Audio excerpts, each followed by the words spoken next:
bound by her father's predicament.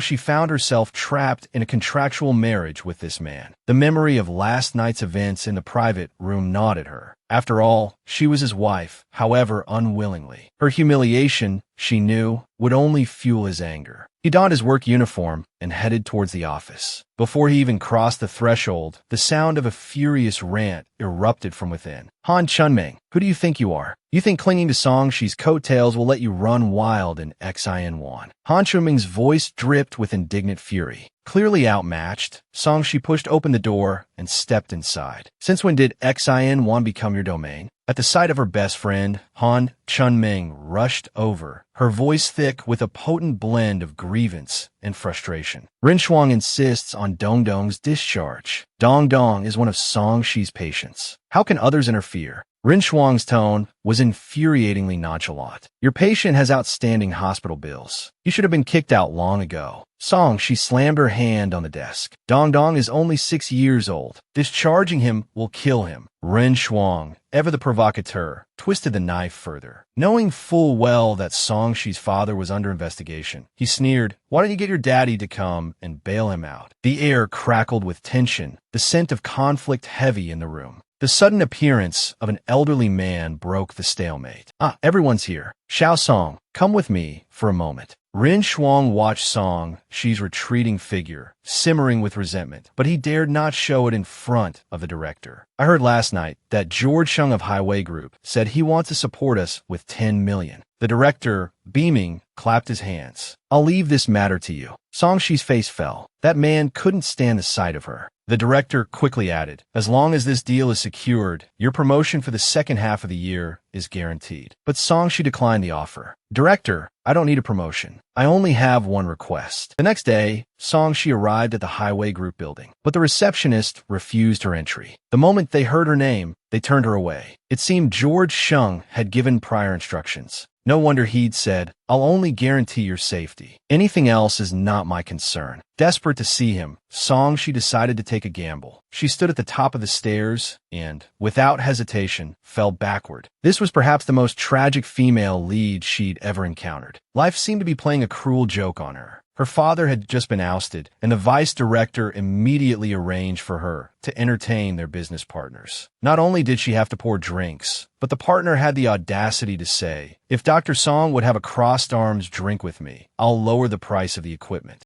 She kept her head down, but her gaze drifted involuntarily towards the man at the head of the table, George Sheng, as they pressured her for the crossed arms drink. George Sheng finally spoke, his voice cold. Hold on. I wasn't aware that female doctors nowadays also handle public relations. Silence descended upon the room. The partner, his arm around She, stammered nervously, a forced smile plastered on his face. Mr. Sheng, you misunderstand. She's my woman. She instantly wrenched herself free. The partner erupted in a string of curses. Who do you think you are? The vice mayor's daughter. Putting on airs. She nearly stumbled. To her surprise, George Sheng caught her. Was he actually helping her? Impossible. He was probably just enjoying the spectacle. Then, George Sheng spoke, his voice laced with authority. I'll cover your hospital's equipment needs. A wave of confusion washed over everyone. Before they could react, he continued, I'll put down 10 million. Consider it charity. This was the quintessential domineering CEO. With that, he took She's hand and led her away. But the partner wouldn't give up. Mr. Sheng, you can't just snatch her away from me like this. You're disrespecting me. You have to respect the owner, even if you're just beating the dog. And this was the CEO's woman. George Sheng's voice was glacial. Your respect. He picked up a crystal ashtray and smashed it against the partner's head. George Sheng didn't even flinch. You dare hit her in front of me? And you talk about respect? The now bloodied partner finally understood. Mr. Sheng, I was wrong. I was drunk and talking nonsense. Please don't take it to heart. George Sheng's expression remained unchanged. Afraid I'd take a liking to you? He tossed the ashtray to the floor and strode towards She, grasping her wrist and pulling her along.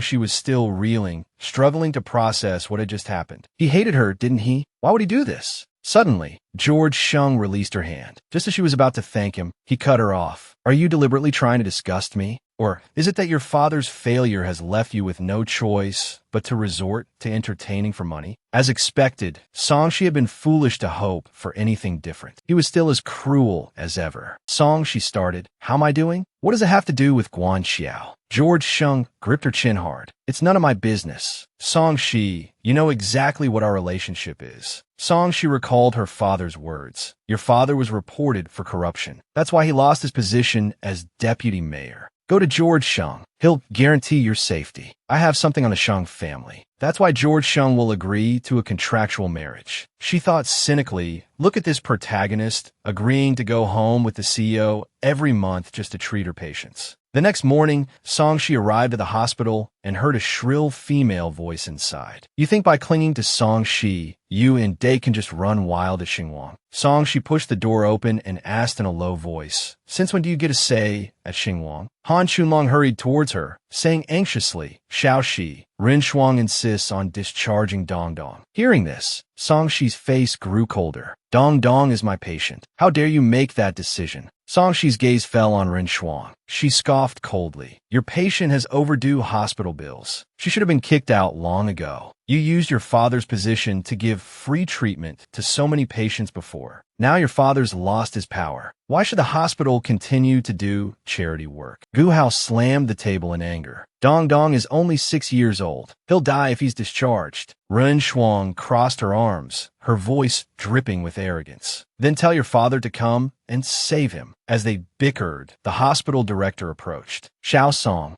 come with me." In the director's office, he thought about George Sheng from Highway Group, who had offered to donate 10 million. He was entrusting this matter to Song-shi. Song-shi thought to herself, "Entrusted to me? George Sheng doesn't even want to see me. Going there would be humiliating." The director continued, "If you bring back the money, your professional title evaluation for the second half of the year." Before he could finish, Song-shi interrupted him. "Director, I don't need a title evaluation. I just have one request." Half an hour later, Song-shi arrived at George Sheng's company, but the receptionist told her she couldn't see him without an appointment. She thought bitterly, the moment they hear him Song-shi, those old rules. It was clearly George Sheng who benefited. No wonder he said that day, "He'd only guarantee my safety, nothing else." Safety. Song-shi suddenly thought of a plan.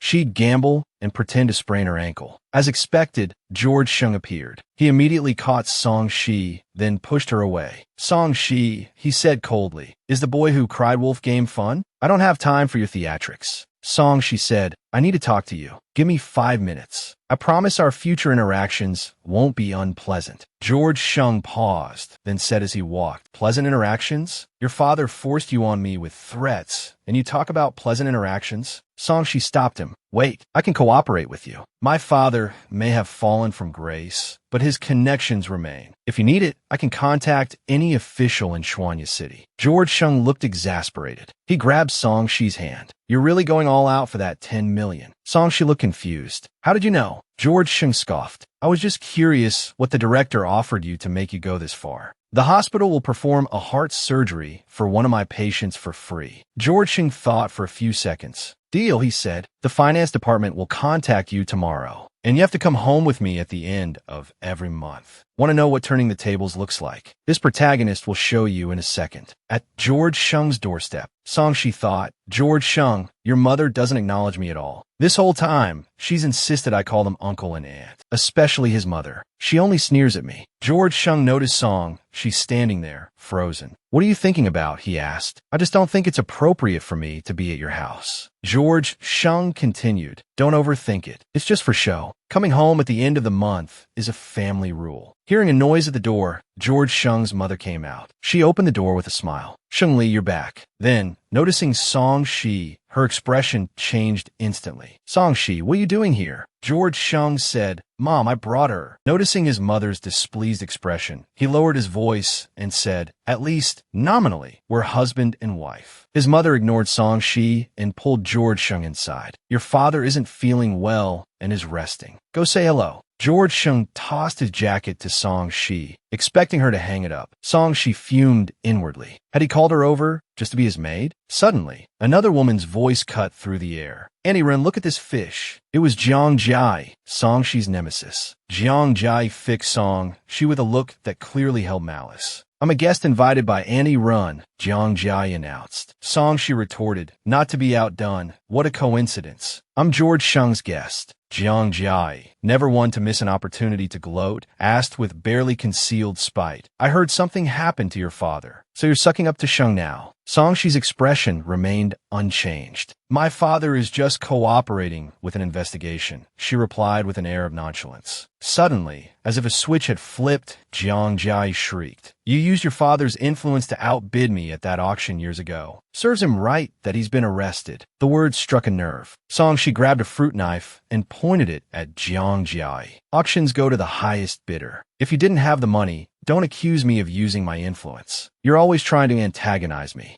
Mention my father again, Song Shi threatened, her voice low and dangerous, and I won't hesitate to teach you a lesson. Just then, George Shung emerged. What's all this commotion? Why the knife? He demanded. Of all times, Song Shi thought he had to show up now. Before Song Shi could answer, Jiang Jai jumped in. Shung, Song Shi is what is she to you? Her presence is making me uncomfortable. Perhaps I should leave? George Shung looked at Song Shi, his voice cold. Indeed, there shouldn't be any outsiders present today. He's trying to humiliate me, Song Shi thought bitterly. Quickly turning the tables, she plastered a smile on her face. Shung, how can you say that? Calling Miss Jiang an outsider would be awkward for her, she finished, her eyes glinting with challenge. George Shung caught on instantly, a sly smile spreading across his lips. Mother, he said smoothly, why don't you and father get some rest? I'll be leaving now. Once in the car, Song Shi said, thank you for taking my side back there. George Shung's voice was glacial. Don't flatter yourself. I just didn't want you causing a scene and dragging me into it. He'll never change, Song Shi thought, realizing she'd briefly mistaken his actions for genuine support. Suddenly, Song Shi's phone rang. What? Dongshu is injured. This overbearing CEO is even jealous of his own nephew, she thought incredulously. She rushed to the hospital. Gu Dongshu,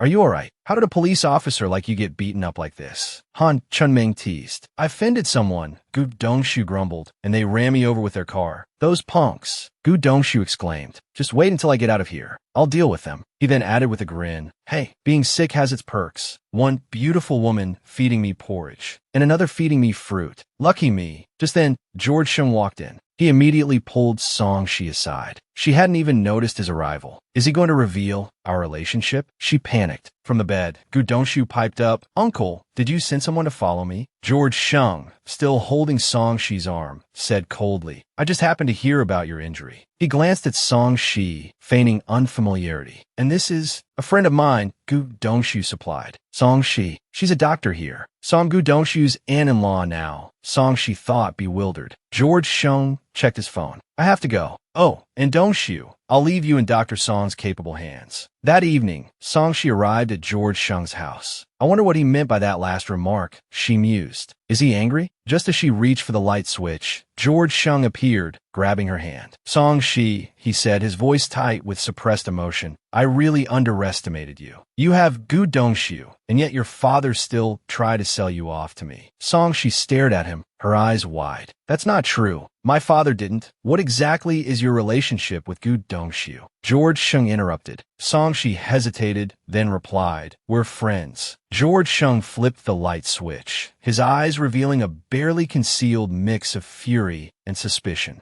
What kind of friends? He pressed. Song Shi's voice remained steady. We've known each other for 7 or 8 years. The kind of friends who can joke about anything. Now that you know how I'm related to him, George Shung said, his voice dangerously low, what do you intend to do? Does it matter? Song Shi countered. No matter who it is, I'll always protect our relationship. George Shung scoffed. You're certainly good at looking out for yourself. He grabbed his jacket and headed for the door. But you told me to keep it a secret. Song, she called after him, still confused. So, is this for my benefit or yours? First, there was Chun Hao, the business partner, and now Gu Dongshu. Who exactly does this secrecy benefit? Is this CEO actually jealous? She wondered. The next day, the vice director summoned Song Shi to his office. He suggested she invite George Shung to the hospital for a visit. Song Shi knew this old fox was up to something. They said they were coming for a visit, but really, they just wanted to wrangle more sponsorships. Song Shi thought that if they were willing to donate, it would be a good thing for the patients. Just yesterday, Song-shi had refused the vice director. Barely out of his office, she heard a woman kneeling on the ground, begging the doctor to save her daughter. The doctor kicked her away, saying, "I don't have the money. What can I do?" Song-shi rushed over and examined the woman. Seeing no other way, she appealed to the vice director. "You just said you'd agree," she reminded him. "Please take care of this mother and daughter first." Can you believe it? This aunt was pretending to be her nephew's girlfriend, sending him off to...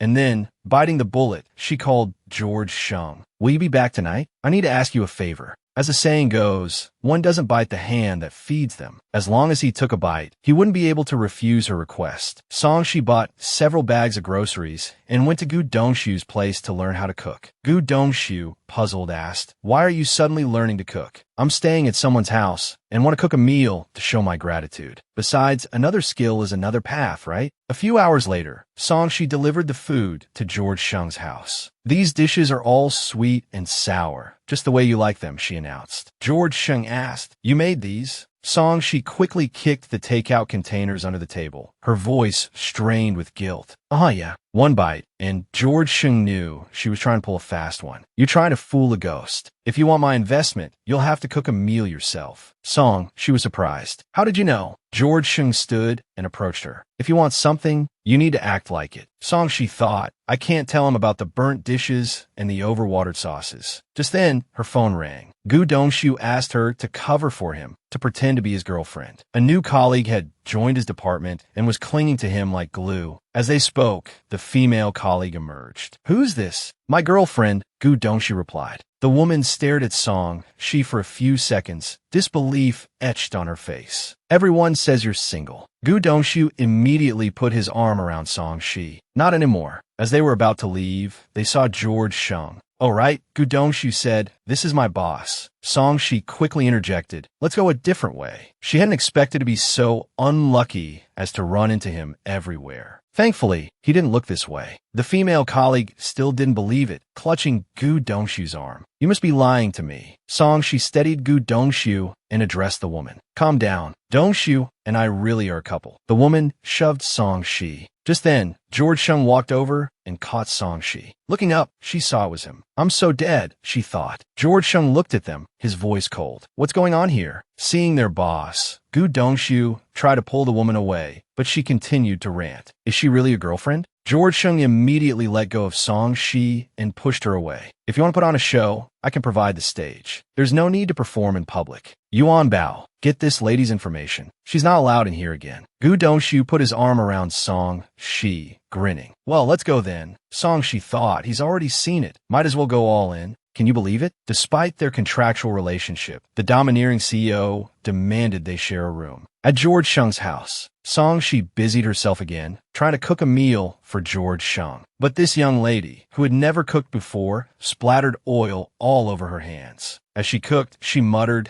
"It might be a little ugly, but it probably tastes okay." George Shung walked in and glanced at the food from afar. Even a dog wouldn't eat that. "You're back." Song, she wanted to explain about the afternoon, but George Shung cut her off. "I wasn't asking about that. You're not planning on using him to get me to do you a favor, are you?" Song, she mumbled, "It's my first time cooking." But George Shung, with his venomous tongue, continued his mockery. 不愧是前市长千金，厨房都没进过. As expected of the former mayor's daughter, you've never even stepped foot in a kitchen. Unfortunately, this level of skill won't persuade me to invest. Tears welled up in Song-shi's eyes, but she quickly took a deep breath, telling herself this was nothing. Composing herself, she said, "Since you're willing to make things difficult for me, it means there's still room for negotiation. Why don't you just tell me your conditions? It'll save us both time." George Shung said coldly, "You said before that you could still use your father's connections. I want to visit your father's former superior, Chung Diching. He hopes seeing your father's downfall will move him. And for your sake, I've shown some leniency in terms of the benefits." Song, she understood he was deliberately using her father to provoke her. He was clearly still angry about her and Dongxiu. So, she agreed to his terms. Despite his harsh words, George Shung still cared for Song-shi. He reminded her there was medicine in the utility room. After she left, unable to bear it any longer, he cautiously tried the dish. But it was so awful, he couldn't swallow it. The next day, Song-shi and George Shung arrived at their destination. A man approached them, saying, "You are Mr. Shung, aren't you?"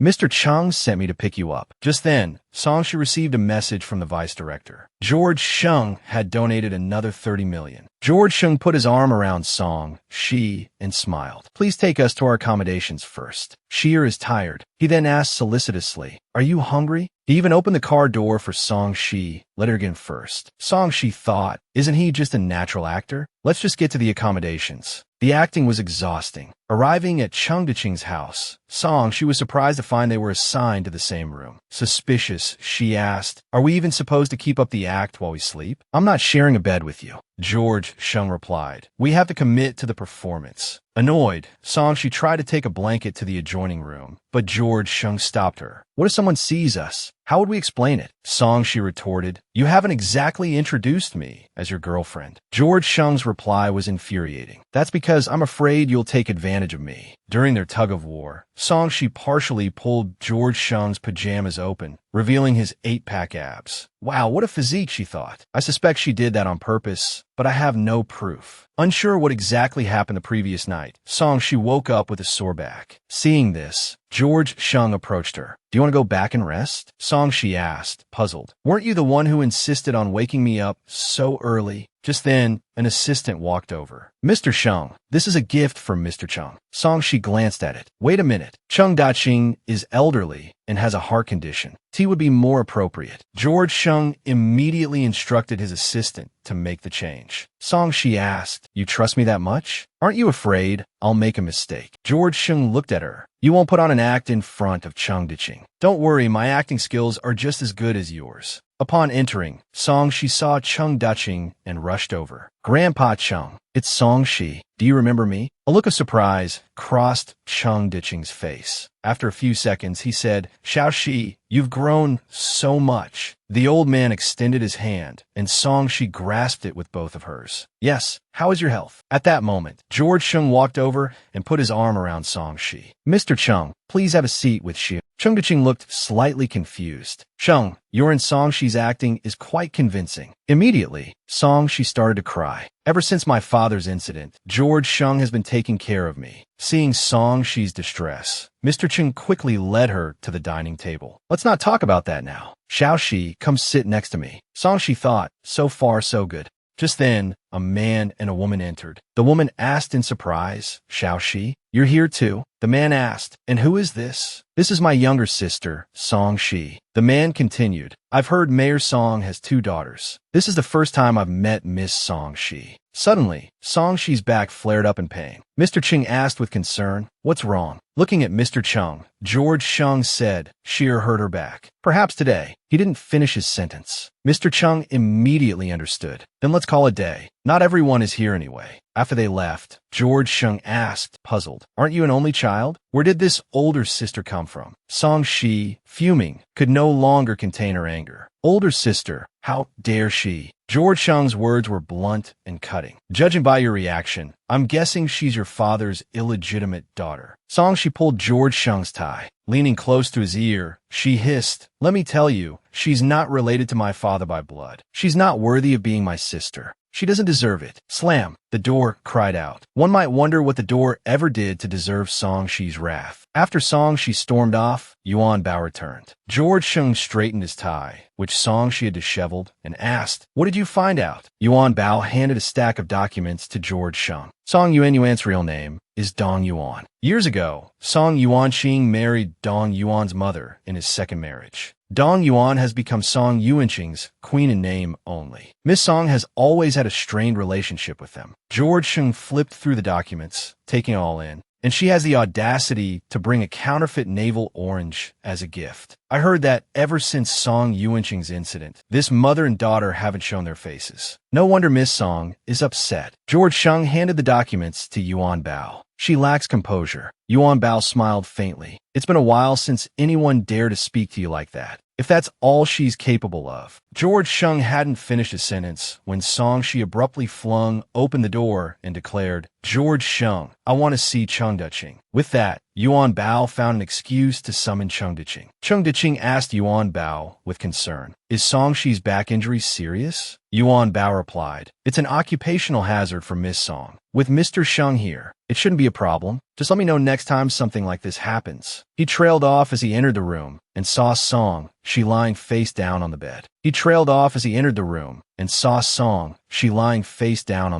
George Sheng was massaging her back, asking tenderly, "Sure, does it still hurt?" Cheng Duqing froze in place, awkwardly finishing his previous sentence. "Tell me." Cheng Duqing blushed, feigning a cough. "Sure, how are you feeling?" he asked with concern. Hearing his voice, Songshi quickly sat up and dressed, asking in surprise, "Grandpa Cheng, what are you doing here? I had to come see you when I heard you were ill. I'm so sorry to trouble you." "Don't mention it." George Sheng patted the back of Songshi's head. Smoothing things over, he said, "Don't worry, Elder Cheng. It's a chronic issue for Sheer." Songshi added, playing along, "It's a good thing you're here." They decided to play the emotional card and play it well. Cheng Duqing asked, "So Jisheng is taking care of you now?" "Yes," Songshi replied. "Jisheng said that no matter what happens with my father, he'll always be there for me." There's no need to talk about that in front of Elder Cheng. But it's true, Songshi thought. As long as my father matters to Cheng Duqing, he won't be able to ignore George Sheng's kindness. Seeing their affectionate display, Cheng Duqing shook his head. "It seems I needn't worry about Sheer anymore. I'll be going now. I'll do my best regarding your father's situation." "Thank you, Grandpa Cheng." Cheng Duqing patted Songshi's head and left. "Thank you, Grandpa Cheng." Cheng Duqing patted Songshi's head and left. George Sheng quickly rose to see him out. Left alone, Songshi was consumed by anxious speculation. Even Cheng Duqing said he could only do his best. Does that mean there's no hope for my father? If I can't be of use to George Sheng? Her thoughts were cut short as she collapsed onto the bed with a thud. "Dad, I'll find a way," she murmured, her voice barely a whisper. Hearing a voice calling "Sure," Songshi assumed it was the housekeeper. It was George Sheng, asking if her back was hurting again. He helped her sit up, explaining that Cheng Duqing's granddaughter had come to visit him. Seeing Songshi was awake, the visitor immediately approached with a warm greeting. "Hello, Sister Songshi. I'm Lin Qi. I just returned to Uezhou. I heard you were ill, so I came to see you." Songshi replied, "Hello, I'm Songshi. But what is Dong Yuan doing here?" Dong Yuan quickly took Songshi's hand and asked, "Sheer, how are you? If anything were to happen to you, Mom and Dad would be devastated." Songshi thought, "She dares to mention my father? Is she relying on the fact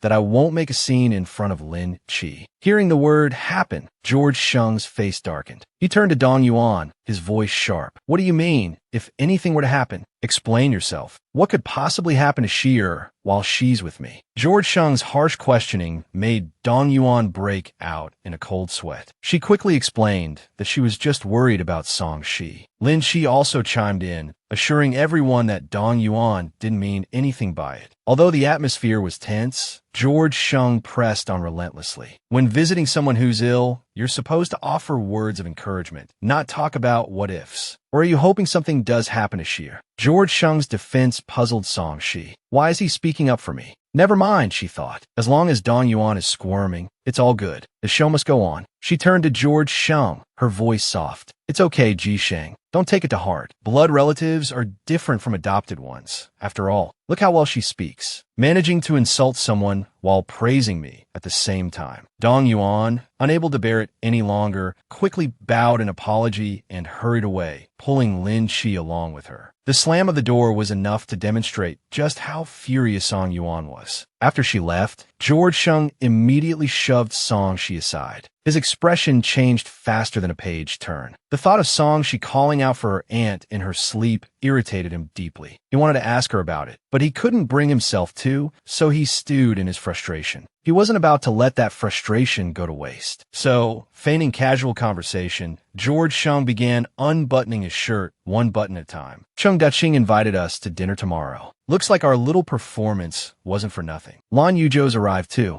Lin Qi even brought her boyfriend, Lin Yang, Mayor Lin Dongwen of Uezhou's nephew." By the time he finished speaking, George Shung had successfully revealed his 8-pack abs to Song Shi. Her face flushed crimson. What's with the sudden striptease? She thought. Is he trying to seduce me? She quickly turned her head away, trying to compose herself. Unable to contain her curiosity, she asked, "What exactly are you asking Chang Daqing for?" "A piece of land. Chang Daqing owns a plot of land that several of us are after." Seeing Song Shi's blush deepen, George Shung leisurely buttoned his shirt back up. He leaned in close, placing his hands on either side of her, his voice a low murmur. "Remember to put on a good show tomorrow." Song Shi could barely process his words. This ambiguous posture. Could he be thinking of blurring the lines between pretense and reality? Just as Song Shi's thoughts began to race, George Shung flashed a smile, picked up his glasses from beside her, and put them on. He walked away as if nothing had happened, leaving a flustered Song Shi behind, mortified. He was the heir to a powerful conglomerate, navigating the cutthroat world of business with effortless grace. She was an angel in a white coat, a healer praised as the most beautiful doctor by her patients. Two people from entirely different worlds, bound together by a secret transactional relationship. Song Yuan softly sang, "Advise the king to drink and listen to the fisherman's song. Dispel your hidden dreams with a graceful dance." Drinking without restraint can ruin a kingdom. A hero reveals his true self through a warrior's song. Chang Daqing listened with rapt attention. George Shung, glancing at Song Shi beside him, murmured, "Your sister is quite talented." Song Shi's lips curled slightly. "She's not my sister, and I don't think she's talented either." Just then, Song Yuan finished her performance with a modest, "I've made a fool of myself." Swirling his wine, George Shung said, "Why not a few more verses? We're enjoying the performance." Gu Dongshu immediately bristled. "Are you taking my girlfriend for a performing monkey? You've already put her on the spot enough." Gu Dongshu's expression shifted. The next second, he forced a smile. Song Yuan is always generous. She won't mind. Their bickering left Song Yuan feeling deeply embarrassed. "I'll sing a couple more then," she said, her heart heavy. What was meant to be a moment of glory had turned into a humiliating spectacle. Chang Daqing, a lover of opera, was delighted. "Since Yuan doesn't mind, please do. Let's eat first." Lin Shi approached Chang Daqing with a bottle of alcohol. "Elder Chang, try this wine I brought." Chang Daqing nodded.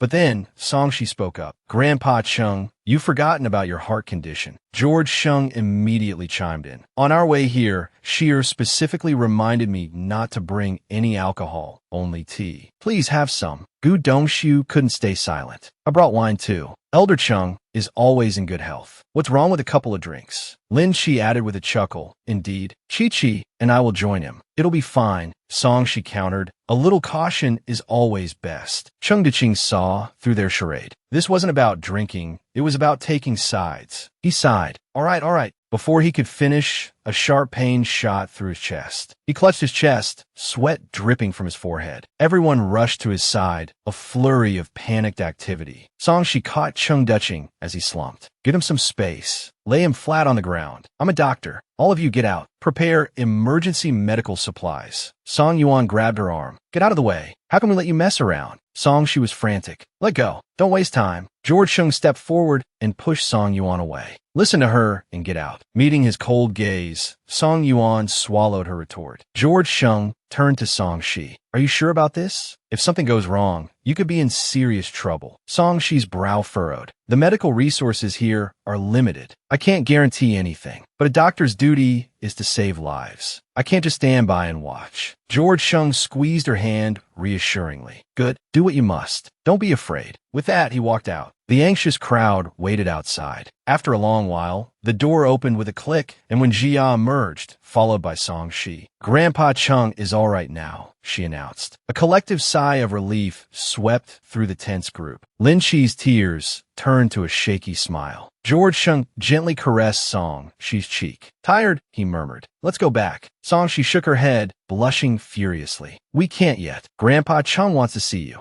Back at the hotel, Song Shi had prepared a steaming bowl of noodle soup. She wondered how George Shung and Chang Daqing's conversation was progressing. "I hope this helps him," she thought, lost in her worries. A sudden voice startled her. "What are you eating?" Turning, she saw George Shung, his presence pulling her back to the present. "I made some noodle soup. Want to try some?" she offered. George Shung eyed the bowl skeptically. "It looks edible. Why didn't you make this last time?" Song-shi blushed slightly. This is the only thing I know how to make. I was worried it wasn't good enough. George Shung gave her a teasing look. And your other culinary disasters were? Song-shi scoffed. You wouldn't be you if you didn't tease me at least once a day. Suddenly, George Shung noticed the burn on Song-shi's hand. What happened to your hand? Did you burn it cooking? Song-shi raised her hand, wincing. Probably when I was doing CPR. George Shung abruptly grasped her hand, his eyes narrowing. Playing the sympathy card, are we? Look at that bandaged. We're going back to Uejo tomorrow. At his words, Song-shi shot to her feet. We're leaving already? As she stood, the movement caused her loose top to shift, revealing a glimpse of cleavage. George Shung froze, momentarily speechless, caught off guard. Song-shi pulled her hand away, the sudden movement causing another jolt of pain. George Shung began eating the noodle soup. After a moment, he spoke. Chung Daching agreed to give me the land. You go back first. I'm going to use it for a commercial medical venture. Chung Daching knows I've donated to your hospital. If I play my cards right, I'll have a leg up in this field. Song-shi's face lit up. So, I actually helped you then? In that case, could you arrange a meeting between me and my father? The moment the words left her mouth, she heard the spoon clatter against the bowl. Her heart sank. Was he going to refuse? George Shung wiped his mouth. For the sake of your noodle soup, I'll try my best. The next day, Song-shi and George Shung returned to Uejo, hurrying towards the hospital. Song-shi silently wondered if George Shung's promise was reliable. Suddenly, she overheard a pointed conversation behind her, dragging her luggage to the hospital. Trying to look dedicated, isn't she? Another voice chimed in. Well, she's raking in the benefits, so she has to put on a show. Song-shi was bewildered. Benefits? What benefits? As she puzzled over this, Han Chunming rushed over and embraced her. Song-shi, you're finally back. Song-shi soothed her. It was only a few days off. Han Chunming pulled her along. I saved you some cake. Come on, let's go to the office. Song-shi glanced back at the two nurses. They seem to be talking about me. Han Chunming rolled her eyes. Just a bunch of gossips. Ignore them. At that moment, a sarcastic voice cut through the air. Well, Dr. Song is back. You actually bothered to show up for work? It was Rin Shuang. Seeing Song-shi's confused expression, Han Chunming explained. The donation from Highway Group is being distributed to each department as a charity fund. You and Director Ding are in charge of it. Rin Shuang continued, her voice dripping with malice. And most departments only got 1 million, while ours got 5 million. You're not even a full-fledged associate director. What makes you qualified to manage that much money? Han Chunming immediately jumped to Song-shi's defense. This is a lot of work. You think Song-shi wants this? Don't play innocent, Song-shi. With you controlling the funds, I'm probably never going to get near an operating table again. Song-shi stopped Han Chunming from retaliating, offering Rin Shuang a small smile. Since you're worried about favoritism, why don't I schedule you for 50 surgeries first? Rin Shuang's eyes widened. 50? Are you trying to work me to death? Or you can find someone more capable to take them. I am flexible. Rin Shuang was speechless. Song-shi was notorious for her work ethic. Who could possibly outwork her? She scoffed. Just you wait, Song-shi. This isn't over, and stormed off. No sooner had Rin Shuang left than Gu Dongshu arrived, carrying several cups of milk tea. What's all the commotion? He asked. Han Chunming, eager for a milk tea, quickly grabbed one. Gu Dongshu looked at Song-shi. Where were you the past few days? I went to see my father's mentor, to see if he could help me arrange a meeting with my father. Any luck? I don't know yet. Don't worry, things will work out. Hey, Dameng, sei-vi-mi amukiteya. In a car driving down the street, Yuan Bao spoke to George Shung. I've started pulling strings with Song Yuanqing. Song, she has a lot of clout now that she's married. Things are different. It's all an act. The marriage isn't real. Song Yuanqing is playing dirty. It has nothing to do with his daughter, Sheng Ji. You should still be nicer to Song-shi. George Shung remained silent. The ringing of a phone broke the stillness. Chung Diqing glanced at it. It was a call from Gu Dongshu. Song-shi was incredibly anxious. It had been several days since she returned, and George Shung still hadn't given her any news. Just then, a patient was rushed in. Song-shi hurried forward to examine the patient and arrange for further tests. She called out, "Are the patient's family members here? I need to understand their previous medical history." Following her call, a man slowly walked over. The patient had just been drinking. Song-shi thought the voice sounded familiar. Looking up, she saw it was George Shung. He was the one who brought the patient in. Could they be a couple? A nurse rushed over. Dr. Song, the patient says she's pregnant. George Shung's expression was one of surprise. Song-shi thought to herself, could it be George Shung's child? George Shung gave the nurse a few instructions. then turned to Song Shi. She'll be hospitalized. Keep an eye on her heart condition. Song Shi nodded. Don't worry. Are you the father of the child? She took a deep breath. If so, we're getting a divorce. You want a divorce from me? You even have a child with her. I can't stay in the position of Mrs. Sheng any longer. George Sheng looked at her skeptically. Is that your decision to make? As long as you arrange for me to meet with my father, I'll explain everything to him. He won't threaten you anymore. George Sheng's eyes turned cold. Are you afraid Gu Dongxu will be angry if you haven't completely broken things off with me? He said this and stormed off angrily. Song Shi was baffled. What did this have to do with Gu Dongxu? You haven't finished talking. Don't go. A voice called out from behind her. Xiao Shi, was that Mr. Sheng? Did you two have a fight? It was Song Yuan. Song Shi brushed her off. It's none of your business. Song Yuan wasn't offended. She pulled a check from her waist. Yuan Bao asked me to give this to you. He wants to collaborate with George Sheng. Could you put in a good word? And about saving Dad. Yuan Bao can help with that too. So about this. Hearing this, Song Shi's anger flared. She shoved Song Yuan. How dare you even mention Dad? For so many years, your mother never earned a single cent. My dad supported all of you. But as soon as something happened to him, you all disappeared without a trace. And you have a nerve to ask me for favors. Song Yuan retorted. I know you look down on me. I understand. Her expression darkened, her tone edged with a threat. But if you offend Yuan Bao, she was interrupted by a nurse. Dr. Song, the patient's test results are ready. Song, she turned to Song Yuan. Go back and tell Yuan Bao. I'll help him for 10 billion. Then she walked away. A few days later, Song, she was at her wit's end. Ever since George Sheng left, he hadn't been answering her calls. How am I supposed to meet with Dad like this? Suddenly, her phone rang. It was Han Chunming. Xiao Shi, that patient you were keeping an eye on has been discharged. And a super handsome guy picked her up. I even took a picture and sent it to you. Song Shi opened the message, and her expression changed. The photo showed a strange man. Whoa, was George Sheng cheated on? Just then, a dark figure appeared behind her, covering her mouth and holding a knife to her throat. Song Shi was terrified. Her phone dropped to the floor, Han Chuming's voice still calling out from it. Our boss said. The man in black began. George Sheng can't watch you 24/7. If you don't know what's good for you, I'll teach you a lesson. He barely finished speaking when he cried out in pain. The knife clattered to the floor. He'd been struck hard in the chest. He collapsed to the ground. Are you all right? A concerned voice asked. Song, she was helped to her feet. She saw that her rescuer was George Sheng. The man in black suddenly scrambled up, clutching his stomach, and ran. George Sheng didn't pursue him. Instead, he swept Song Shi into his arms. I'll take you home.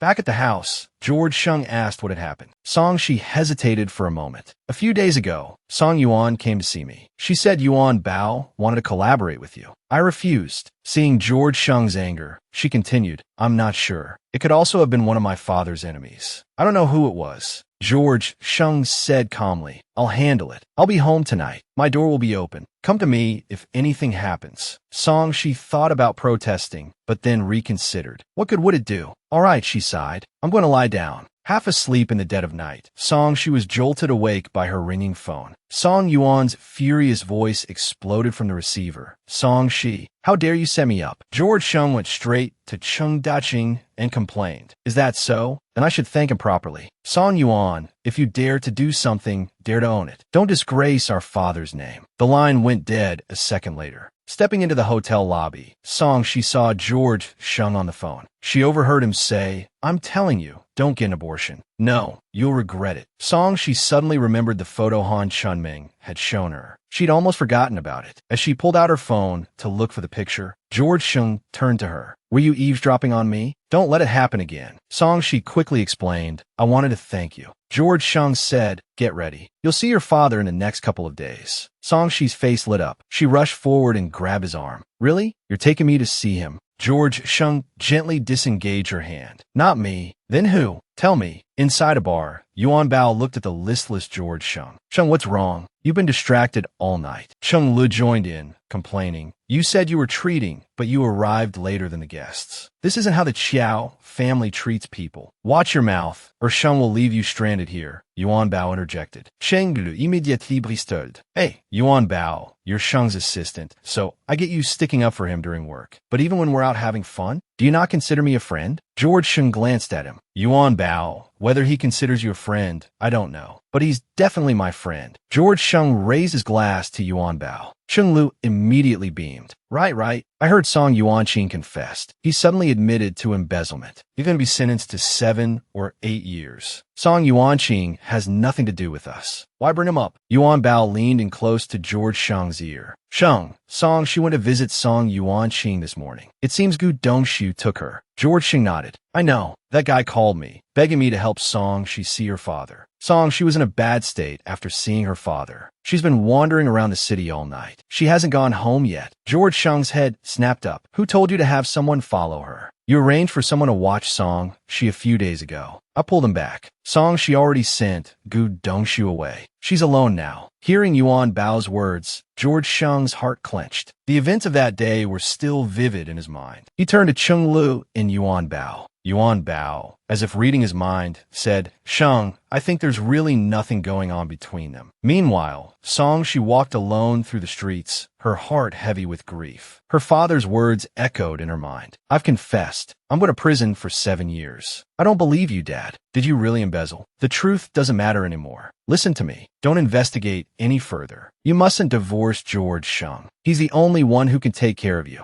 George Sheng and Yuan Bao rushed into the house. Not seeing her on the first floor, they hurried upstairs. I'll wait for you downstairs, Yuan Bao said, staying behind. George Sheng reached the second-floor bedroom. She wasn't there either, but he heard the sound of running water. A sense of dread washed over him. He opened the bathroom door, and a wave of steam hit him. Song she lay on the floor, unconscious. He frantically yelled for Yuan Bao to get a doctor, then scooped her up and carried her to the bedroom, laying her on the bed. He heard Song, she murmuring deliriously. Dad! George Sheng reached out and touched her forehead. She was burning up. I'll save you. Just wait. As he pulled his hand away, he heard Song she whisper, Auntie. He froze. Just then, the door opened, and Yuan Bao arrived, breathlessly pulling a doctor behind him. As the doctor moved to examine her, George Sheng stopped him. She's not dressed. Let me dress her first. After some fumbling under the covers, George Sheng managed to get her dressed. The doctor examined her, and thankfully, it wasn't serious. She just needed a shot to bring down the fever. The bedsheets were soaked, though, and needed changing. As Yuan Bao moved to change them, George Sheng said, Don't bother, and carried Song she to his own room. The next morning, Song she murmured in her sleep, then suddenly cried out, Dad, and bolted awake. Once she'd calmed down, she realized she wasn't in her own room. She threw back the covers and saw that she was naked. Hurriedly, she found some clothes and put them on. Leaving the room, she found George Sheng eating breakfast. He was on the phone. Help me find someone. Her name is Annie, I think. He hung up just as Song she came downstairs. Did you save me?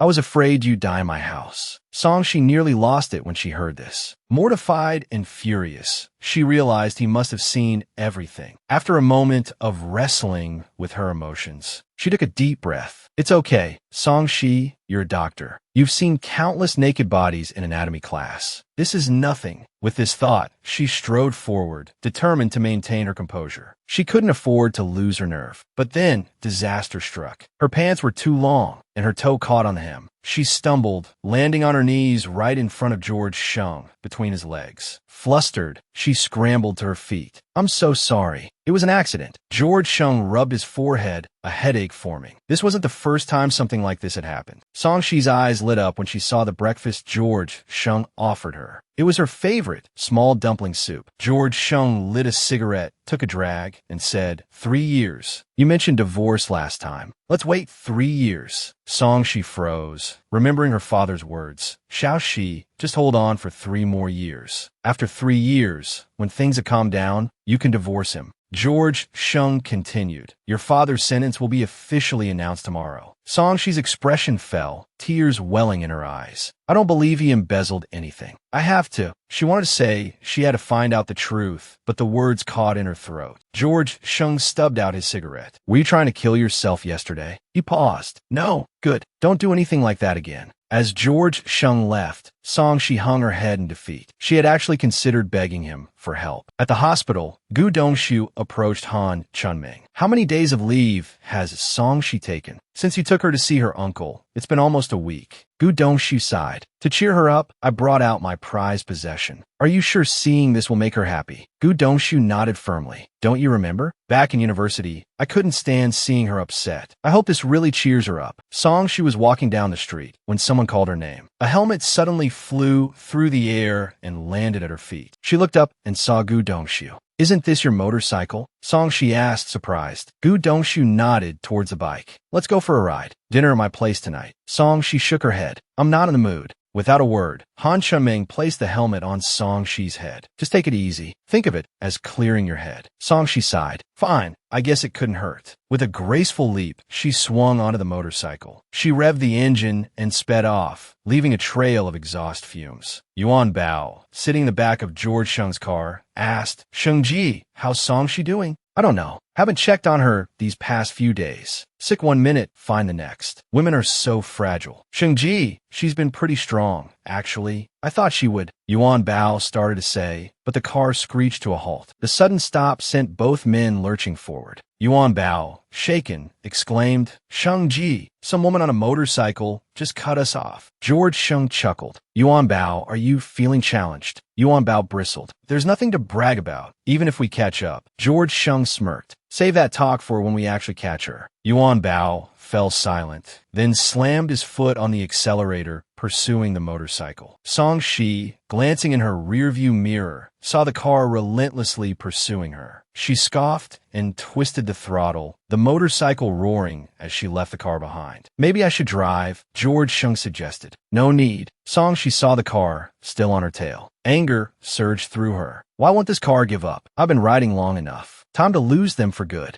Spotting a narrow alleyway, she swerved and disappeared inside. "Shengji, she's getting away." Yuan Bao cried, panicked. George Sheng gave him an exasperated look. "Stop, it's all alleyways up ahead." Yuan Bao, still Bufuchi, protested, "Just give me 10 more minutes. I can definitely catch her." Just as he finished speaking, he saw the motorcyclist stop. Then, she raised 2 fingers in a defiant gesture. Yuan Bao was furious, but the car couldn't navigate the narrow alley. "Shengji, get her plate number. I'll get her another day with a different car." Just then his phone rang. Yuan Bao answered, his face paling. "What?" "Songshi is missing." He quickly put the call on speakerphone so George Sheng could hear. The voice on the other end continued. "Miss Song was riding a large motorcycle. We couldn't keep up." The word motorcycle made George Sheng's blood run cold. Could the motorcyclist they were chasing have been Songshi? Meanwhile, Songshi, having completed her circuitous route, her mood considerably lighter. Songshi noticed Han Chunming sitting alone. "Where's Gu Dongshu?" she asked. Han Chunming explained that he'd been called away to the police station on business. As they sat down to eat, Songshi's thoughts immediately drifted to her father. She wondered if he was eating well in prison. Han Chunming tried to comfort her. "Don't worry, Xiaoxi. Your uncle will be out soon." Tears streamed down Songshi's face. "It's only 7 years. I'll wait for him. I'll be here for you. Let's drink until we forget our troubles tonight." George Sheng was in a foul mood. He'd received news that Songshi had apparently gone to Gu Dongshu's house and was alone with him. Then, thanks to his arrangements, the police station had called Gu Dongshu away on urgent business. He stood at the door and raised his hand to knock.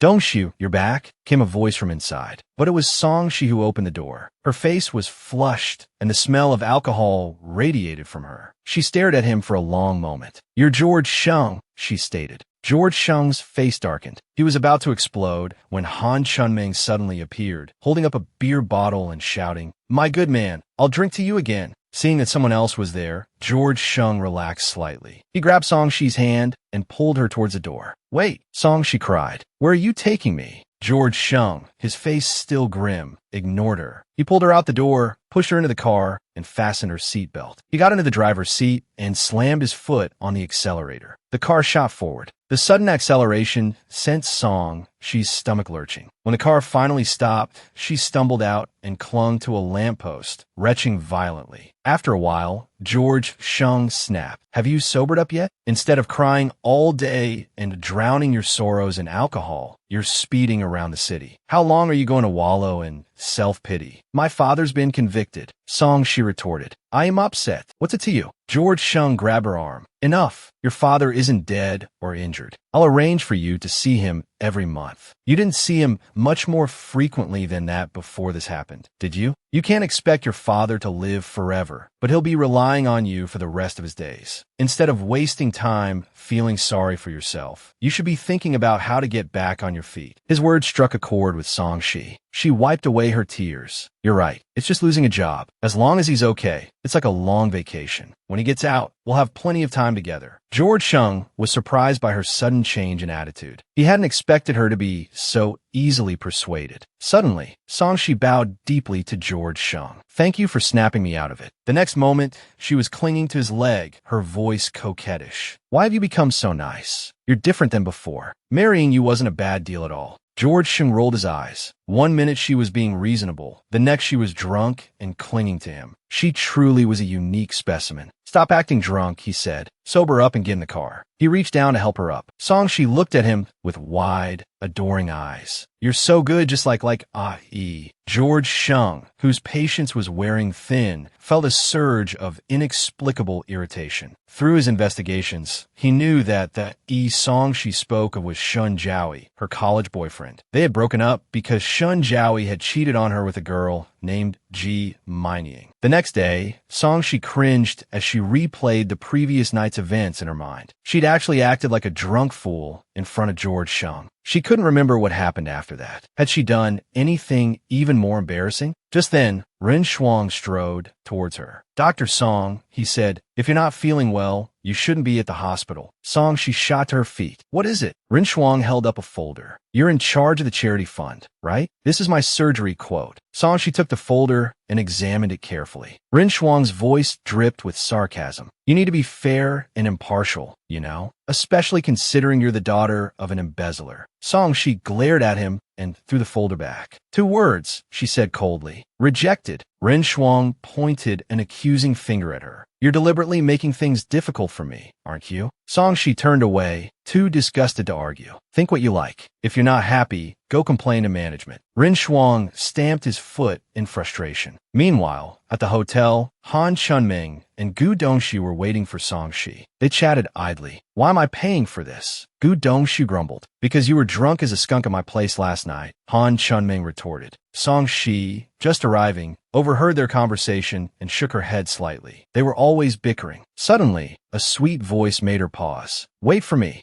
Song, she turned to see who it was. Why is he here too? She wondered. George Sheng was heading upstairs when he turned and saw him. Neither of them spoke. Cheng Lu, who was with George Sheng, suddenly spotted Songshi at the entrance and excitedly exclaimed, Wow, the young lady at the door is gorgeous. Let's get her number. Yuan Bao nodded in agreement. She is quite beautiful. Wait, isn't that Dr. Song? Cheng Lu is facile. Rubbing his hands together, he said excitedly, This is great. We know her. I'll invite her to join us for dinner. George Sheng quickly stopped him. Don't bother her. Cheng Lu sighed in disappointment. Unexpectedly, in the same lobby, Ren Shuang emerged, clinging to a man's arm. Ren Shuang cooed, Mr. Wang, you're too generous. How can treating you to dinner be considered an expense? Mr. Wang leered at her. The next moment, Ren Shuang spotted Song, and her face twisted in a sneer. Pointing at Song, she whined, Mr. Wang, it's her. She's the one who rejected my quote. I just added a few extra zeros to the company's medication costs, and she's giving me such a hard time. Mr. Wang frowned. Is that so? Completely oblivious to this exchange, Songshi arrived at their table. After she sat down, the group chatted and laughed as they ate. Later, Songshi went to the restroom, her mind racing. Who is that woman with George Sheng? Should I divorce him? Suddenly, the door was flung open. Ren Shuang stood there, hands on her hips. Well. Fancy meeting you here, Miss Song. Where's your little lapdog, Han Chunming? Songshi glared. Ren Shuang, I'm warning you. Leave Han Chunming alone. I couldn't care less about that fat pig. I'm just worried that if something happens to you now, she won't be able to save you in time. As soon as she finished speaking, several menacing-looking men appeared beside her. Songshi's blood boiled. Ren Shuang, you're despicable. You're playing dirty. Ren Shuang giggled and closed the door. Hee, I need to get out of here. I have to find a way to contact Dongxiu. But as soon as Songshi reached into her pocket, they caught her. You think you can call for help, you bitch? Her phone was flung to the floor. The next moment, someone picked up the phone. Who are you calling a bitch? Songshi looked up at the newcomer.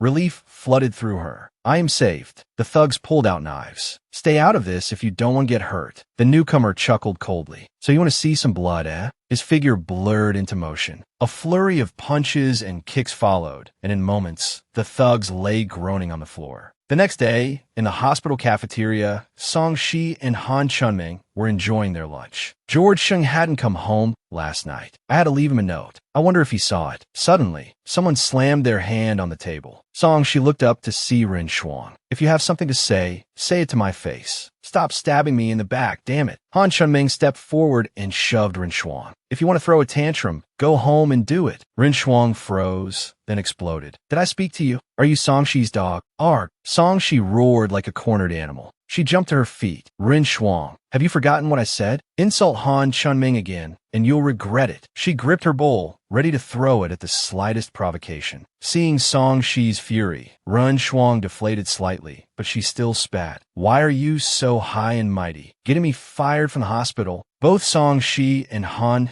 Chunming exchanged bewildered glances. Could George Sheng have done this? Rin Shuang started yelling in the cafeteria. I was fired because I offended Song Shi. Don't cross her. Her outburst drew a crowd. Enough. You overcharged, I stopped you, and then you hired thugs to attack me. I spared you the embarrassment of exposing you, and you're still going on about it? Do you want me to show everyone the proof? Faint Shuang Pith. Knowing she was beaten, she thought for a moment and said, no need for all this nonsense. Song Shi, I can't afford to mess with you. I'll just leave. She stormed off. Han Chunming asked with concern, she hired people to attack you? Are you okay? I'm Fine. But why is everyone looking at me so strangely? Han Chunming grinned. That's called respect. Suddenly, the head nurse rushed over. Dr. Song, Hua Jiamin, just arrived at the hospital for an abortion. The name Hua Jiamin rang a bell. Song Shi's phone rang. She answered. George Sheng's voice came through. Song Shi, Hua Jiamin is at your hospital for an abortion. Stop her and bring her to Jincheng. Song Shi suddenly understood. So it's him. Later, at a hotel, Song Shi met with Hua Jiamin. What a terrible situation. Why does she have to have an abortion? Hua Jiamin took out her phone. You used this photo to lure me out. What do you want, Song Shi? Song Shi hesitated for a moment. Someone asked me to talk to you. Hua Jiamin took off her glasses. Is it George Sheng? Song, she was surprised. How did you know? Hua Jiamin smiled faintly. I saw you two together at the restaurant yesterday. If you're trying to persuade me to keep the baby, don't bother. Song Shi feigned confusion. Who said I was going to persuade you? She watched Hua Jiamin's puzzled expression. Then she continued, I'm just curious. Why don't you want this child? Hua Jiamin touched her belly, looking utterly drained. The baby's father doesn't want it. Song Shi felt a surge of indignation. George Sheng doesn't want it. As soon as she spoke, two voices rang out simultaneously. The first was Hua Jiamin's, exasperated. What does it have to do with George Sheng? The second voice belonged to George Sheng himself. He had just entered and heard Song Shi's exclamation. What does it have to do with me? He asked urgently. Dr. Song, your imagination is running wild. Song, she was completely bewildered. Wait, this isn't your child. Hua Jiamin, who had been consumed by sadness, burst out laughing. George Sheng and I are like brothers. How could it be his child? Song, she felt her face flush with embarrassment. She felt like she had made a fool of herself. That damn George Sheng, she thought. He couldn't even explain things clearly. I thought I was the other woman. Hua Jiamin pointed to the photo on her phone. This is the father. His name is Han Zhong. So, he doesn't want the child. You're just giving in. Hua Jiamin nodded slightly.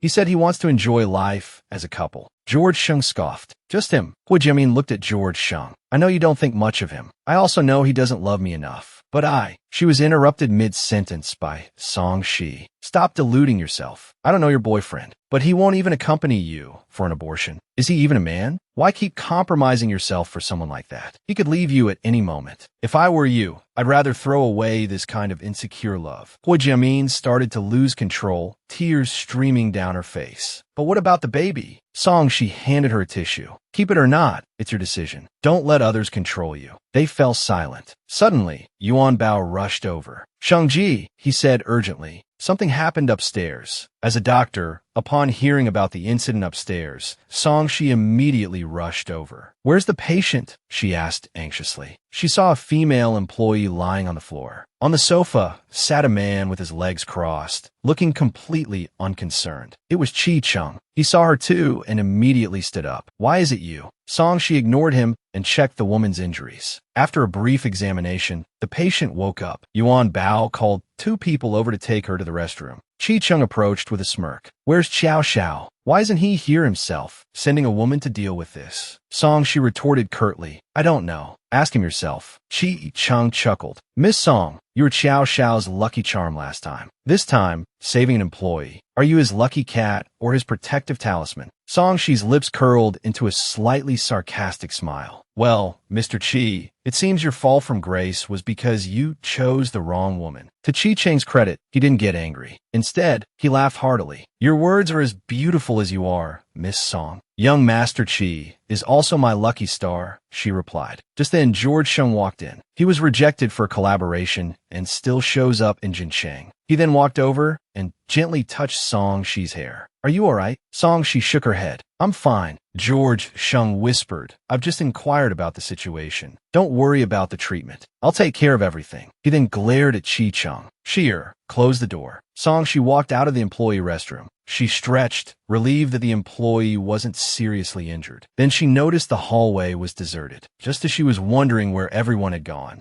a man's voice sounded behind her. Excuse me. She turned around and jumped with fright. Startled, she stumbled and fell. The man behind Song, she wore a rabbit mask and mumbled something unintelligible. Song, she didn't understand a word. What the hell is he saying? Is this another one of Chi Cheng's tricks? He really thinks I'm a pushover, doesn't he? She sprang to her feet and swung her fist at him. The man was just pulling off his mask. He sighed in relief. That thing was suffocating. I could barely speak. A second later, Song Shi's fist connected. Caught off guard, he was hit squarely in the face, yelping in pain. Song Shi, fuming, grabbed the man by the collar. That warning you sent me last time, the humiliation just now, and now this. You just won't stop. Her teeth gritted as she spoke. Go back and tell your boss I'm not someone to be trifled with. The man clenched his fist. What are you talking about? But before he could finish, Song Shi landed a swift kick to his leg. Before he could react in anger, Song Shi spun around and stormed off, throwing back. If you dare bother me again, I'll call the police. The man seethed. If she hadn't been a woman, he probably would have thrown a punch. Just then, Yuan Bao walked out. Seeing the man, he exclaimed excitedly, Hao Zi, is that really you? What did you get back? Hao Zi gestured to the mask on the ground. Just got off the plane. Wanted to surprise you guys. Duan Bao Chuka. More like a fright. I just got beaten up by one of your employees. Yuan Bao's eyes widened. Which employee? Who dare hit you? I've never seen. He trailed off, realizing Hao Zi had emerged from the staff break room. I just wanted to ask for directions. No harm done. Bao Ge my treat. Let's go for karaoke. By the way, where's Shang Ge? He's busy. Song Shi stomped angrily ahead, muttering, that damn George Sheng couldn't even bother to have someone drive me back. Lost in her frustration, she bumped headlong into someone's chest. Talking about me? A voice said. Song Shi looked up to see George Sheng, an awkward smile on his face. Chi Cheng's situation is handled, he said. I'll take you back. Remembering Ren Shuang, Song, she quickly asked, did you have Ren Shuang fired? George Sheng nodded. Yes. Next time, let me handle these things myself. He paused. Do you think I'm interfering too much? That's not what I meant. Even if you hadn't stepped in, I would have made sure she never dared to do something like that again. George Sheng nodded in understanding. As they reached the parking garage, he said, it's the end of the month. Come home with me tomorrow. The next day, as agreed, they returned to the Sheng family home. Song Shi felt the urge to flee. George Sheng, noticing her unease, said, you've been here several times now. Still not used to it. Song Shi pouted. Your mother doesn't like me, and it's just a fake marriage anyway. Can we skip it this time? Suddenly, a chorus of barks erupted as a pack of large dogs bounded towards them. Startled, Song Shi instinctively grabbed George Sheng, trying to jump into his arms. With a sigh, George Sheng scooped her up in a princess carry, lifting her off the ground. The barking drew the attention of those inside. Jiang Jai opened the door and froze, staring at the scene before her. Qiao Mu wheeled Qiao Fu, George Sheng's father, into the hall, scolding. Ji Sheng, look at you. Qiao Fu coughed lightly. The dogs haven't been let out in a while. They're just excited. George Sheng set Song Shi down and said, Ba Ning seems to be in good spirits today. Jiang Jai approached Song Shi. Why are you here again? Song Shi retorted, if I'd known you were coming, I wouldn't have. Jiang Jai turned to Qiao Mu. Auntie, please don't invite me next time. Qiao Mu's face hardened. That's no way to talk. Song Shi muttered under her breath. You only come when she tells you to. No mind of your own. Qiao Mu glared at her. What did you say? Song Shi rolled her eyes. This monthly Qiao family drama was more regular than her period. For her father's sake, she had to endure it. At dinner, Jiang Jai playing the attentive hostess, presented a dish. Uncle, please try the Buddha jumps over the wall I made. Chiao Fu looked at the spread before him, chopsticks hovering indecisively. George Sheng asked with concern, "None of this to your liking, Dad?" Chiao Fu sighed. Jiang Jia quickly offered, "Uncle, what would you like? I can make something else." George Sheng stopped her. "It's all right. Dad's not used to your cooking." Song Shi, why don't you make some lump soup? Song Shi blinked, taken aback. What a way to order me around, she thought, but headed to the kitchen. Jiang Jia, wrinkling her nose, commented, "You're seriously going to serve that?" Song Shi's retort nearly made Jiang Jia choke. "At least someone will eat this, unlike your Buddha jumps over the wall." Just then, her phone buzzed with a text. "Xiao Shi, where are you? Are you free now?" It was from Han Chunming. As she carried the lump soup out of the kitchen, Jiang Jia suddenly shoved her from behind. Song Shi stumbled, nearly losing her balance. At the last moment, George Sheng caught her. Though she managed to save the soup from spilling completely, some of it splashed out. Jiang Jia rushed forward, grabbing George Sheng's hand to check for burns. Feigning concern, she exclaimed, "Tian Na, Song Shi, why weren't you more careful?" Song Shi glared at her. Is she a human garbage bag? Just full of it. George Sheng pulled his hand away, his voice cold. "You're the one who should be careful." Jiang Jia put on a wounded expression. Ignoring her, George Sheng placed the soup on the table. "Dad, try this." "Song, she's a great cook." "Kiao Fu's mild." "Wonderful. It's been a long time since I've had lump soup." Song Shi, remembering Han Chunming's text message, picked up her bag and said, "Uncle, Auntie, please enjoy the rest of your meal. I have to go." Xiao Mu was immediately displeased. "You're leaving before you've even finished eating? You're becoming more and more impolite." George Sheng watched Song Shi leave, wondering if something was wrong. Outside, Song Shi quickly dialed Han Chunming's number. "Deming, what's wrong?" Han Chunming's anxious voice filled the line. "Xiao Shi, come quick, help me. I'm on my way. Just hang in there." A little flustered, she nearly collided with a motorcycle. The rider was about to yell,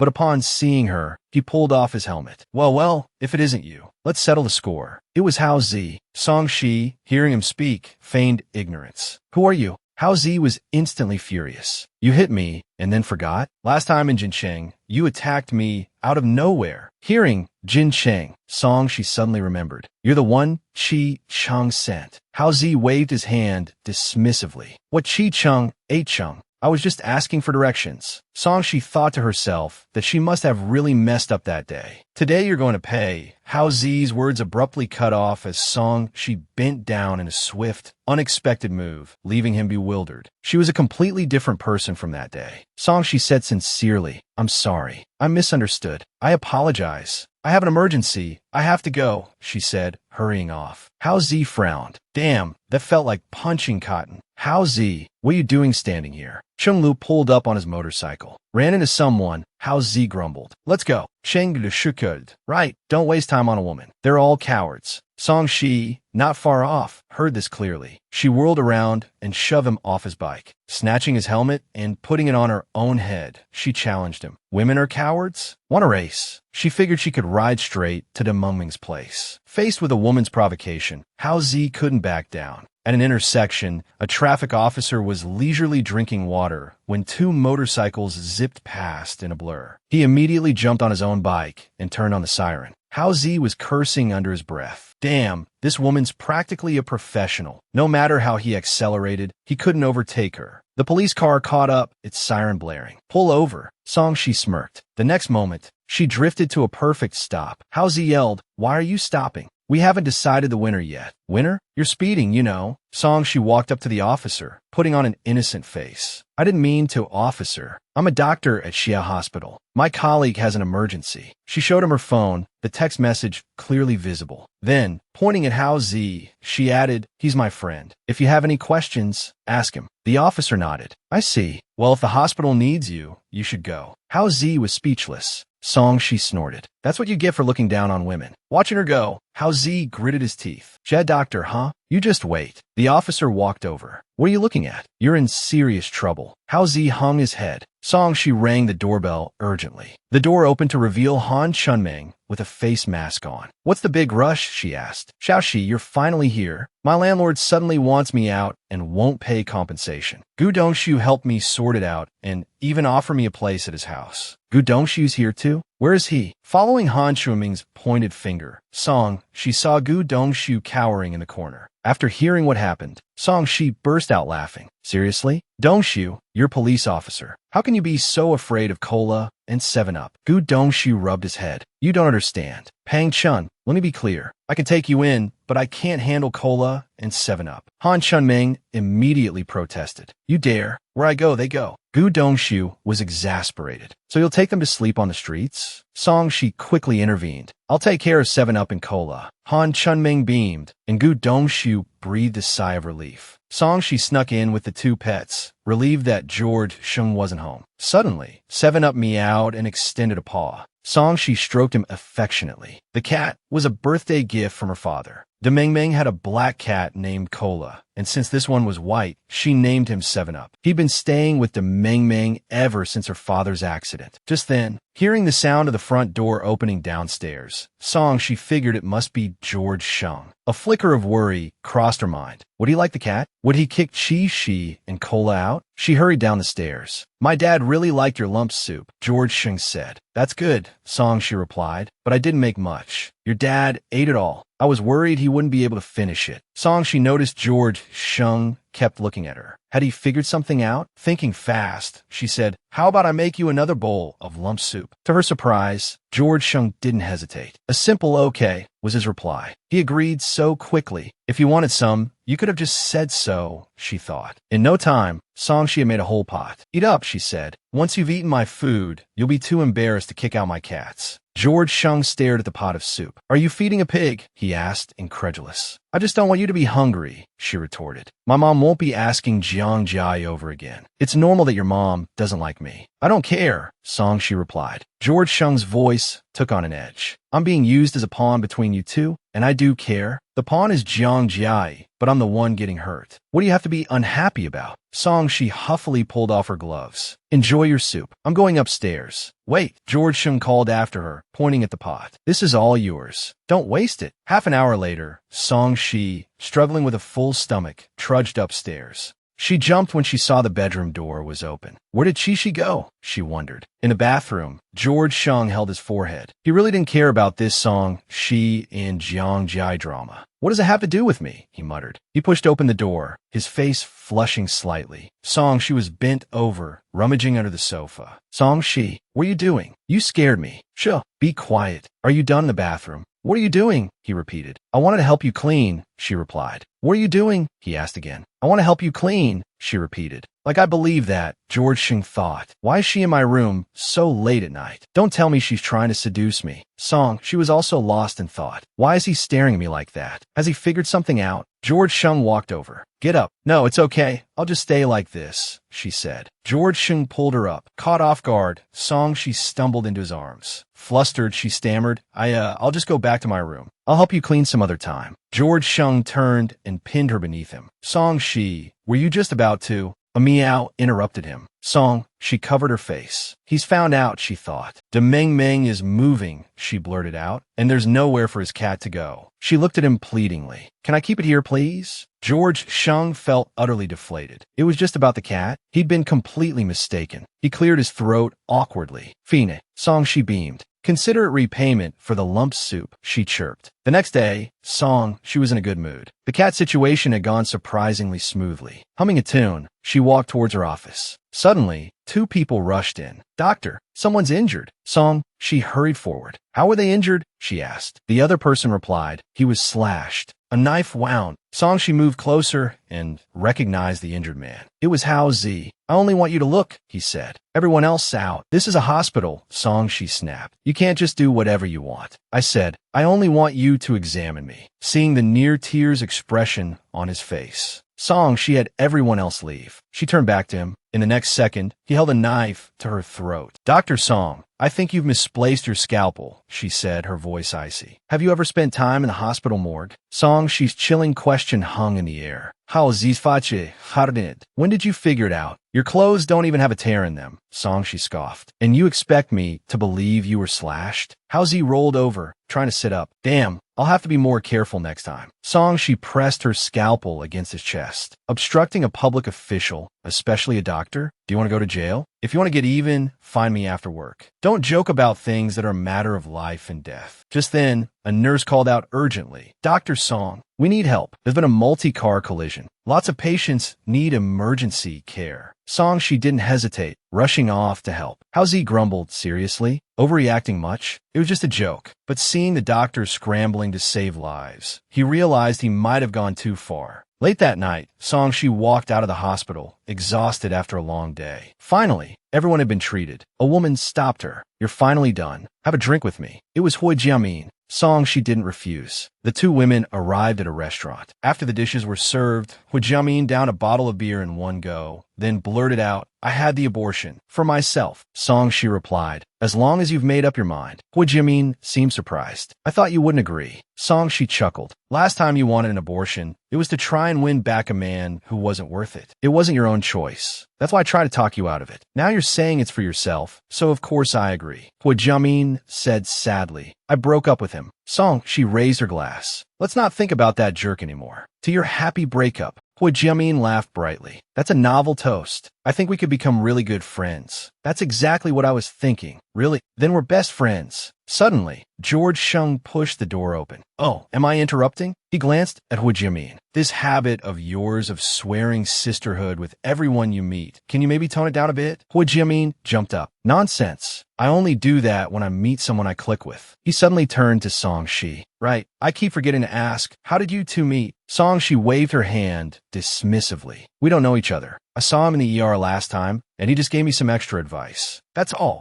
We don't know each other. Song Shi finished, breathing a silent sigh of relief. Almost slipped up. Can't reveal my relationship with George Sheng. George Sheng felt a pang of annoyance. She's so eager to distance herself. Hui Jiamin looked at them seriously, as if it could be that simple. Just then a phone rang. Hui Jiamin glanced at the caller ID and stood up. Excuse me, I need to take this call. After Hui Jiamin left, an awkward silence descended. Song Shi inwardly groaned. The atmosphere feels off. Did I offend him again? She stood up. Maybe you two should eat. I should get going. George Sheng glanced at her. Sit down. Am I the plague? You leave as soon as I arrive. Song Shi forced a smile. Wouldn't I be disturbing you too? George Sheng chuckled dryly. As if you haven't disturbed me enough already. Song, she was speechless. What's his deal? Weren't we fine yesterday? George Sheng continued. Why did Hui Jiamin invite you to dinner? We get along. She wanted to make a friend. Don't worry, I won't let slip about us. What? Are you ashamed to be married to me? Song Shi froze, unsure how to respond. Hui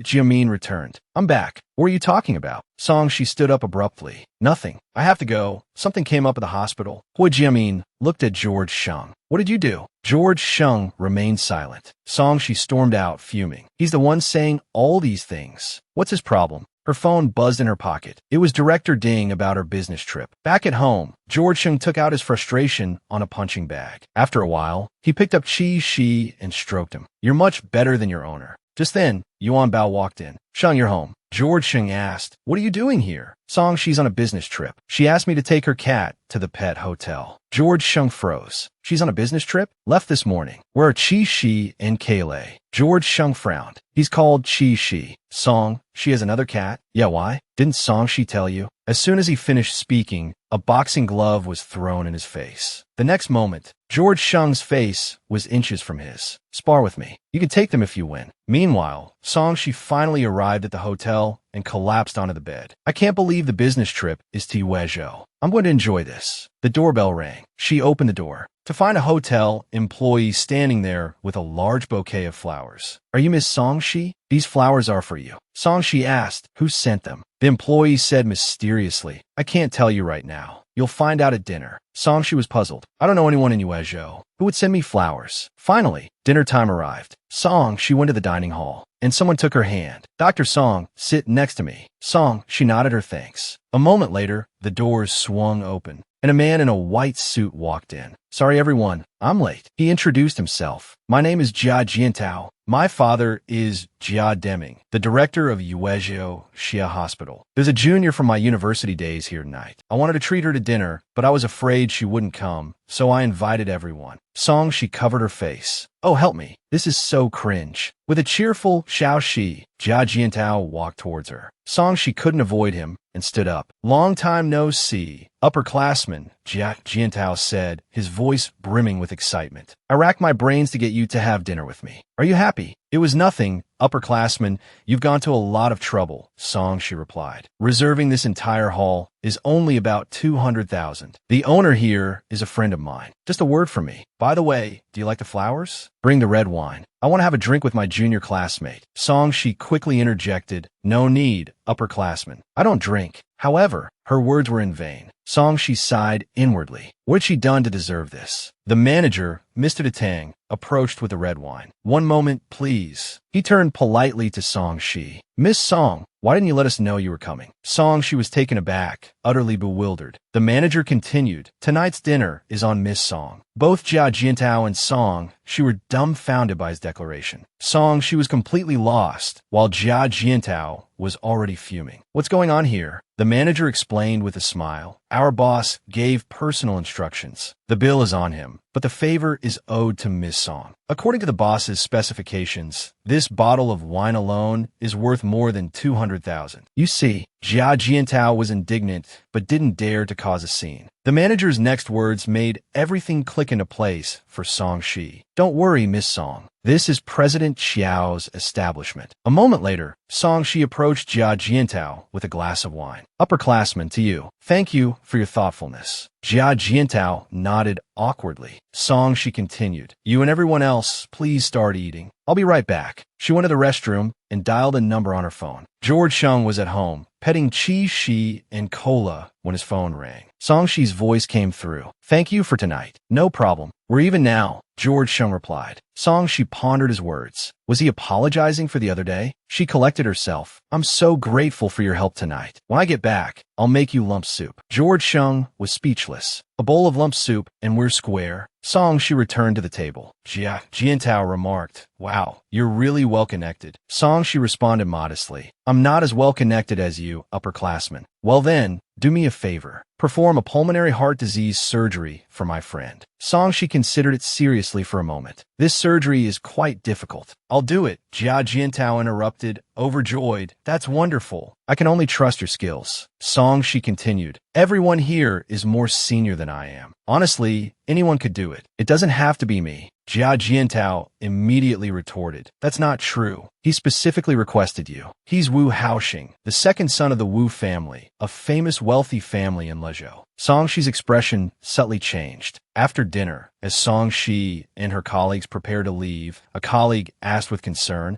I heard your upperclassman asked you to perform a surgery? Yes, but I refused, Song Shi replied. Why? I have a personal grudge against the patient. It would affect my ability to perform the surgery. I can't risk a life. Besides, any experienced doctor can do it. It doesn't have to be me. That's true, but the Wu family isn't easy to deal with. Surely they wouldn't kidnap me. As soon as she spoke those words, two men in black suits approached. Dr. Song, Mr. Wu requests your presence. Inside the Wu family's living room, Song Shi calmly sipped her tea. A woman walked over. Dr. Song, you're very composed. You've had almost a full bowl of tea at my house without asking why. Song, she set down her cup. Do you need to ask? You must be Wu Haoxing's mother. She turned to an older man. And you must be Wu Haoxing's father. The man nodded approvingly. Dr. Song, you're very perceptive. I won't waste any words. My son is in critical condition. We just want you to perform the surgery. Name your price. Song Shi's face lit up with a surprising expression. Really? Then I'll tell you. Go ahead. I want you to bring back the dead. Can you do that? Mrs. Wu asked sharply. What do you mean? I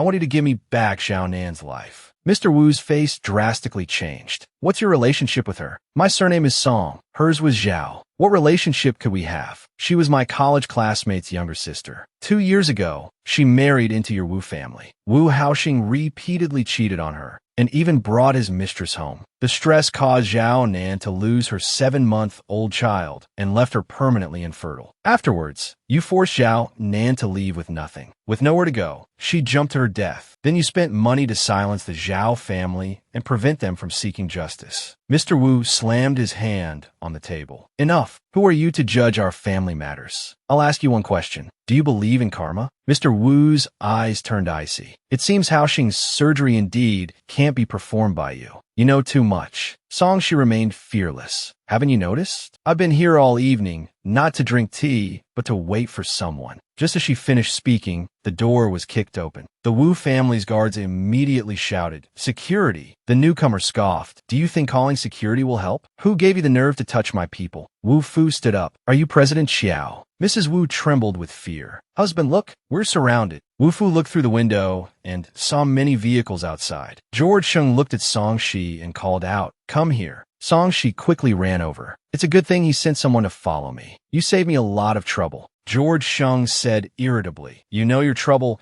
and you still act so recklessly. He then looked at Mr. and Mrs. Wu. Let's settle the score. George Sheng led Song-Shi out of the Wu family's home. Wu Fu followed behind them, forcing a smile. George Sheng opened the car door and gestured for Song-Shi to get in. Song-Shi was flattered. Mr. Wu hurried after them. President Xiao, today was just a misunderstanding. Mr. Wu, you even dare to mess with a potential manslaughter case. You clearly don't take me seriously. George Sheng addressed Yuan Bao. Terminate all cooperation with Mr. Wu. Mr. Wu panicked. Please, let me explain. George Sheng got directly into the car. We're returning to Yicheng. Song-Shi thought to herself, I even argued with him before I left. Maybe I really should try a different approach with him. George Sheng suddenly spoke. Aren't you an angel of mercy? You'd refuse to help someone in need. Some people are better off not being saved. You did the right thing. You heard everything outside. Yes. Compared to those who constantly use morality to restrain their instincts, I prefer the new George Sheng. Is that a compliment? That's rarer than a hen's teeth. Yuan Bao suddenly chimed in. Brother Sheng didn't even eat dinner. He rushed here to save you. Song-Shi leaned close to George Sheng's ear and whispered, George Sheng, when we get home, I'll make you lump soup. Seeing that he didn't react for a long time, she wondered, is he really asleep? She couldn't help but make a face. He bullies me so relentlessly usually. However, the next moment, as she was making the face, George Sheng opened his eyes. The atmosphere became incredibly awkward. The car stopped at the entrance of the residential complex. Song-Shi pulled her suitcase, panting as she arrived. Why didn't you have Yuan Bao drive to the door? Saves gas. You, George Sheng, need to save gas? I don't believe it. If you want revenge, just say it. Finally home. I am exhausted.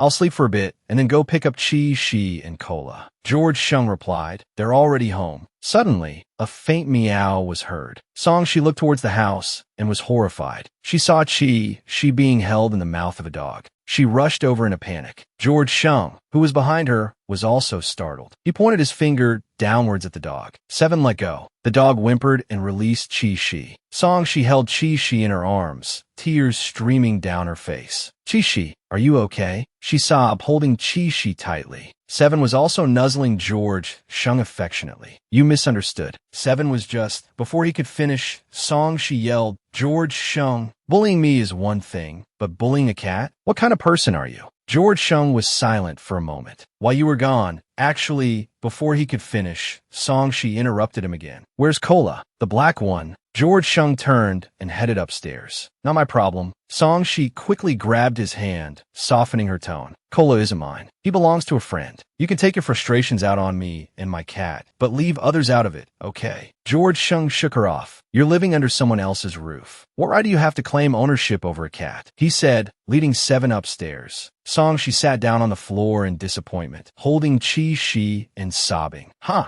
actually thought I could try a different approach with him. Just as she was consumed by sadness, a sharp meow pierced the air. The black creature that emerged from under the sofa was none other than Cola. Song-Shi quickly scooped him into her arms. Although she was relieved about Chi-Shi, this ultimately wasn't her home. Song-Shi left George's house that night. With the two cats, she searched several hotels. Each one told her that pets weren't allowed. Rejected again and again, dawn was approaching. As she walked with her head down, suddenly a group of men surrounded her. Hey, pretty lady, all alone? What's in a bag? One of them reached for her suitcase. Song-Shi shouted, get lost. Seeing them cracking their knuckles, about to attack, Song-Shi screamed in fear. Meanwhile, George Sheng was lying at home, fuming. That Song she is so ungrateful. His phone buzzed. He answered irritably. What is it? Nothing. I'll hang up. It was Chung Lee's voice on the other end. Why so angry? I just saw a young lady with some cats being harassed by thugs. She looked so helpless. George Chung was startled. He was holding a cat, a knot of unease tightening in his stomach. Chung Lu continued. I just thought she looked familiar. Then it hit me. Isn't she Jiamin's doctor? The one you told us not to bother.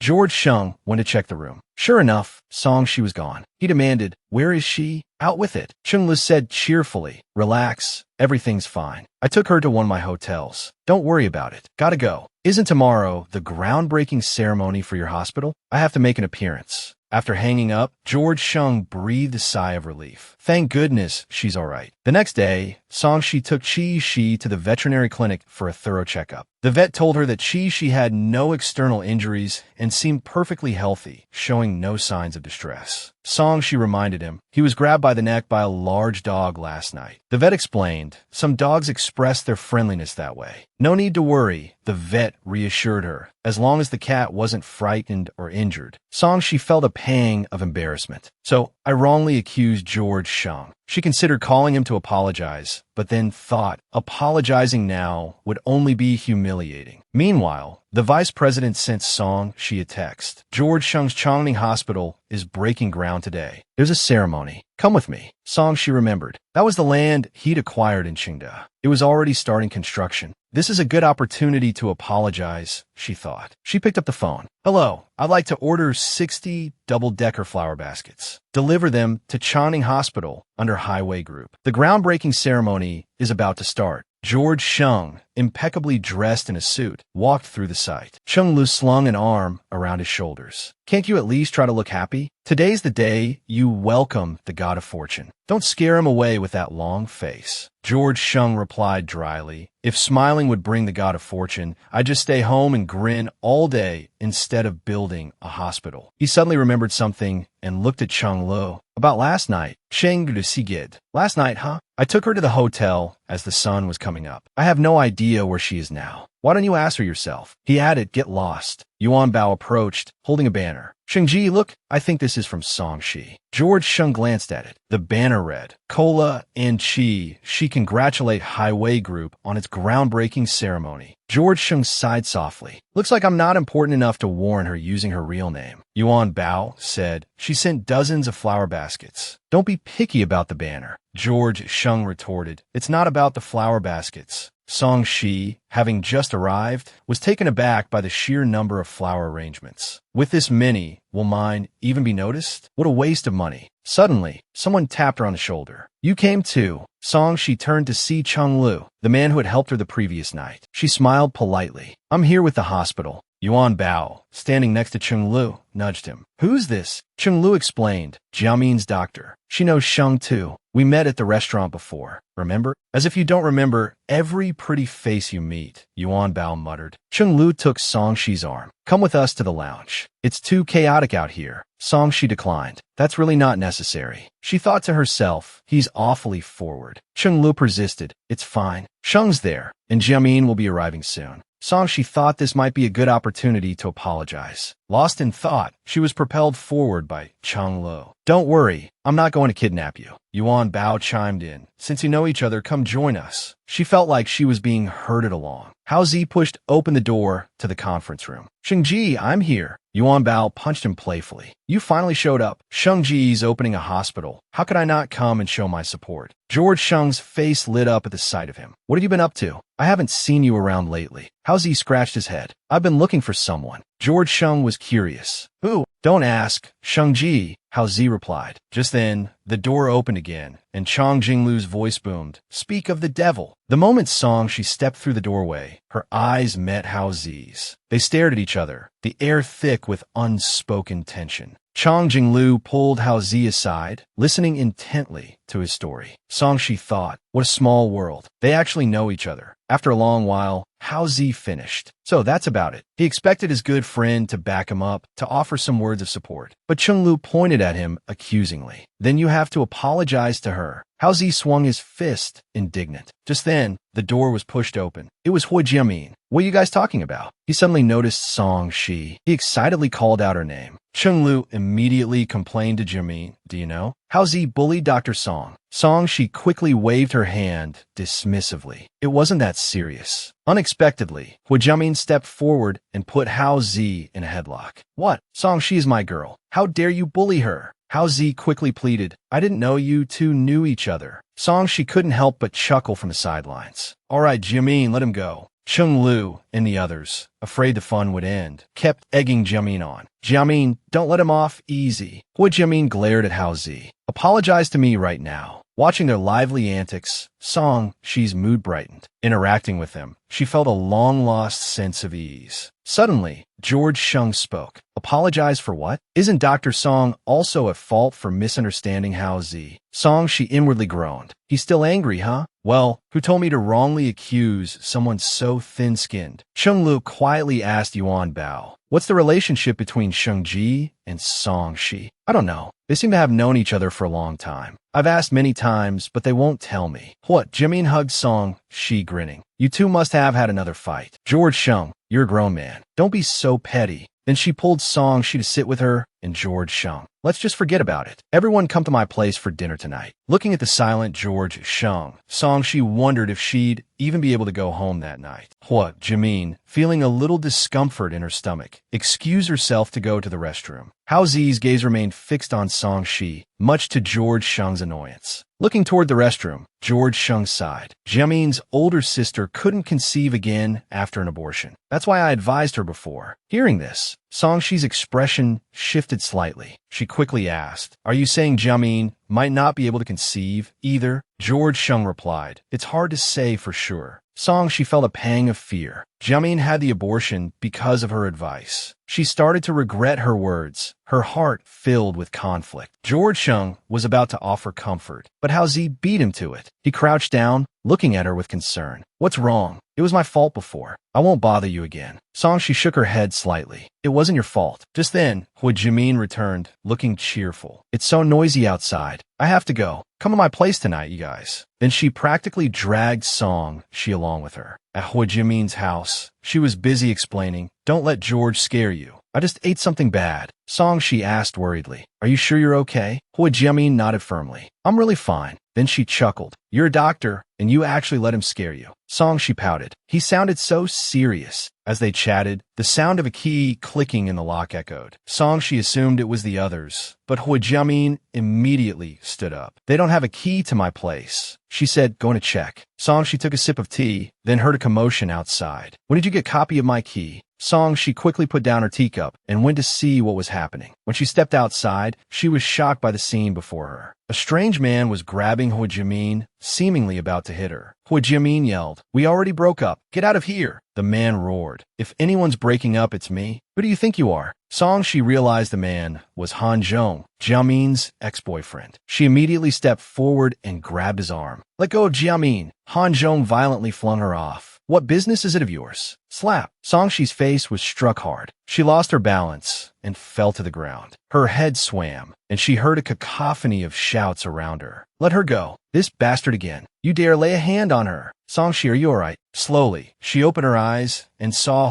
Jimin's worried face. She shook her head. I am okay. George Shung and the others had Han Zhong restrained. George Shung took a drag of his cigarette and said coldly, Jimin, he was your boyfriend, so I didn't touch him. But now he's touched someone of mine. What do you have to say about that? Song Shi blinked. Since when did I become his? Jimin said, do whatever you want. I don't care. George Shung nodded and turned to face Han Zhong. He casually flicked his cigarette, which landed directly on Han Zhong's face. A scream of pain erupted. George Shung gestured to Yuan Bao, who pulled Han Zhong to his feet. Han Zhong pleaded, I won't do it again. Really? George Shung scoffed. Too late. With that, he delivered a swift kick, sending Han Zhong flying. Song Shi suddenly rushed forward, intercepting George Shung. Forget it, she pleaded. Stop. Someone might get killed. George Shung, catching Song Shi's worried gaze, relented. He gave Yuan Bao a pointed look. Yuan Bao nodded, signaling his understanding. Don't worry, Mr. Shung. I'll handle this. Jimin, help Song Shi get to the hospital. Song Shi, still reeling from her memory loss, insisted she was fine. However, George Sheng grabbed her arm, preventing her from pulling away. I'll take her, he declared, then turned to Chung Lu and the others. Jiamin is in your hands. They assured him they would take care of her. Housie silently watched them leave, a strange bitterness rising in his chest. Downstairs, Song, she began to explain. I just went out last night. George Sheng nodded. I know. To walk your cat? What were you planning to do if you hadn't run into Chung Lu? Song, she stammered. It wasn't that serious. George Sheng's anger flared. Taking a deep breath to compose himself, he said, forget it. Let's go to the hospital. Song, she insisted. I'm really fine. I'm a doctor. I know best. Just then, Song Shi's phone rang. She answered, her face paling dramatically. George Sheng, already driving her to the hospital, urged, turn here, faster. George Sheng asked, puzzled, what's wrong with your cat now? Song Shi explained, I left them at the veterinary clinic. They were fine during the day, but the doctor just called. She is sick. George Sheng was speechless. She seemed more concerned about her cat than her own injuries. We're here. Park here. Before the car had even fully stopped, Song Shi rushed out. Judging by her energy, at least she was fine.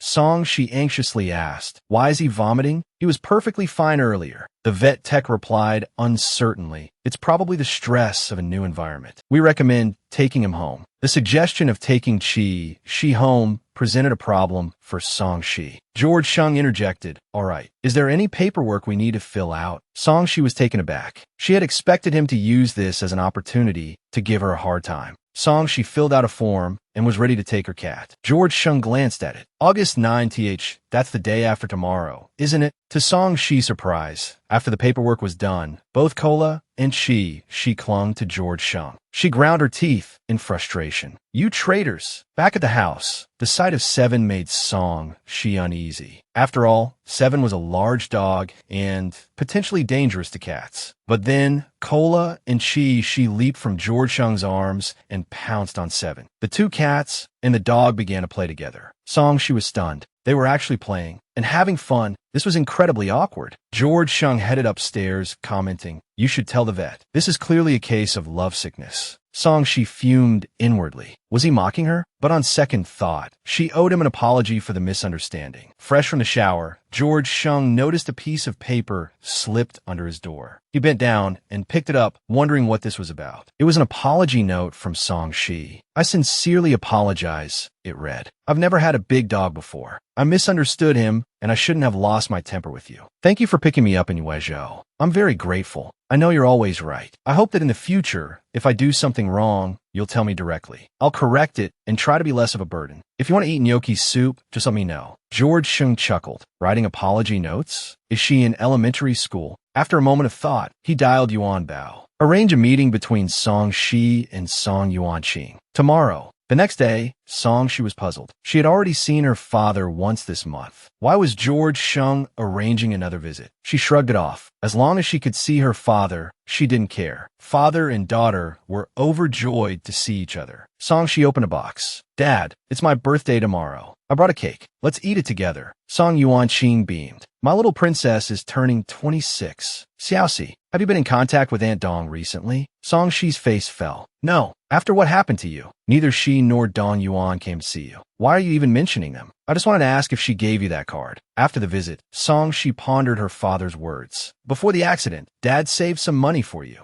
and asked Aunt Dong to keep it safe. Did she give it to you? Song Shi analyzed the situation. She had met with Dong Yuan several times regarding the Yicheng project, and Dong Yuan hadn't mentioned any card. They're trying to steal my father's money. Dong Yuan, just you wait. That's strange. Why won't the door open? She looked closer. The power was out. George Sheng peered over Song Shi's shoulder. What are you doing? Startled, Song Shi yelped, oh my God, and tumbled to the ground. George Sheng teased, don't call me mom so readily. Song Shi grumbled, well, it's your fault for sneaking up on me. George Sheng lightly tapped her nose. No power, no entry. Song Shi suddenly realized, oh right, the battery can only be changed from the inside. You need a portable charger to charge it from out here. George Sheng walked over to a tree. Climb up. I didn't lock the door. Climb in and open it. Song Shi was speechless. I've never climbed a tree in my life. George Sheng assessed the situation. This tree isn't very sturdy. It might break if I go up. Let's just have Yuan Bao bring a charger. He glanced at his watch. There's no time, he declared, scooping Song Shi into his arms and boosting her towards the tree.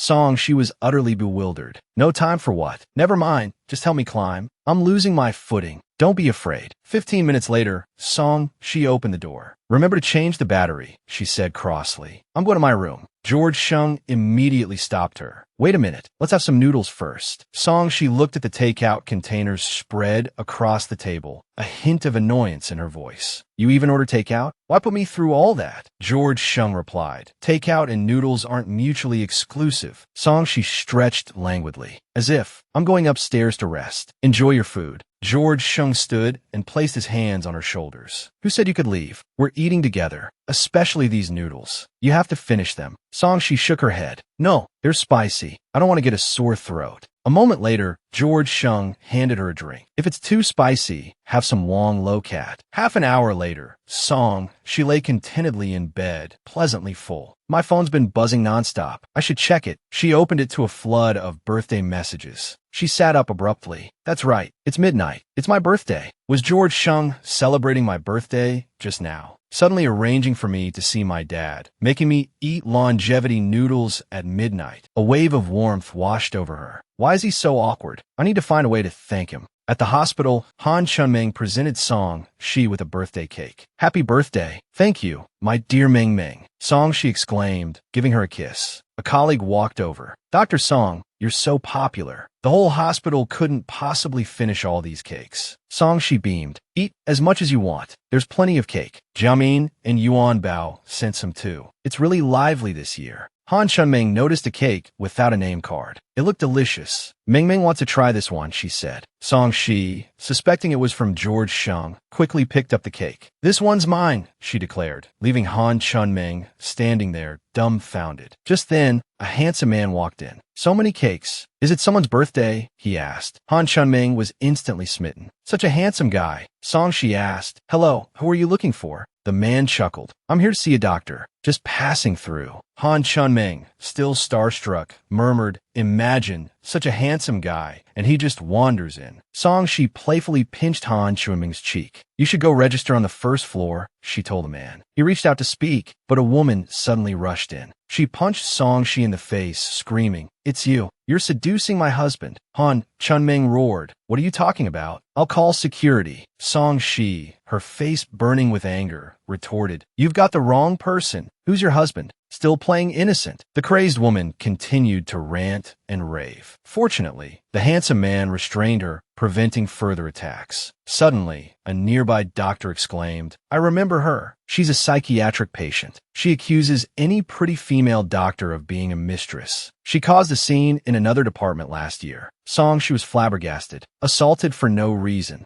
The handsome man, having subdued the woman, addressed Song Shi. Dr. Song, I'll take her to security. Song Shi nodded her thanks. Han Chunming pointed out, Your face is swelling up. Song Shi sighed, exasperated. A random attack out of the blue. How did she even know my last name is Song? Han Chunming said, Never mind. Dongxiu and I will take you out for drinks tonight to celebrate your birthday. George Shung was driving home. Yuan Bao remarked, Brother Shung, Song, she went out drinking with Gu Dongxiu and the others. She won't be back this early. I didn't ask about that, George Shung replied. I thought you finished work early because you were going to see Song Shi. He was about to reprimand Yuan Bao when the car pulled up to the house. To his astonishment, he saw Song Shi climbing a tree. Hearing his cheerful voice, she finally made it up. Annoyed, she called down, Are you addicted to climbing trees? Song Shi looked down and saw it was George Shung. Waving, she said, You're back. Look, I can climb this high all by myself. George Shung looked at her flushed face. She was definitely completely drunk. He sighed helplessly. Come down first. Song Shi said no. The door lock is broken again. It kept saying my password was wrong. I'll show you. George Shung suddenly noticed her injured face. What happened to this? But there was no time to think. He saw Song Shi's foot slip. Then she fell towards him. With a thud, George Shung was pinned beneath her. The next second, their lips met, perfectly aligned. Song Shi's eyes widened in shock. Just as she tried to pull away, George Shung held her head and kissed her deeply. In that moment, breathing felt difficult. 1,000 thoughts raced through Song Shi's mind. Am I still drunk? Struggling, she lifted her head. Wait a minute, this. But then, seeing the blood on George Shung's lip, she felt embarrassed. She had bitten him. I'm so sorry, she repeated. An hour later, Songshi held antiseptic and some bandages. A little awkwardly, she said, let me take care of your wound. George Shung looked at her. You're sober now? Songshi nodded, dabbing his lip with an antiseptic wipe. I'm so sorry. I had a bit too much to drink tonight with Dongshu and the others. George Shung teased. I suffer a bloody lip on your birthday. Are you sure you're not bad luck for me? Songshi said shyly. I didn't mean to smash your lip just now. George Shung said. I was stunned. Songshi pouted. You make it sound like I took advantage of you. She picked up the tray and turned to leave. George Shung stopped her. What happened to your face? Songshi covered her face and sighed. Today, a patient in the psychiatric ward mistook me for a mistress. Slapped me. Don't let it bother you. That kind of person isn't worth it. How can I not care? I hate mistresses the most. Seeing Songshi's furious expression, George Shung remembered Songshi's ex-boyfriend, Shun Jiaoi, who had cheated on her with a younger student. Shun Jiaoi, George Shung muttered under his breath. One day, George Shung had just returned home when his mother pulled him aside, demanding to know what had happened to his lip. George Shung was a little impatient. It's nothing, Mom. I bumped into something. Nonsense. How could you bump your lip like that? It wasn't Songshi, was it? George Shung quickly interrupted. No. Mom, don't just guess. Is Dad resting? I'll go see him. George's mother gritted her teeth. He's so protective of her. She must be involved. George Shung went to his father's bedroom. His father, Xiao Fu, also asked about his lip. George Shung brushed it off, assuring him it was nothing. Xiao Fu sighed. You're a grown man, still acting like a child. When you were 6, you climbed a tree with your cousins and fell, your face covered in blood. George Shung was taken aback. You still remember that? Xiao Fu stroked his head. How could I forget anything about you? I had a dream last night that I died, and you were all alone. George Shung comforted him. Dreams are the opposite of reality. Aren't you perfectly fine? Xiao Fu said, but I'll be gone someday. This family will eventually fall on your shoulders. George Shung gripped his father's hand. Don't talk like that, he said, his expression filled with sorrow. Leaving his father's bedroom, he went to the living room and was surprised to see Songshi standing there. When did you get here? He suddenly noticed Songshi clutching her finger and rushed over to check on her. Her finger was bandaged. Songshi said stiffly, it's nothing, and walked away. George Shung was instantly furious. He grabbed her arm. What happened? I'm asking you. Songshi's eyes darkened. She shook off his hand. Just half an hour earlier, she had arrived at the Shung family home with some gifts. George's mother said coldly, you don't need to bring gifts. Our family doesn't lack anything. Songshi smiled. What your family has is yours. What I buy is mine. Didn't you say Uncle wanted to eat the dumpling soup I make? I'll make some now. George's mother scoffed. You're not planning on just making dumpling soup, are you? No matter what tricks you use to marry into our family, you have to follow the Shung family's rules. Your father may have spoiled you, but no one here will spoil you for the rest of your life. Oh, and speaking of your father, the new mayor of our city has taken office. His surname is Shung. I hope he's not like your father. It was this last remark that distracted Songshi. The knife she was using to chop tomatoes slipped, cutting her finger. She cried out in pain. George's mother saw this and said, such a pampered princess. How can you even cut yourself chopping vegetables? Songshi couldn't take it anymore. Throwing down her apron, she said angrily, I tolerate you because you're George Shung's mother. But if you dare say anything about my father, I can choose not to treat you as an elder. George Shung confronted his mother, demanding an explanation. After she relayed the incident, she clutched his arm. See? Does he even have any respect for me? George Shung sighed, rubbing his temples. Mom, can you please stay out of my affairs? His mother's face hardened. I'm not wrong. How dare he flare up like that? George Shung tried to reason with her. His father is his father. He's who he is. Don't provoke him with this anymore. His mother erupted in anger. Why are you taking his side? George Shung threw back a curd. Enough. I'm leaving, and walked out the door. Songshi drifted listlessly down the street, George's mother's words echoing in her ears. Your father used to spoil you, but here, no one will pamper you forever. How could he treat me like that? Lost in her sorrowful thoughts, Songshi stumbled, nearly falling. Her bag slipped from her grasp and tumbled to the ground. Just then, a man retrieved it for her. Dr. Song, are you all right? Songshi looked up. It was the man who had helped her restrain the psychiatric patient at the hospital yesterday. He offered a gentle smile. It seems you haven't forgotten me. A little embarrassed, Songshi replied. Oh, it's you, the, friendly, handsome guy. Yesterday was so hectic, I forgot to thank you for helping me with that patient. The man's expression momentarily shifted, a flicker of something unreadable in his eyes. How did you know I was,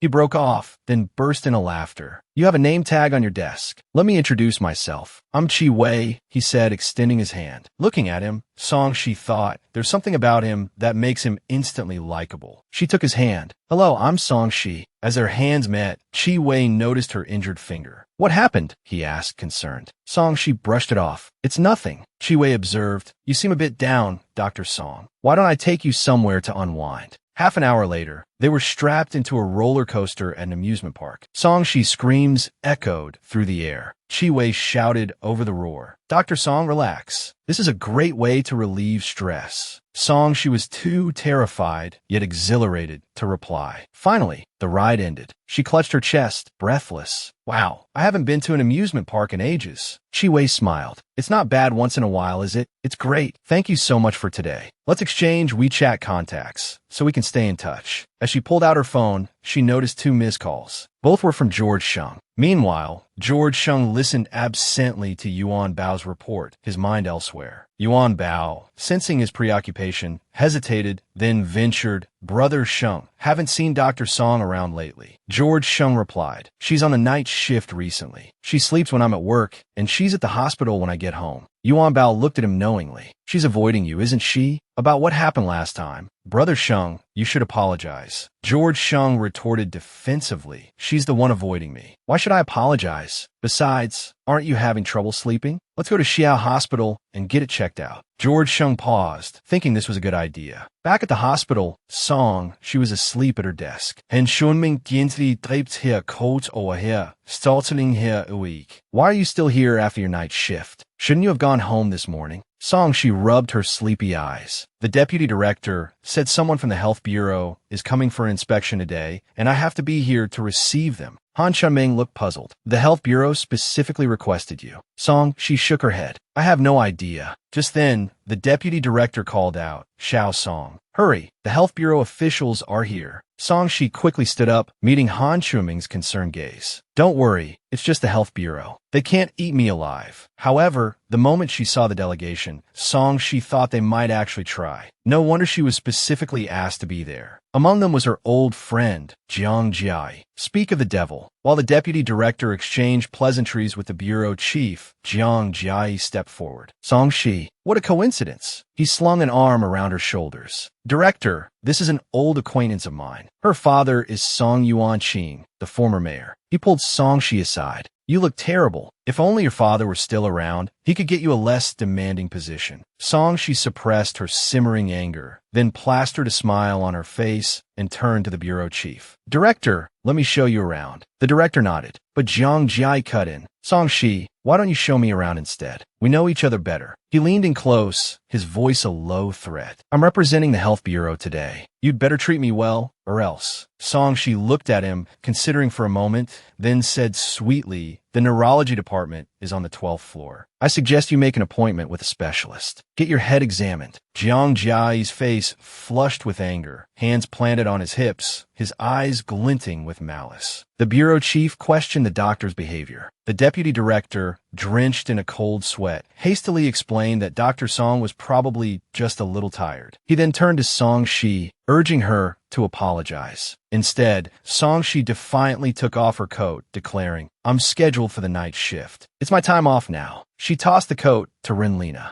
Turning, she strode towards the exit. Fuming, Song-shi thought, Jiang Jiai acts like this. Renlina acts like this. Am I cursed? She marched angrily forward. Completely oblivious to anyone in front of her, she bumped headlong into someone. Oof, she exclaimed, quickly apologizing. I'm so sorry. Looking up, she froze. She collided with George Sheng. Duan Bao Tuka. Song-shi, that's great. I was afraid you'd left already. George Sheng reached out as if to comfort her. Why are you in such a hurry? Song-shi brushed his hand away. If it weren't for you, she seethed, Jiang Jiai wouldn't be giving me such a hard time. George Sheng remained silent, simply gazing at her. Sensing the tension, Yuan Bao quickly intervened. Ha! He laughed nervously. Sheng Ji has insomnia. We thought we'd check on him. Before he could finish, George Shin cut him off. Let's go. Jiamin set up a dinner. He turned and walked away. Yuan Bao shot a bewildered look at the two of them, then followed. George Sheng's abrupt departure surprised Song Shi. He just left? I was ready for a major showdown. Suddenly, Han Chunming rushed over. Thank goodness you haven't gone far. Song Shi asked what was wrong. The Health Bureau is using this as an excuse to block our project, Han Chunming explained. The deputy director wants you to apologize. Song Shi exploded. Apologize? They can fire me if they want. Han Chunming quickly tried to calm her down. I understand you're angry, but this isn't something to joke about. Do you have anyone who can help? Song Shi groaned. I did, but I just sent him away. Han Chunming sighed. I'll ask Gu Dongshu if he can do anything. Suddenly, a man's voice startled Han Chunming so badly she almost dropped her phone. Turning, she saw the handsome man from the hospital. Her face flushed and her heart pounded. It was Chi Wei. Song Shi shoved the starstruck Han Chunming aside. What are you doing here? She asked. Are you sick? Chi Wei looked slightly embarrassed. You said you'd buy me dinner last time, but you never contacted me. I'm here to collect. Oh, I'm so sorry, Song Shi apologized. I've been working night shifts. I haven't had time. Let's go now. Behind her, Han Chunming pumped her fist, silently cheering Song Shi on. Go, Song Shi. Get him. As Song Shi started to leave, Han Chunming called out, Don't forget about the Health Bureau. You'll be in real trouble otherwise. Chi Wei overheard. At the restaurant, he got straight to the point. Tell me what's going on. Don't you consider me a friend?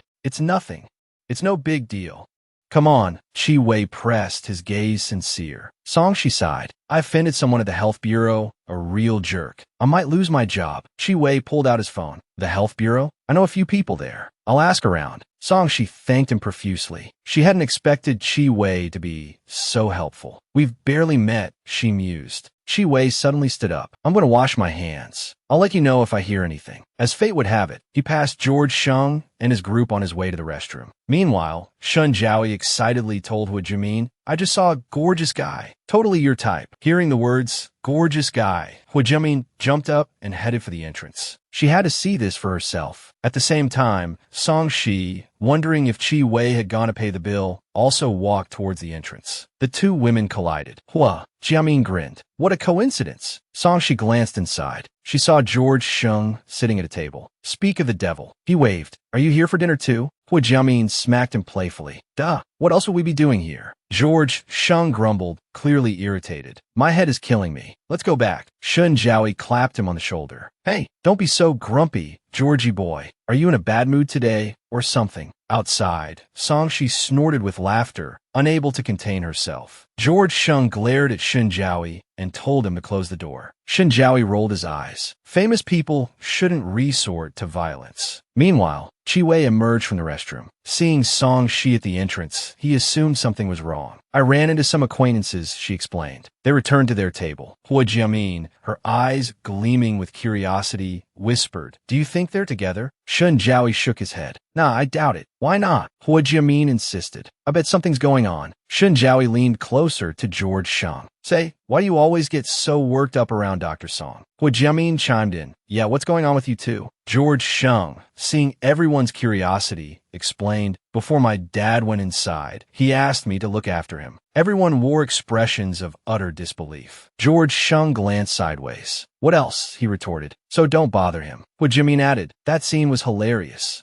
Chi Wei's expression shifted subtly, a change noticed by the observant Yuan Bao. Finding an opportunity, Yuan Bao quietly asked, Do you have feelings for Song Shi? Chi Wei paused. I think she's interesting. Does Sheng like her? If he does, I'll back off. Yuan Bao shook his head. I don't know. After the meal, Song Shi waved goodbye to Chi Wei. Chi Wei told her to go home and that he'd contact her if there was any news. This scene was clearly witnessed by Yuan Bao and George Sheng, sitting in a car. Sheng, should we give her a ride? When Sheng remained silent, Yuan Bao didn't press further. Song Shi walked on, lost in thought, dejectedly wondering what good news there could possibly be. She expected to be suspended. As she walked, snippets of conversation from passers-by caught her attention. Terrifying. A multi-car pileup, isn't it? Lucky we didn't drive today. Seems like there's an elderly man having a heart attack. Stuck there. How awful. Hearing the words heart attack, Song Shi immediately broke into a run. The scene was chaotic when Songshi arrived. If anything happens to my father, how will you compensate me? How is this my fault? The traffic is jammed. The ambulance can't get through. Songshi reached one of the wrecked vehicles and saw an unconscious elderly man. She rushed forward to check on him. Sir, can you hear me? A man from behind asked who she was. Songshi explained, I'm a doctor. Your father is in critical condition. The ambulance can't get in right now. There's a hospital nearby. Carry him there. The man nodded frantically. However, the heavens had other plans. The sky suddenly opened up, unleashing a torrential downpour. Not far away, George Shung sat in his car, observing the scene. He muttered, somewhat disapprovingly, she really thinks she's an angel, searching the streets for patients. Then he added, someone's filming her. Manage the PR. Get this angel in white some good press. Songshi was knocking on car windows, desperately trying to borrow an umbrella. No one obliged. She was frantic. She could handle the downpour, but the elderly man couldn't. Suddenly, the rain stopped beating down on her. Looking up, she realized it hadn't stopped. Someone was holding an umbrella over her. It was George Shung. What are you doing here? Before he could answer, she snatched the umbrella from his hand and ran towards the elderly man. Here, take the umbrella. Quickly, carry your father. We're going to the hospital. Watching them disappear, George Shung stood motionless, speechless. Songshi finally got the man to the hospital. Seeing him taken in, she finally breathed a sigh of relief. The release of tension brought on a wave of dizziness. Just as she was about to collapse, George Shung caught her. Seeing him, she asked weakly, why did you follow me? George Shung touched her forehead. You're burning up. What were you planning to do if I hadn't come? He then lifted her into his arms. I'll take you to a doctor. Songshi suddenly cried out, wait, don't go to the hospital. George Shung sounded exasperated. Why are you being so stubborn? I don't want to see them right now. Yuan Bao suggested. Shung, why don't we take Songshi home first? Seeing Songshi nod in his arms, George Shung agreed to take her home for the time being. They arrived shortly after. George Shung laid her on the bed and was about to fetch the first aid kit when Songshi grabbed his hand. I'm so tired, she murmured. I don't want to fight with you. I don't want to upset you. Let's both just endure. 3 years will pass quickly. I don't want to be angry anymore. With that, she fell asleep. George Shing covered her with a blanket and whispered, I don't want to see her covered in sweat, her clothes soaked through either. He gently tried to rouse her. Songshi, wake up and change your clothes. However, despite several attempts, she remained deeply asleep. George Shung paused, thinking, well, it's not the first time. I'll change them for her. He reached out and undressed her.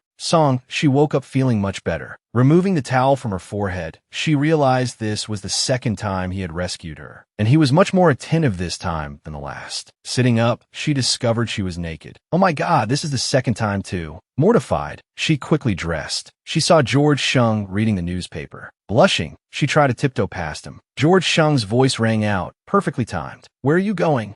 She stammered, embarrassed. To work. No more night shifts for you. In fact, you might not have any shifts left soon.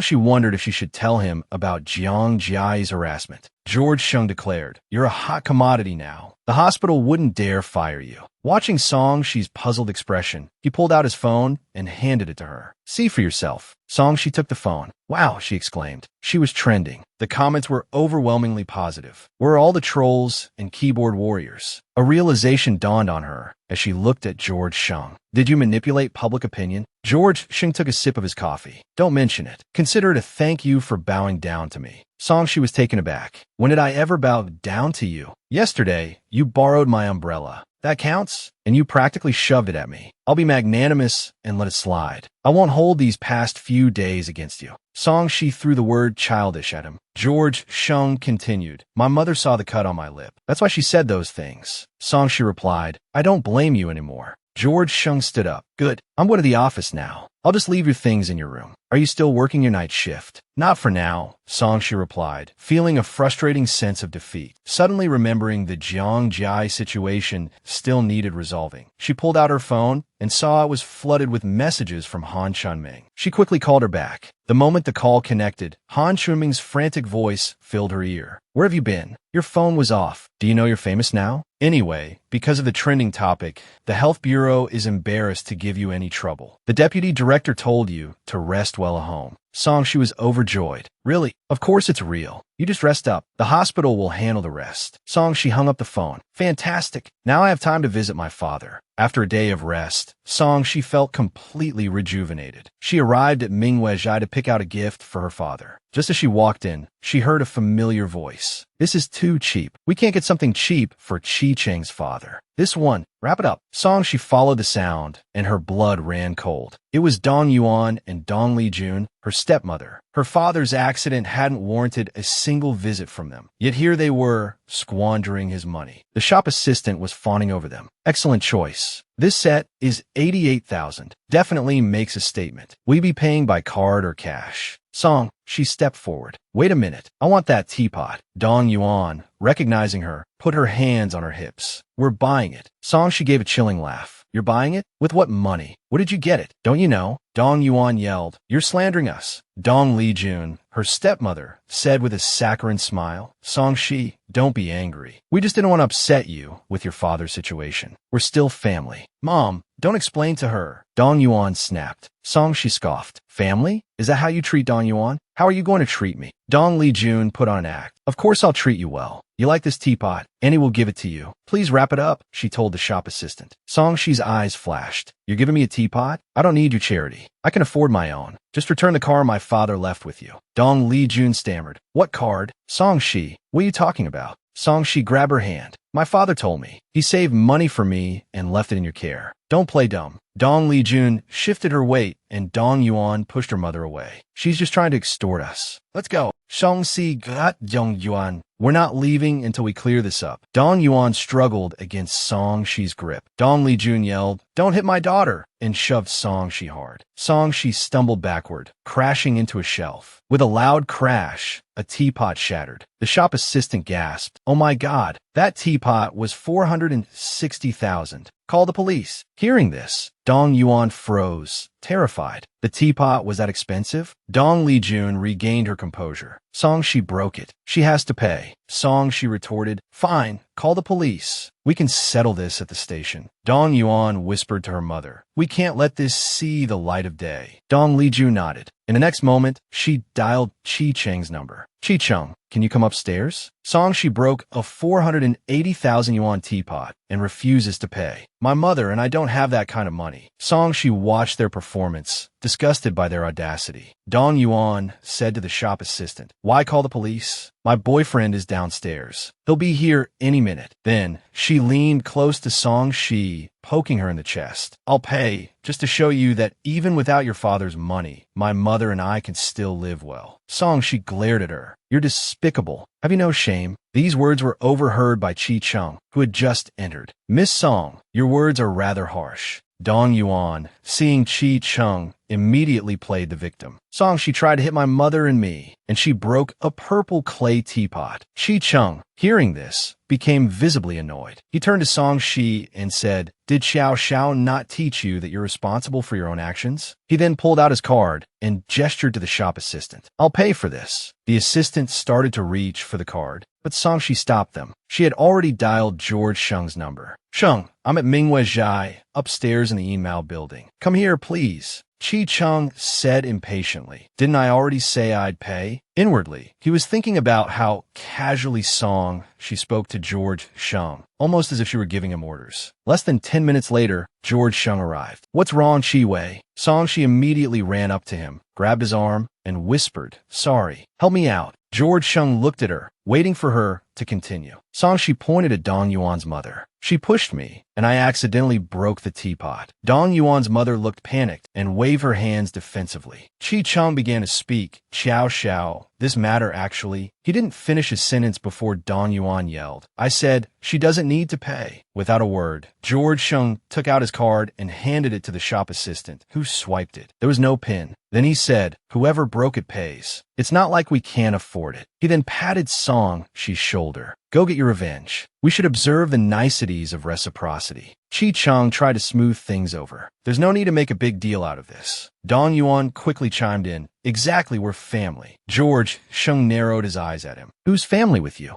Sheer, how do you want to handle this? Song Shi paused for a moment, then held out her hand. Chi Xiao, Dong Yuan, and her mother took the money my father left me. I want it back. Dong Yuan's mother cried out in alarm. I didn't. Chi Chang said, Miss Song, do you have any proof? Song Shi's heart sank. She realized she didn't have any evidence. George Sheng said coldly. She says she has it, so she has it. If you want proof that you don't have the card, then fine. Either produce the card today, or nobody leaves. Or do you, Chi Xiao, think I'm short of money, that I'd waste my time here with you? Dong Yuan quickly clung to Chi Cheng, calling him pet names. Chi Cheng, thinking quickly, realized he couldn't afford to offend Xiao Xiao. He pushed Dong Yuan away. Enough. I haven't stopped giving you money. What did you take from her? Give it back. He turned and walked downstairs. Dong Yuan hurried after him. Dong Yuan's mother pulled out the card and threw it at Song Shi. You're so clever. Song Shi sneered. Thank you for returning what belongs to me. She took the card and laughed triumphantly. Thank you so much. I owe you big time for this. I wonder how much they spent. George Sheng watched her happy expression. If only she could always smile like this, he thought. They haven't transferred the money yet, which means your father probably used your information to activate the card. Go to the bank quickly and transfer the money to your own account. Song Shi's eyes widened in realization. Right, why didn't I think of that? George Sheng looked at the shop assistant. If I'm not mistaken, this is Yuan Bao's shop, right? Delete all the security footage. The assistant was startled. You're a friend of Mr. Yuan? Of course, we'll take care of it immediately. So it's a shop, Song Shi mused. Should I buy something else to compensate him for the trouble? Do as you see fit. I'll leave the car for you. It'll be more convenient. George Sheng made a call. Yuan Bao, ask the shareholders to wait a little longer. I'll be right there.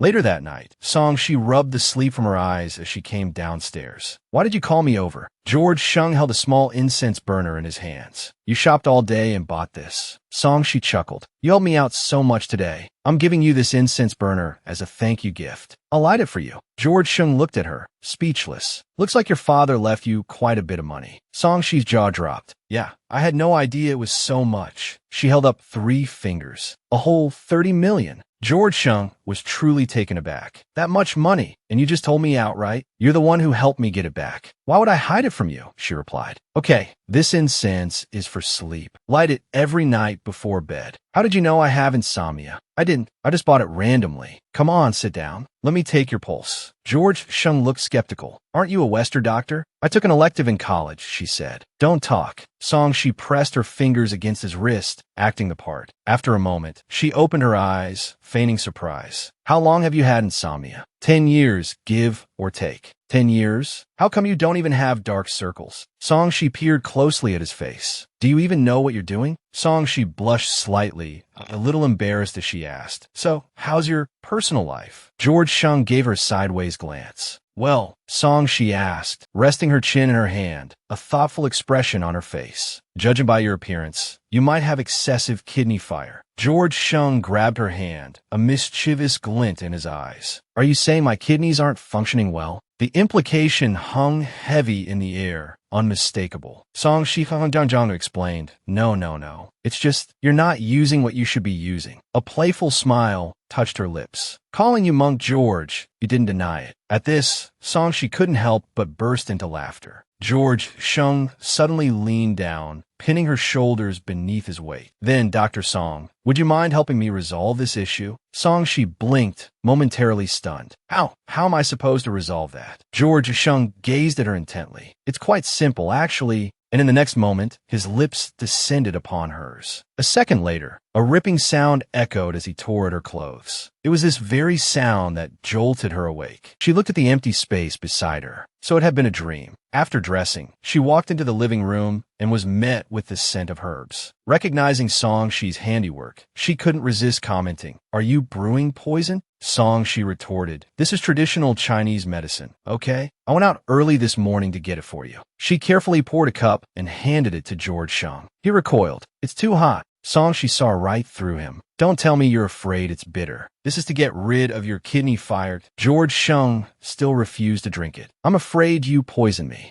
Having no other choice, she took a sip herself. After swallowing, she licked her lips with a satisfied smack. It seemed to taste quite good. George Shung frowned. This woman was doing this on purpose.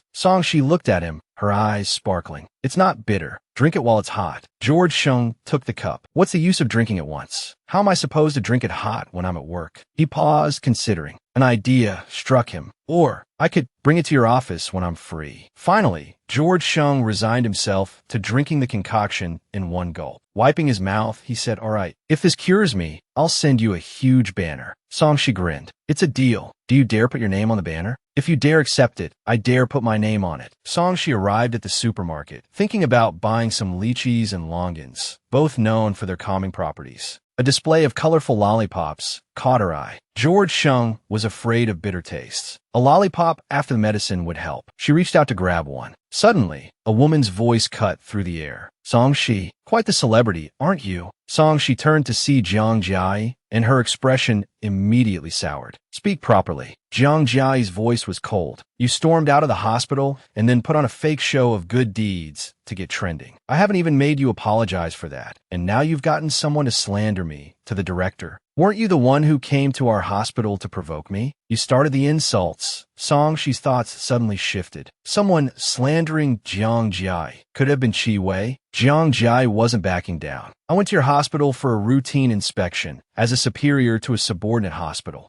She waved her hand dismissively. "All right, it's just the two of us. These pretenses are useless. Get to the point. What's your relationship with George Shung? Did he help you with this?" Jiang Jia pressed on. "If George Shung helped you, it must be because he doesn't know I work at the health bureau. Otherwise, do you think he'd choose you over me? Why don't you try calling him? Let's clear this up right now." Jiang Jia faltered, her confidence wavering. But she couldn't show weakness. "You think I'm afraid to?" She pulled out her phone and dialed, but the call went unanswered. Jiang Jia lowered her phone. "He's busy. He doesn't have time to answer right now. Why don't you call? Do you even have his number? Do you want me to give it to you?"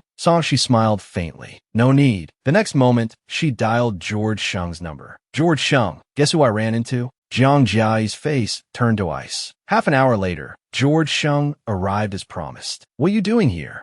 She asked pointedly. Jiang Jia spoke up. "You and he have a childhood friendship. There's something I need you to judge." George Shung's voice was indifferent. "Our parents were acquaintances, that's all." Jiang Jia stammered. "George Shung, 2 days ago, I went to Songshi's hospital for an inspection on behalf of the health bureau. She was openly disrespectful and even slandered me. Did you know about this?" Inwardly, Songshi scoffed at Jiang Jia's ability to twist the truth. George Shung shook his head. "I didn't know." Jiang Jia slammed her hand on the table. "I knew George Shung didn't know. Otherwise, he would have definitely helped me." George Shung's eyes narrowed slightly. "Helped you? Why do you assume I would help you?" Jiang Jia stared at him in disbelief. "But my father said," George Shung cut her off. "Your father is indeed an old acquaintance of my family. But Songshi, you can't afford to offend." Jiang Jia shot up from her seat. "On what grounds?" Slamming her hand down, she knocked over a teacup. Hot water splashed across the back of Songshi's hand, making her gasp in pain. George Shung quickly dabbed at Songshi's hand with a napkin. "On my grounds," he replied. "Anyone who gives her trouble is giving me trouble." His attentiveness to her was unmistakable. Tears welled up in Jiang Jia's eyes as she witnessed their intimate exchange. A moment later, she burst out of the room. Songshi, regaining her composure, turned to George Shung. "I'm sorry," she said apologetically. "I shouldn't have dragged you into this." George Shung took a sip of his water. "Someone who can pull strings at the health bureau doesn't really need my help." Songshi suddenly asked, "Why have you been so good to me lately? You offered to help me with my insomnia. What? You're good to me, so naturally, I'm good to you. Look, I even brewed you a new batch of medicine." George Shung was momentarily speechless. Drinking Chinese medicine in a coffee shop? Is she trying to ruin the ambience? He thought. "Where should we drink it then?" he asked. "At your company." Inside the lobby of Highway Group, two receptionists whispered to each other. "Quick, look, who's that woman behind Mr. Shung?" "I don't know." Meanwhile,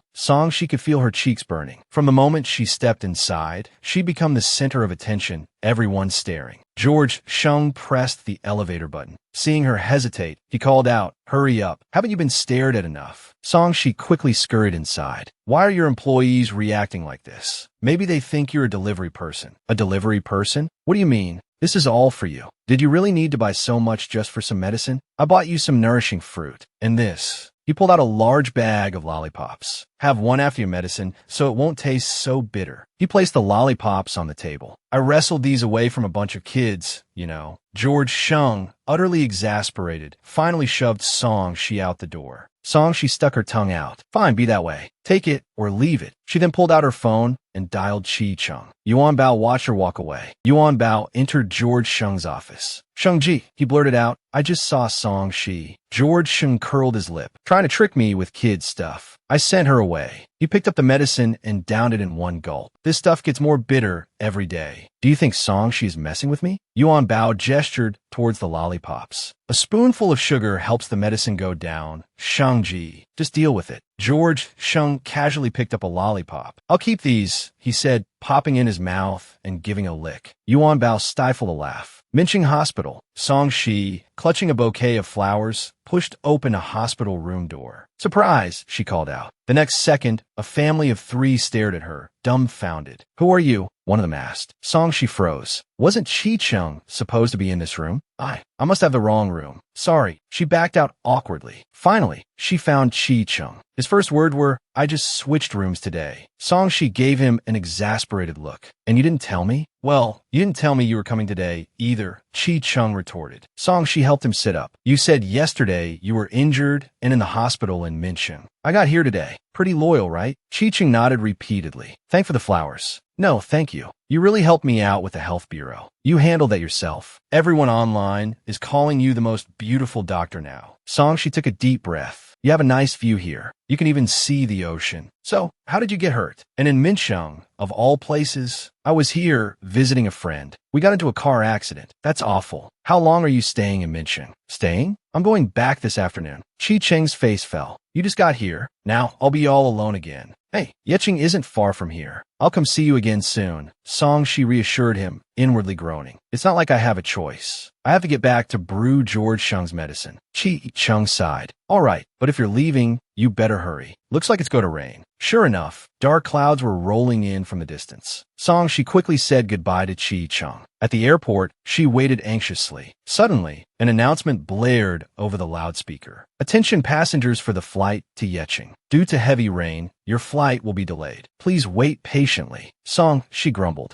Chi Chung and his jinxing mouth. It's almost 7 o'clock. Will I even make it back tonight? Just then, Song Shi's phone rang. It was George Shung. George, she answered, why don't you just brew the medicine yourself tonight? An hour later, having finally boarded the plane, Song Shi felt the aircraft shudder violently. The cabin announcement echoed. Dear passengers, due to current weather conditions, the plane is experiencing strong turbulence. Please keep your seatbelts fastened. The turbulence continued for some time. Finally, they arrived in Yecheng. However, the rain was now even heavier. Going back like this, she thought she'd be soaked through. Leaving the airport, she could only use her bag as a makeshift umbrella. As she ran forward, a hand suddenly grabbed hers. Looking up, she saw it was George Shung. What are you doing here? Didn't you call me? George Shung said, saying you couldn't get back because of the downpour? I didn't want you to worry, Song Shi replied. George Shung pulled her closer. Watch where you're going, he said. It was so much trouble for you to come and get me in this rain. Would I have come if it wasn't raining? George Shung retorted. Song Shi paused, a little exasperated. Still the same, she muttered, doing a good deed, but never saying a kind word. After a moment of silence, George Shung said, I was counting on you to brew the medicine when you got back. Song Shi rolled her eyes. Finally, they arrived home. Seeing the medicine already prepared on the table, she quickly picked it up and urged George Shung to drink it. George Shung feigned weakness. I'll go change first. Song Shi grabbed his arm. This is the moment to test your manly fortitude, she said, her voice dripping with playful sweetness. Drink it. George Shung couldn't resist her coaxing. I never said I wouldn't drink it, he said, taking the bowl and downing it in one gulp. Song Shi gave him a thumbs up. Excellent. That's the fastest you've ever done it. After George Shung finished, Song Shi popped the candy into his mouth and then waved him off to bed.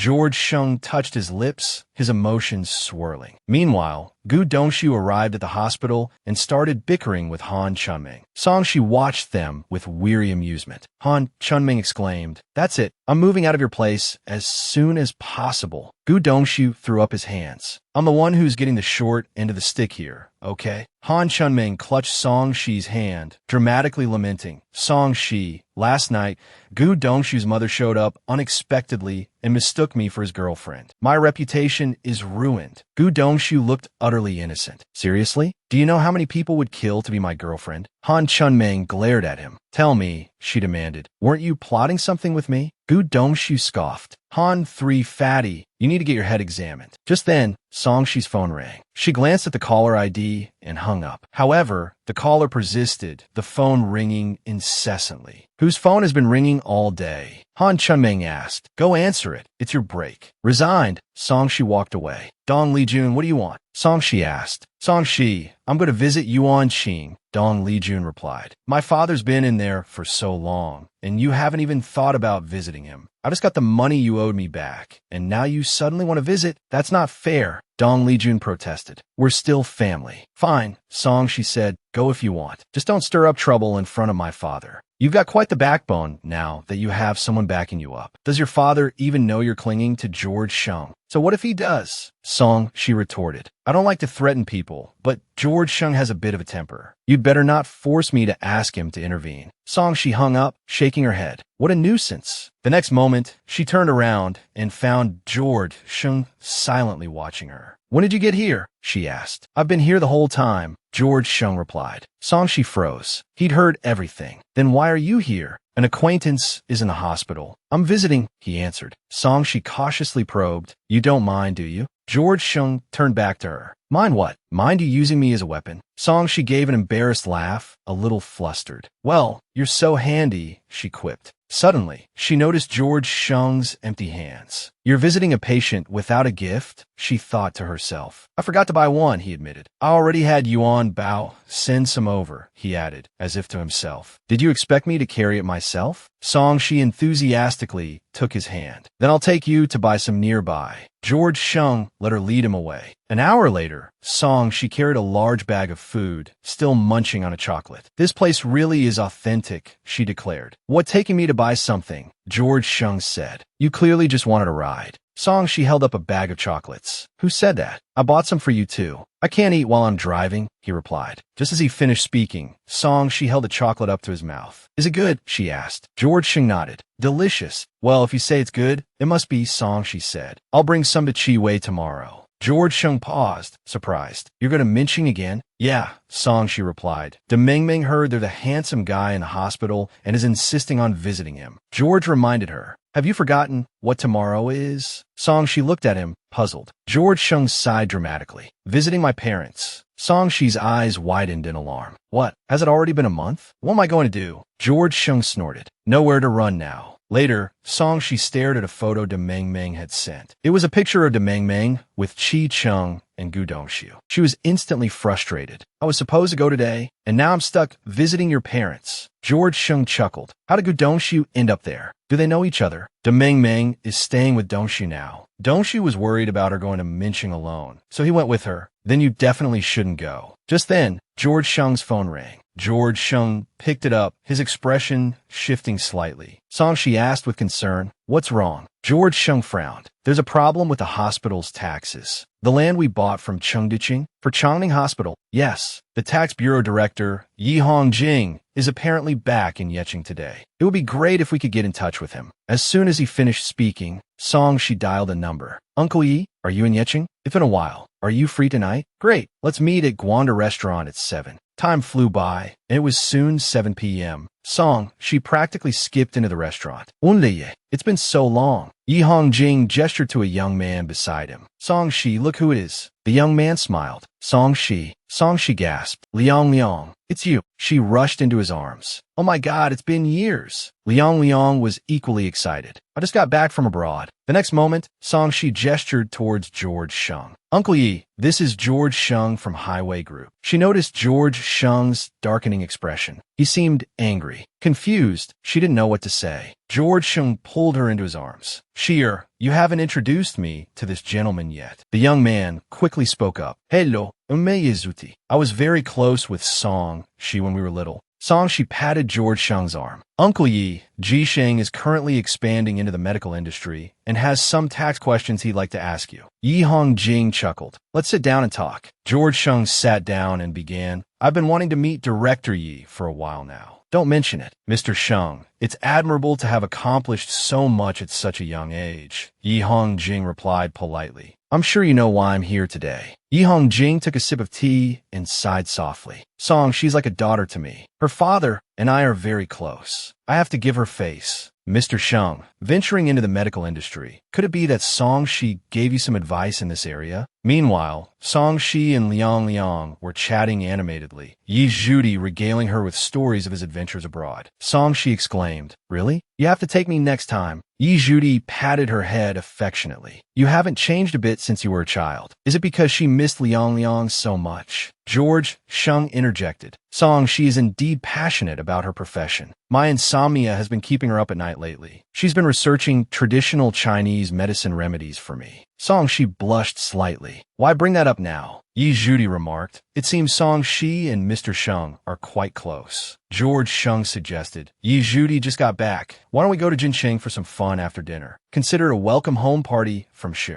Yi Hong Jing nodded. You young people go have fun. Yi Zhudi's eyes lit up. Jincheng. So many memories there. Half an hour later, George Sheng watched Song Shi's enthusiasm with a pang of jealousy. Oblivious, Song Shi pointed excitedly. Liang Liang, look, that candied chestnut stand. You loved those when we were kids. George Sheng told the driver to stop. Jincheng isn't far. Sheer, why don't you buy some for our guest? Song Shi bought the candied chestnuts, a little puzzled by George Sheng's motives. She picked one up, filled with nostalgia. When they were little, Liang Liang always gave her all of his chestnuts. I'll take these back while they're still warm, she said, and ran back to the car. Song Shi returned, cheerfully holding the bag of chestnuts. However, the sight that greeted her stopped her in her tracks. Her Liang Liang was embracing a blonde woman. The two locked in a passionate embrace. Song Shi, you're back quickly, he said. Song Shi's expression fell. She set the chestnuts down and walked over to George Sheng. Ji Sheng, can I talk to you outside for a minute? You arranged for that woman in there, didn't you?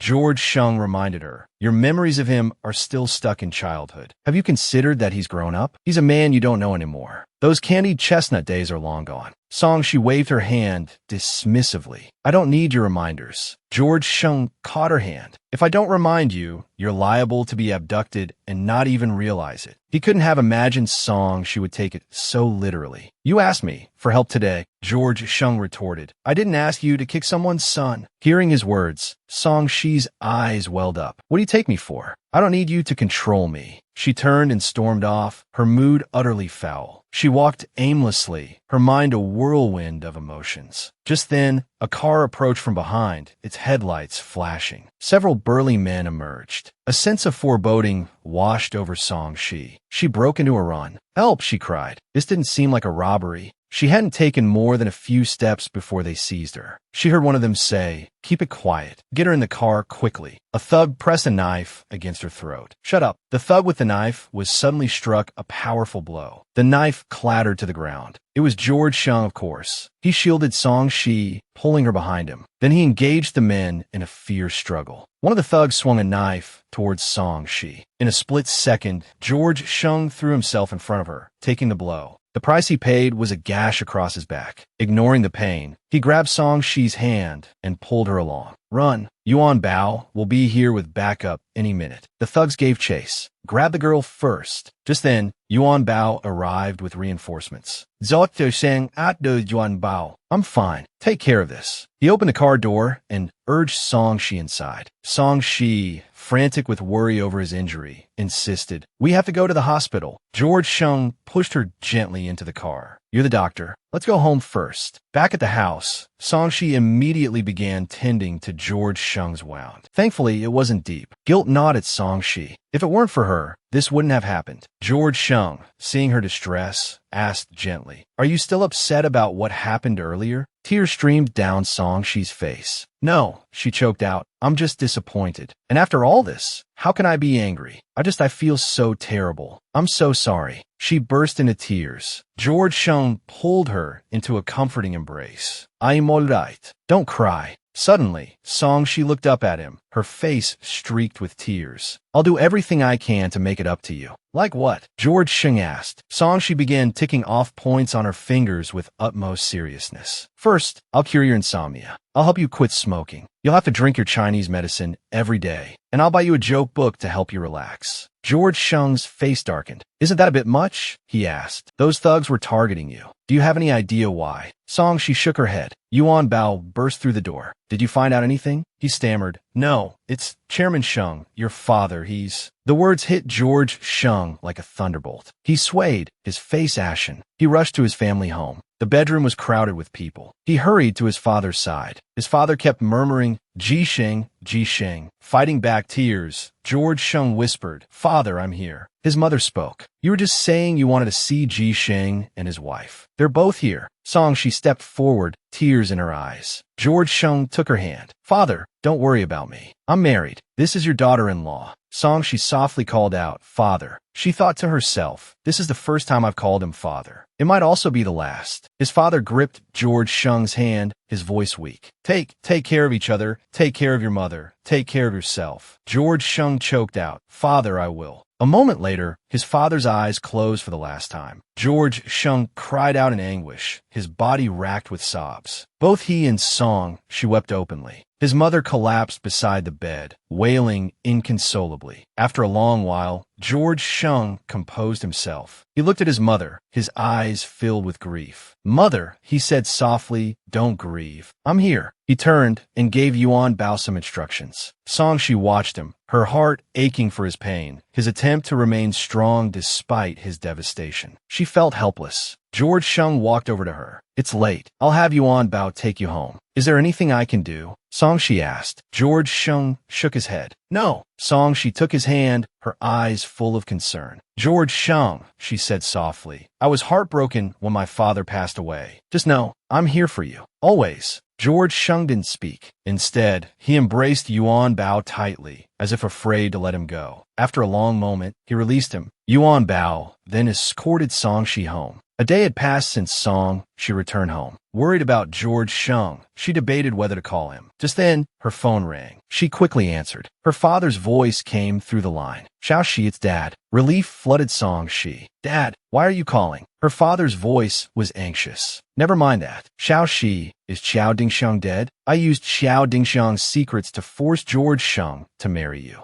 Songshi quickly reassured him. "Dad, I understand you're worried that without leverage, George Shung will divorce me. George Shung hasn't wronged me. If he wants a divorce, I'll accept it. Xiaoxi, Dad is worried about your safety." After the call ended, George Shung returned. Songshi asked with concern, "Have you eaten? I'll make you some dumpling soup." George Shung stopped her. "I need to talk to you." Songshi's heart skipped a beat. Was this finally it? The divorce? But George Shung's next word surprised her. "Do you want to attend my father's funeral?" "I'm asking for your opinion," he clarified. Songshi's voice rose. "Your father acknowledged me as his daughter-in-law before he passed. Of course I'll go." George Shung explained. "There will be a lot of Chiao family relatives at the funeral. Your presence will solidify your position as my wife, especially with Gu Dongshu there. My father was his maternal grandfather. Have you thought about how to explain this to him? As long as you're not worried, I have nothing to hide." Songshi offered him a lollipop. George Shung took it. Songshi continued. "Your father had you by his side at the end. He must have passed without regrets." Chairman Shung's funeral was a grand affair, attended by many dignitaries. Gu Dongshu was surprised to see Songshi. "Why are you here?" "My grandfather's funeral was only for family." Songshi was instantly flustered, unsure how to explain. Seeing her hesitation, Gu Dongshu quickly said, "You should leave. I'm afraid Xiao Jie will be upset if she sees you." He started to usher Songshi away. Songshi grabbed his arm. "Wait, there are things I should have told you, but I haven't been able to reach you these past few days." Before she could finish, a beautiful woman approached. "Are you Songshi?"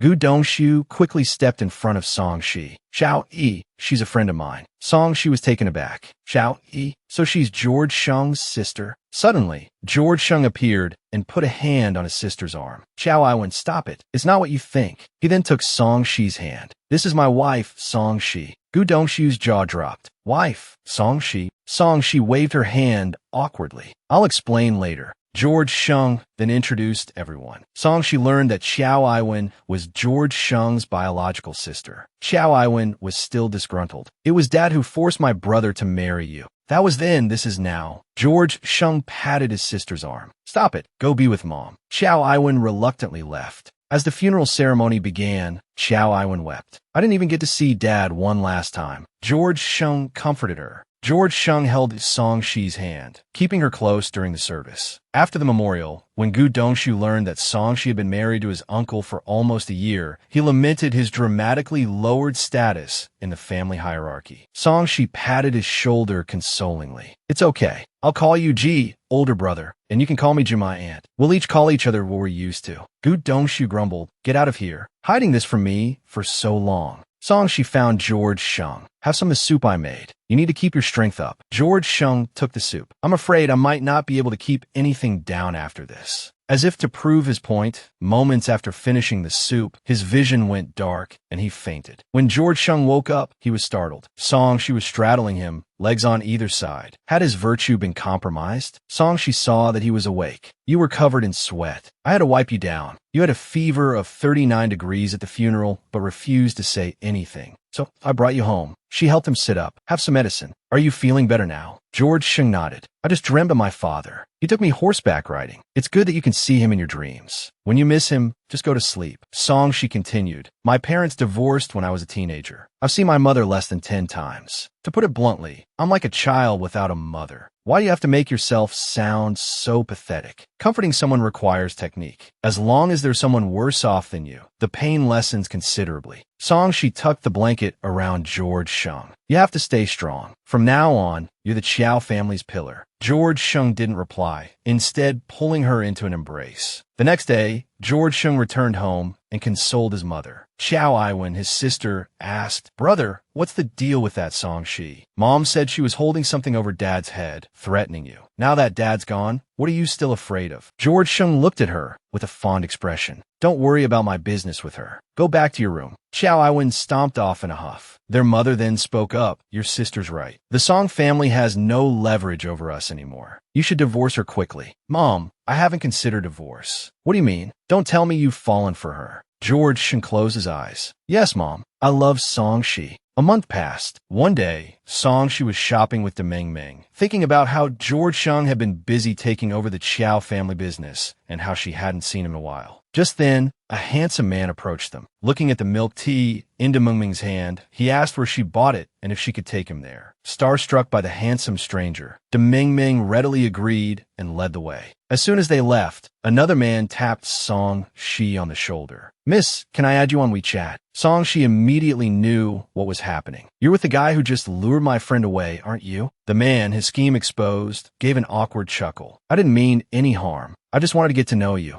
I don't need to know someone who tricks my friends, Song Shi said, walking away. The man tried to stop her, but a strong hand grabbed him. With a swift maneuver, the newcomer subdued him. She said she doesn't need to. Didn't you hear her? Song Shi saw was Hao Zi. After exchanging greetings, neither of them knew what to say. The air hung thick with awkwardness. Finally, Hao Zi broke the silence. Tomorrow is Sheng Ji's birthday. Want to celebrate? Song Shi couldn't help but giggle. Tomorrow's Singles Day. How fitting for Monk George's birthday. They made plans and parted ways. A while later, Demeng Meng returned, looking deflated. Song, she shook her head in amusement. When she returned home, laden with shopping bags, she was surprised to find George Sheng there. He stopped her, saying Yuan Bao had organized to get together and asking if she was free. She inwardly laughed, amused by his indirect approach to celebrating his birthday. I think I have to work overtime, she said teasingly. The next second, she saw George Sheng's face fall. I'm just not telling you beforehand, she thought, relishing the surprise she had planned. It was now past midnight. George Sheng was still reading. Song Shi reached in and switched off the light. George Shung looked at her, puzzled, thinking she was telling him to go to bed. But then, she walked in holding a cake. "Happy birthday," she said. George Shung was taken aback. "How did you know it was my birthday?" The joyful reaction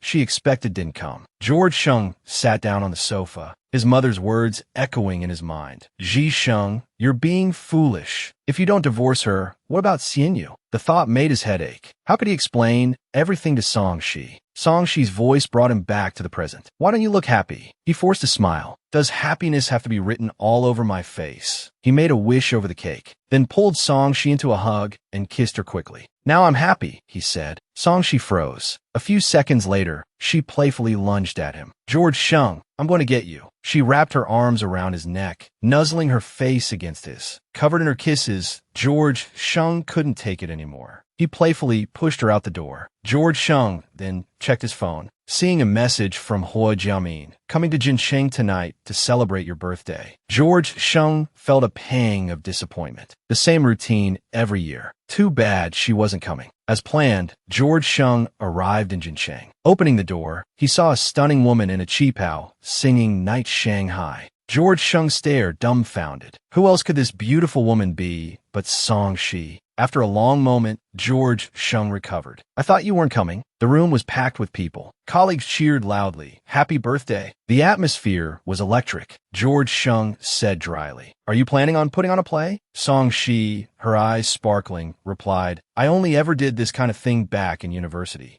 Jimin added, "I help with the idea, actually." Then she pulled out a handful of numbered bamboo sticks, teasing, "This gentleman isn't dressed like one of the locals. Draw a lot and change into something else." George Shung closed his eyes and picked one at random. Chung Jingle was the first to see it. She cheered, "It's a military uniform. Go change." Songshi, looking at Hu Jiamin, remarked, "It's rare to see you so lively. What should we play?" Hu Jiamin smiled mysteriously. "Don't worry," she said, "it'll be ready soon." Later, she would understand what Hu Jiamin had planned.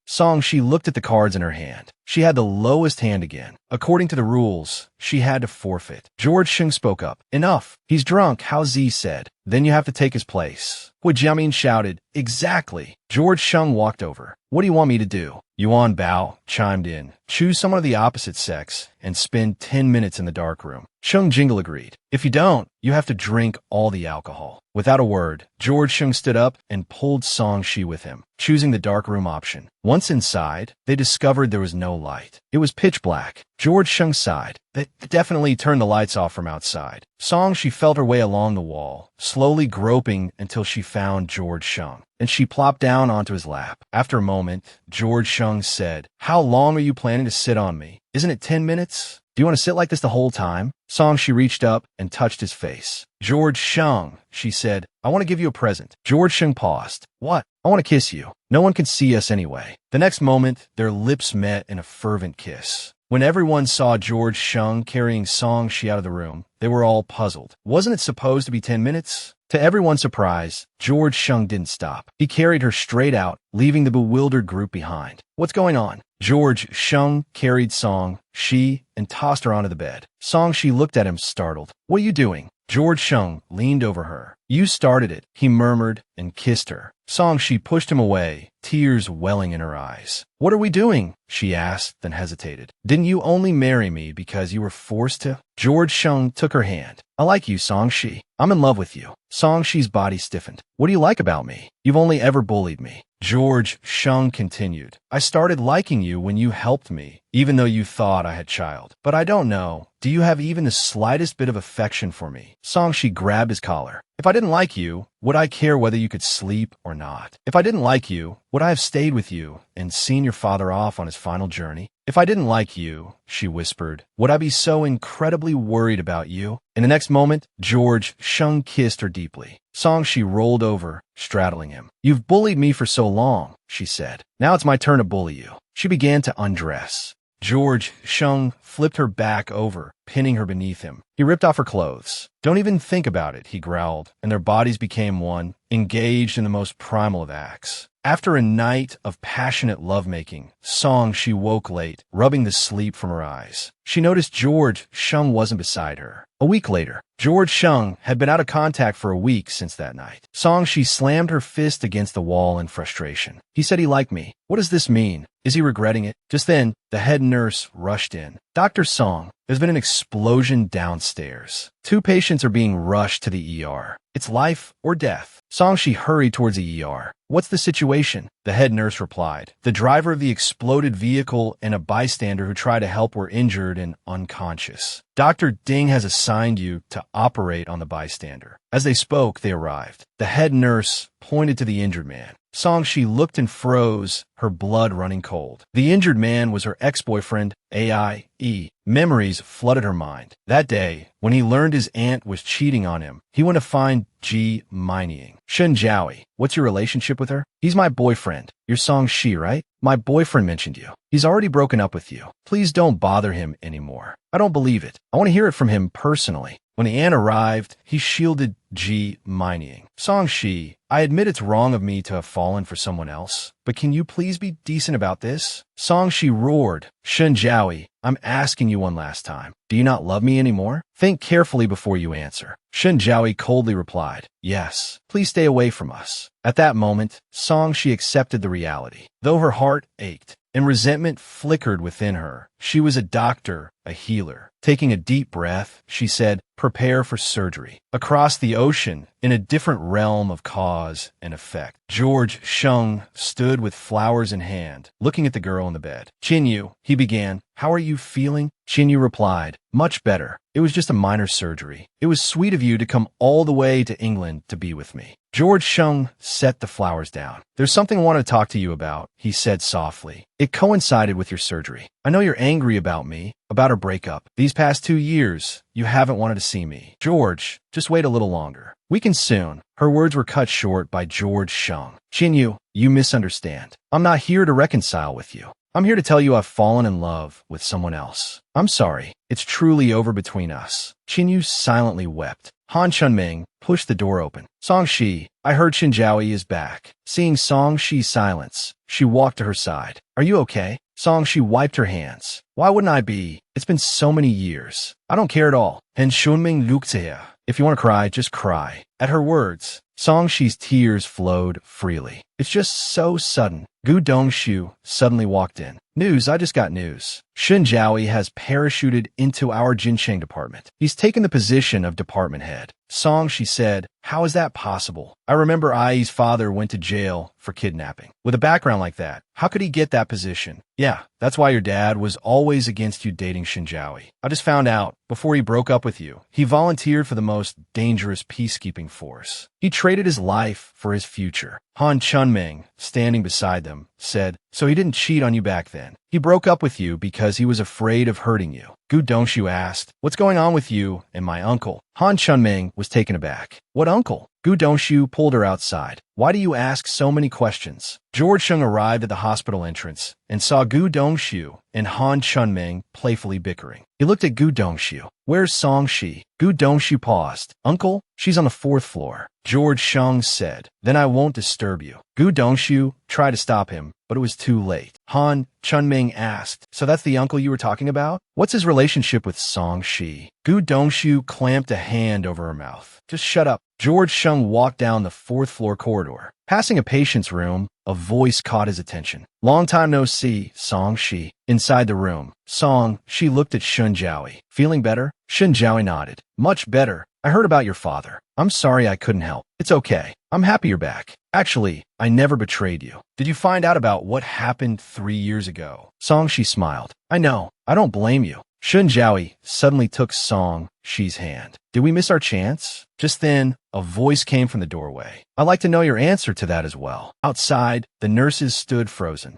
Gu Dongshu and Han Chunming felt a surge of mixed emotions. A few nurses gossiped amongst themselves. Did you hear? Dr. Song's ex-boyfriend and current boyfriend showed up together. Really? Han Chunming couldn't stand it anymore. Quiet, she yelled. Do you want to work here or not? Gu Dongshu said, don't worry. My uncle will handle it. Han Chunming rolled her eyes at him. He won't even tell me what his relationship with Song Shi is. Gu Dongshu patted her head. Song, she just hasn't had the chance to tell you yet. Don't be upset. Come on, I'll buy you a milk tea. Song, she looked at George Sheng in surprise. What are you doing here? George Sheng said coldly. Am I interrupting? Song, she quickly explained. That's not what I meant. I just came out of danger. This isn't the place to talk. Then she looked at Shen Jiaoyi. You rest, she said, and wheeled George Sheng out the door. Shen Jiaoyi watched them go, murmuring to himself, it seems I really missed my chance. Song Shi and George Sheng stepped outside. Song Shi grabbed George Sheng's tie. What are you doing? Do you know Shen Jiaoyi just had surgery? Did you have to say all that in the hospital? I was afraid you'd rekindle old flames. Song Shi turned away angrily. Weren't you the one who disappeared after that night? How was I supposed to know what you meant? George Sheng embraced her from behind. So you're saying you were afraid I'd change my mind? Song Shi, listen to me. Everything I said that night was true. I like you. I love you. He then kissed her deeply. After a long moment, Song Shi pushed him away. All right, we're still in the hospital. George Sheng looked at her. Now we're truly husband and wife. Song Shi giggled. That depends on how you behave. Song Shi suddenly remembered something. Right, I need to talk to Annie and clear things up. George Sheng followed her. Do you want me to come with you? Song Shi declined. No need. If it weren't for you, I would have cleared things up a long time ago. As Song Shi went inside, unbeknownst to her, Qin Yu appeared in the hallway. When Song Shi returned, she saw George Sheng and a woman looking at each other. She froze. Xiao Shi sat down with her noodles, looking at the takeout containers covering the table with a disgruntled expression. She asked the man why he bothered her with making noodles. The man remained calm. Takeout and noodles don't have to be mutually exclusive. Ignoring his shameless words, she stretched, preparing to head upstairs to rest. He, however, stopped her, pressing her back in her seat. He watched her puzzled expression, then put his arm around her shoulders, urging her to eat with him, especially the noodles. He insisted she finish them. Looking at the bowl of ramen, she felt a bit reluctant to eat. Under his threatening gaze, she pathetically complained that the noodles were too spicy and she was worried about getting a sore throat. But the man was prepared. He produced a can of cooling tea to soothe any potential heatiness. Having eaten and drunk her fill, Xiao Shi returned to her bedroom and lay on the bed. She picked up her phone, which had been ringing incessantly. She realized they were all birthday messages. It dawned on her that it was officially her birthday. As if remembering something, she suddenly sat up in bed. She thought about the man's strange behavior that evening. Was he celebrating her birthday? He'd unexpectedly arranged for her to meet with her father, and he'd made her eat noodles at midnight, longevity noodles. She chuckled, thinking how awkward the man was. Still, she needed to find a chance to thank him properly. The next day, at the hospital, Xiao Shi watched her good friend present her with a cake and wish her a happy birthday. She excitedly hugged her friend. Her other colleagues envied Xiao Shi's popularity and came over to tease her. She opened the gifts everyone had given her. One of them was a prank toy that popped out. She knew without a doubt it was from Tong Hao. While Meng Meng was organizing the gift boxes, she discovered an unmarked cake. Opening it, she looked at the rather expensive cake, a suspicious glimmer in her eye. Xiao Shi thought for a moment and figured it was from Zhisheng. She picked up the cake and turned to leave, telling her friends she wouldn't share it. Just then, a surprised male voice came from behind her. He asked if someone was having a birthday, noticing all the cakes. Meng Meng was thrilled. He was incredibly handsome. They learned through conversation that he was there to see a doctor. Xiao Shi pinched her friend's cheek and helpfully informed the man that he should register on the first floor. Just as the man was about to speak, a frantic woman came running up out of nowhere. She pointed at Xiao Shi and loudly accused her of being a homewrecker. Before anyone could react, she ran over and slapped Xiao Shi.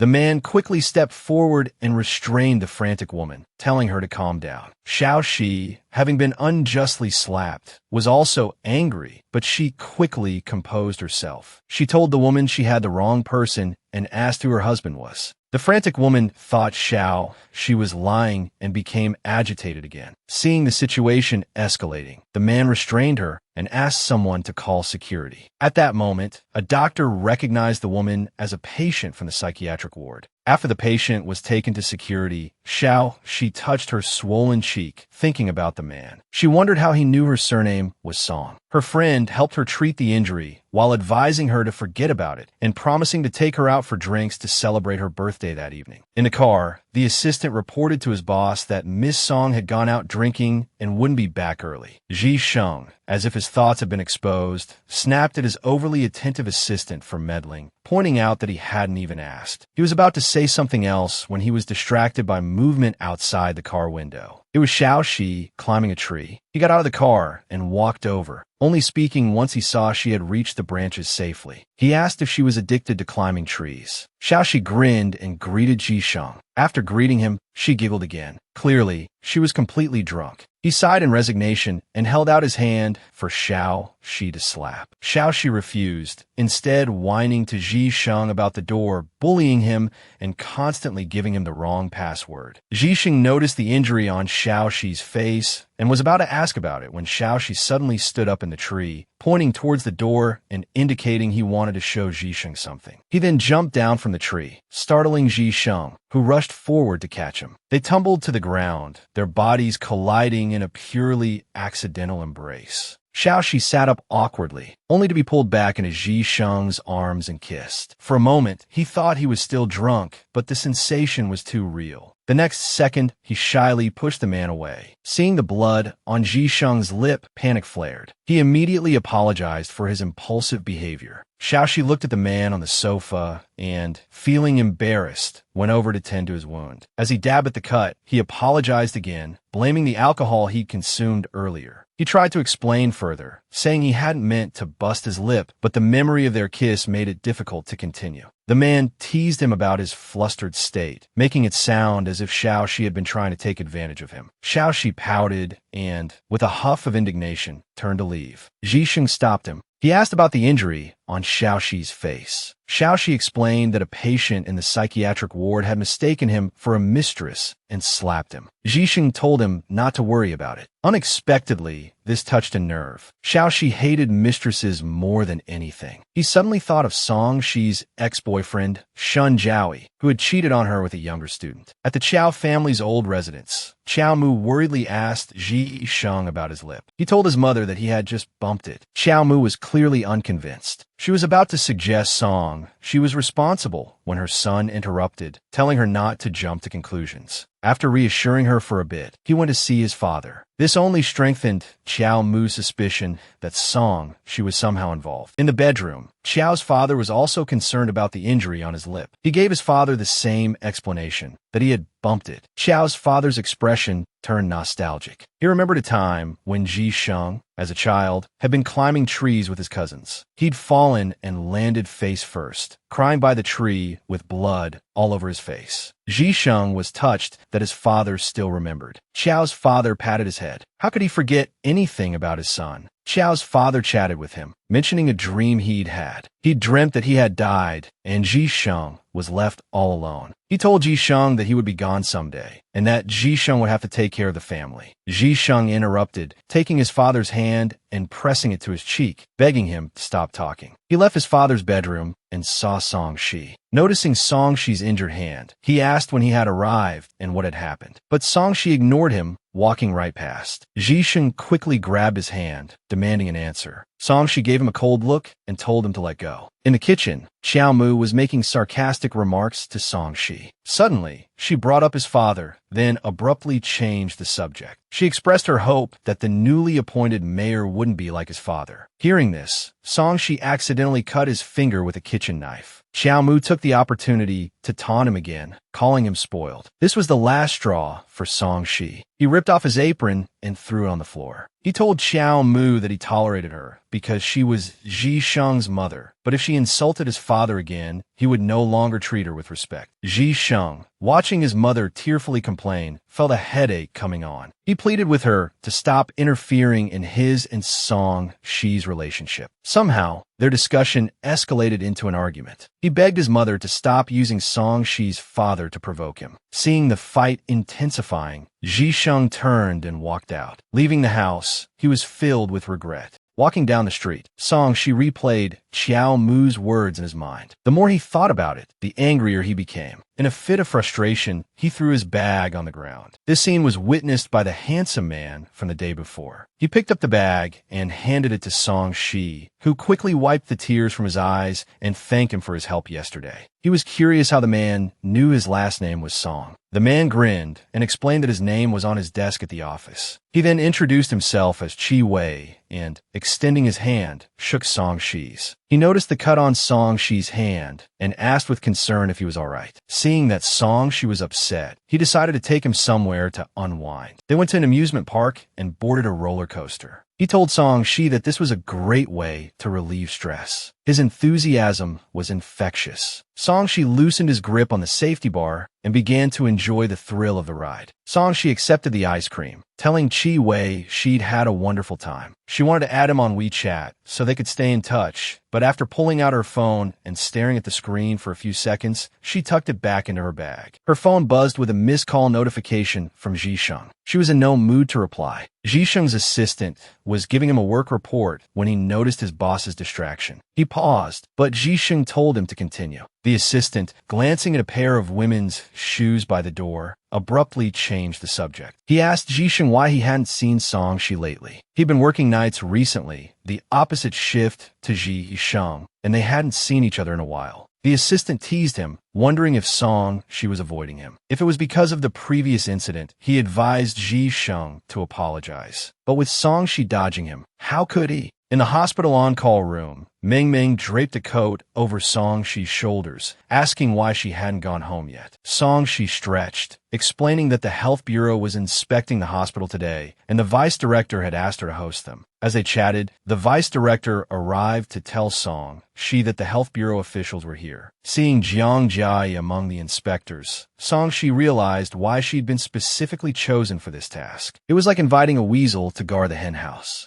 Jiang Jia put on a show of greeting Song Shi, pointedly informing the health bureau director that her father was Song Yuanqing. Ignoring Jiang Jia's theatrics, Song Shi greeted the director and offered to show him around. Jiang Jia, unwilling to let her go, threatened her with unspecified consequences if she didn't take good care of her. Unfazed, Song Shi suggested Jiang Jia make an appointment with a specialist on the 12th floor, the psychiatric ward, and get her head examined. With that, she shoved Jiang Jia aside. The director, witnessing the commotion, demanded to know from the vice director what Song Shi's behavior meant. The vice director hastily offered excuses, then urged Song Shi to apologize. Furious, Song Shi ripped off her white coat, declaring that she was now off duty. She flung the coat at Jiang Jia and stormed off, ignoring the stunned onlookers. Rounding a corner, she bumped into someone and quickly apologized. About to explain herself, she realized it was George Sheng and his assistant. George, noticing her upset expression, reached out to touch her face and ask what was wrong, but she slapped his hand away. If it weren't for him, Jiang Jia wouldn't have bothered her. Seeing the tense standoff, the assistant quickly explained that George had been suffering from insomnia and had come to the hospital for a consultation. Jisheng interrupted the assistant, turning abruptly to leave and join his family for dinner. Song Shi watched him go, incredulous that he hadn't bothered to explain himself. She'd been ready for a full-blown confrontation. Meng Meng rushed up, relieved to find Song Shi still there. She explained that the health bureau was using this incident as an excuse to stall their project, and that the vice director wanted Song Shi to apologize. Song Shi refused point blank. They could fire her if they wanted. Meng Meng, understanding her anger, asked if there was anyone who could help resolve the situation. Song Shi sheepishly admitted that she'd just slapped the one person who could. Meng Meng pulled out her phone, intending to ask Gu Dongshu for advice, when a voice behind her made her jump and nearly drop it. She spun around angrily to see who it was. Her face suddenly flushed crimson. It was Chi Wei, the handsome man from before. Song Shi, supporting her flustered friend, asked him what he was doing there. He explained, a little awkwardly, that he'd said he'd treat her to dinner, but hadn't contacted her yet. He'd finally managed to find her. He'd been working nights recently. He then suggested they go to dinner right then. Meng Meng cheered them on, reminding Song she not to forget about the health bureau issue. At the restaurant, Chi-wei asked Song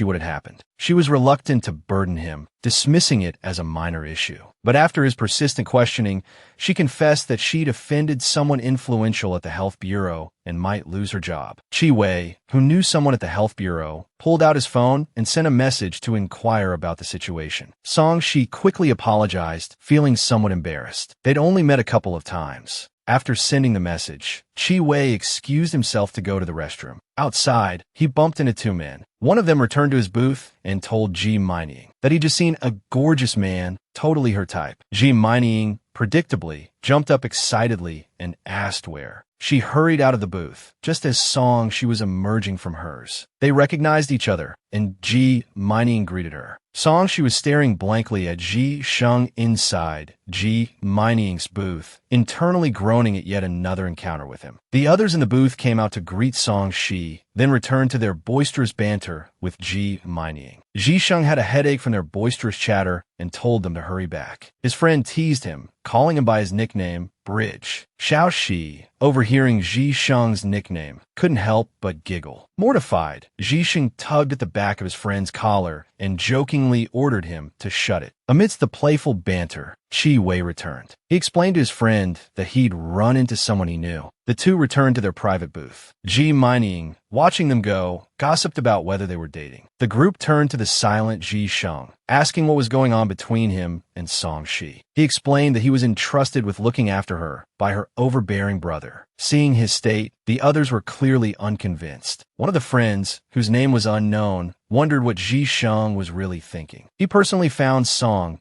quite interesting, and if Ji Sheng liked her, he wouldn't pursue her himself. After saying goodbye to Chi-wei, Song walked alone, her mind replaying the events at the hospital. Suddenly, she overheard snippets of conversation from passers-by about a car accident up ahead, a multi-car pileup. She also heard that an elderly man with a heart condition was trapped in the traffic. Hearing this, she ran towards the scene of the accident. Quickly locating the elderly man, she began to assess his condition. Her actions startled the man's son. She quickly explained that she was a doctor and that his father's condition was serious. She told him a location of the nearest hospital and urged him to carry his father there. Just then, the sky opened up and heavy rain began to fall. From inside his car, Ji Sheng watched Song, with concern. Noticing people filming her, he instructed his assistant to manage the narrative and spin it to her advantage. Song, braving the downpour, tried to borrow an umbrella from other drivers, but to no avail. Looking at the elderly man in the car, she felt lost. Suddenly, the rain stopped falling on her head. Looking up in confusion, she saw Ji Sheng standing beside her, holding an umbrella. She greeted him briefly, took the umbrella, and told him she'd borrow it. She then ran back to the elderly man, holding the umbrella over him as she helped the son escort him to the hospital. Passers-by captured her selfless act on their phones. After the patient was safely delivered to the hospital, Song realized she was dizzy and lightheaded. She swayed, losing control of her body. Ji Sheng, who had followed out of concern, caught her in his arms. Touching her forehead, he realized she was burning up with fever. He scooped her up, intending to take her to a doctor. Song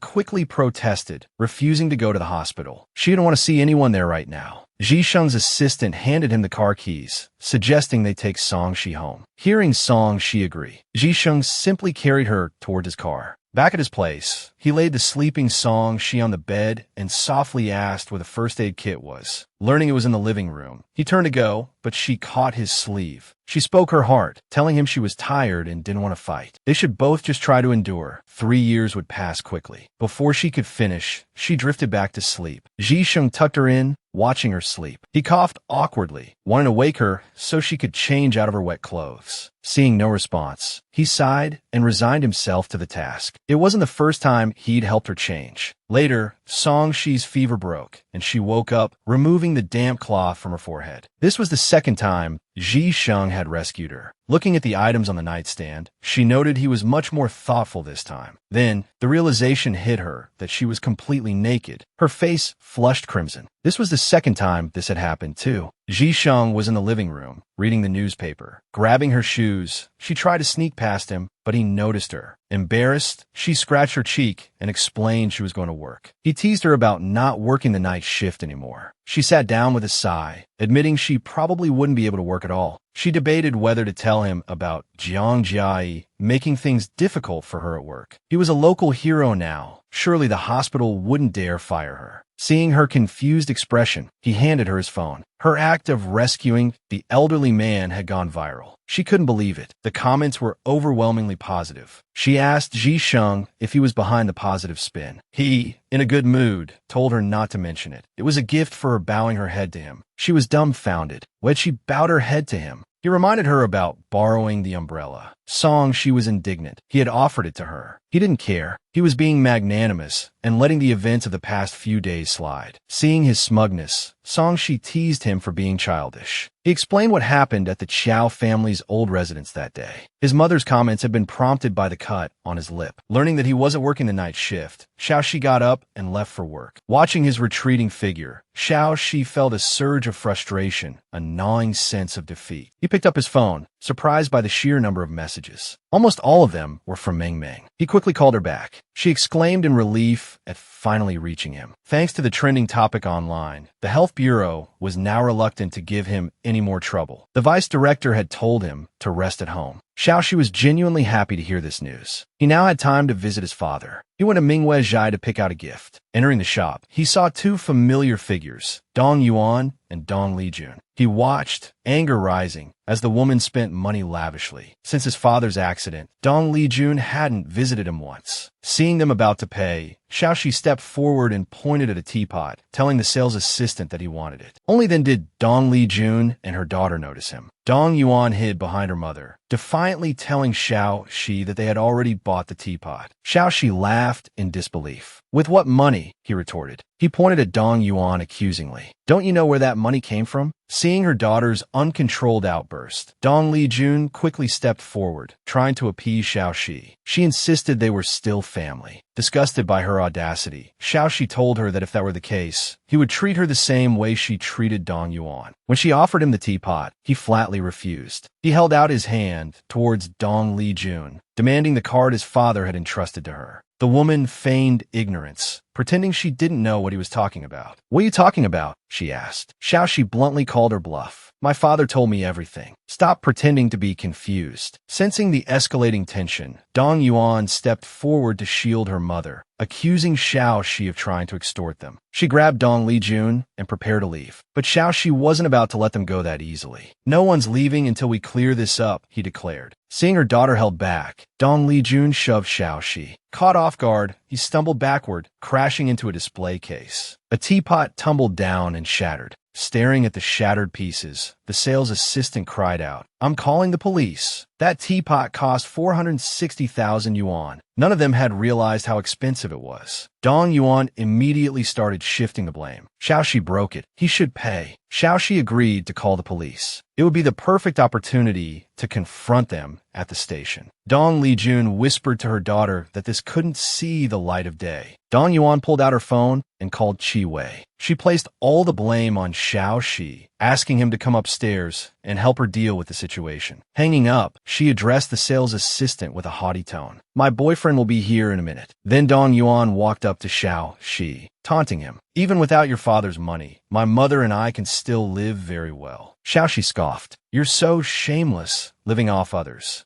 Qi Wei overheard this as he arrived. That's a terrible thing to say, he reprimanded. Dong Yuan rushed to his side, complaining. Xiao Shi tried to hit my mother and me, and then he broke a purple clay teapot. After listening to his girlfriend, Qi Wei sneered at Xiao Shi. Didn't Xiao teach you to take responsibility for your actions? With that, he pulled out his card to pay, but Xiao Shi stopped him. Xiao Shi took out his phone and called Ji Sheng, ignoring the other man's protests. He put the call on speakerphone. Everyone heard Ji Sheng say he'd be there in 10 minutes. When Ji Sheng arrived, Xiao Shi went over and linked his arm through his. Ji Sheng, please help me, he pleaded, then turned to accuse Dong Lijun. She pushed me, and I accidentally broke a teapot. Qi Wei was about to speak, but Dong Yuan cut him off. I didn't ask Xiao Shi to pay, she explained to Ji Sheng innocently. Ji Sheng calmly took out his own card and handed it to the sales assistant. After the transaction, he turned back to them with a sardonic smile. Whoever breaks it pays. It's not like we can't afford it. He then turned to Xiao Shi. Now, you pay me back, he said, reminding them that the principle of reciprocity still applied. His actions instantly intimidated them. Without waiting for an explanation, he turned to Xiao Shi. How do you want to handle this? Xiao Shi demanded that Dong Yuan and her mother return the money his father had left him. They immediately started making excuses again. What proof do you have? They challenged. Xiao Shi faltered. He realized he didn't have any concrete evidence. Ji Sheng stepped in, turning the tables. What proof do you have that you didn't take the card? He countered. He then laid down an ultimatum. Either they produced the card, or none of them were leaving. He finished with a pointed threat directed at Qi Wei. Dong Yuan, watching her humiliated boyfriend, worried he might abandon her. She rushed towards him, but he pushed her away. Give back whatever you took, he snapped. He then turned and walked out. Dong Yuan frantically chased after him. Left with no choice, Dong Lijun returned the card to Xiao Shi, muttering a sarcastic remark before hurrying after her daughter. Watching Xiao Shi beam at the card in his hand, Jishin couldn't help but think he hoped the other man would always wear that smile. He reminded Xiao Shi to quickly transfer the money to the card and, before leaving, instructed the shop assistant to delete all the surveillance footage. Upon hearing that Ji Sheng was a friend of Mr. Ruan, the assistant readily agreed. Xiao Shi, learning that the shop belonged to Ruan Boyan, felt a pang of guilt and wondered if he should buy something to compensate for the damages. Ji Sheng told him to handle it as he saw fit, then left him the car keys. With Xiao Shi's matter resolved, he stepped outside and contacted his assistant, telling the shareholders to wait a little longer as he was on his way. Exhausted, Jisheng returned home that evening. He spotted a strangely shaped object in the entryway and asked, bewildered, "What is this?" Xiao Su, still sleepy-eyed, emerged, unsure why Jisheng had called him. Jisheng held up the egg-shaped object, asking incredulously, "You wandered around all day and bought this?" Xiao Su took it back, explaining, "You helped me so much today. I bought this incense burner as a thank you gift." Jisheng joked, "Looks like your dad left you quite a bit of money." Xiao Su himself was surprised, admitting he hadn't realized his father had left him a full 30 million. His candidness pleased Jisheng. Xiao Su, harboring no secrets, lit the incense and explained it was for sleep, instructing Jisheng to light it every night before bed. Jisheng asked how Xiao Su knew he had insomnia. It turned out Xiao Su had simply bought it at random. He grinned and urged Jisheng to sit down, offering to take his pulse. Jisheng, puzzled, asked, "Aren't you a Western doctor?" "I took an elective in college," Xiao Su replied. He then told Jisheng to be quiet and began to feel his pulse, asking how long he'd suffered from insomnia. Hearing it had been 10 years, he leaned closer, curious. "How come you don't have dark circles?" Jisheng squeezed his cheeks playfully. "Do you actually know how to treat this?" Jisheng asked, worried. Returning to the subject, Xiao Su asked hesitantly about Jisheng's private life. Jisheng gave him a despondent look. "What do you think?" he countered. After a moment of serious contemplation, Xiao Su declared, "It could be excessive kidney fire." Any man would bristle at such a suggestion. Jisheng leaned closer, asking, "Are you saying my kidneys are weak?" Xiao Su quickly clarified, "It's because a certain part of you isn't being used." Jisheng chuckled mischievously. The scene from the other day, where he'd been called Monk Xiao, flashed through his mind. The implication was clear. He laughed heartily as he spoke. Provoked, Jisheng pushed him onto the bed behind him, a glint of mischief in his eyes. "Help me solve this problem," he said suggestively. Xiao Shi, flustered, asked nervously how. Jisheng lifted his chin. "It's simple," he murmured, then lowered his head and kissed him. He tore at Xiao Shi's clothes. One thing led to another. The next morning, Jisheng stared at the empty space beside him, clutching his forehead. "Was last night all a dream?" he mumbled.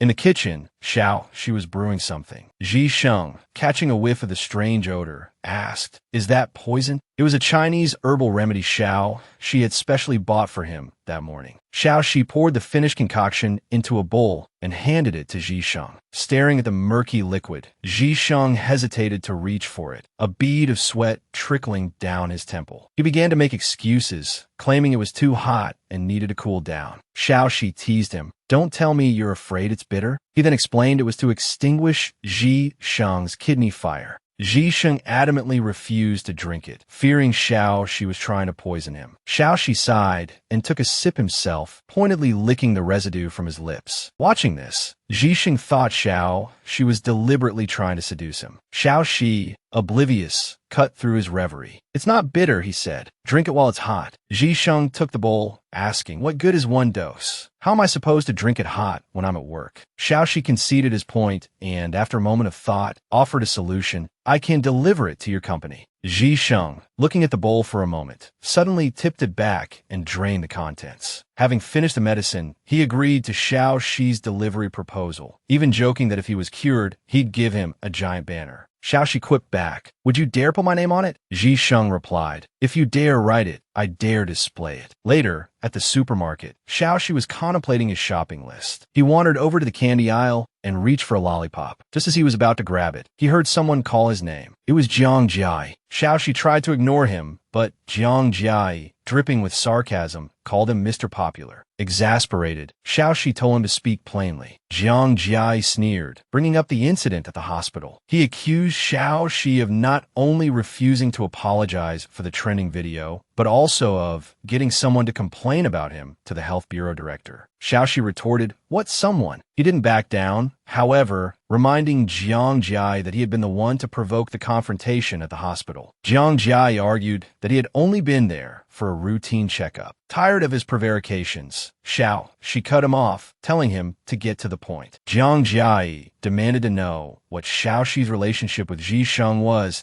and if Ji Sheng had helped him with the health bureau issue. Seeing that Xiao Shi remained unmoved, Jiang Jai exclaimed, "Ji Sheng helped you. He must not know about my position at the health bureau. Otherwise, why would he help you and not me?" Xiao Shi watched Jiang Jai's stubborn face and challenged him to try it. Seeing Jiang Jai's bewildered expression, Xiao Shi held up his phone, suggesting he call and ask. Clearly provoked, Jiang Jai grabbed his phone and dialed Ji Sheng. The line rang and rang. Jiang Jai looked at Xiao Shi, asking why he wasn't calling and if he needed Jiang Jai to call for him. Xiao Shi, watching his own phone as it began to ring, told him it wasn't necessary. When Ji Sheng finally answered, he realized with a jolt that it was the man he'd been obsessing over. In a coffee shop, Xiao Shi waved cheerfully to Ji Sheng. A nervous Jiang Jai stood up to greet him. Xiao Shi grinned mischievously at Ji Sheng, telling him someone claiming to be his childhood sweetheart needed him to arbitrate a dispute. Ji Sheng sat down and explained that it was just a connection through their parents. Jiang Jai asked him if he knew that Song Shi had snubbed him and even told lies about him. Ji Sheng feigned ignorance. Hearing this, Jiang Jai looked confidently at Xiao Shi. He knew Ji Sheng wouldn't know, otherwise he would definitely have helped him.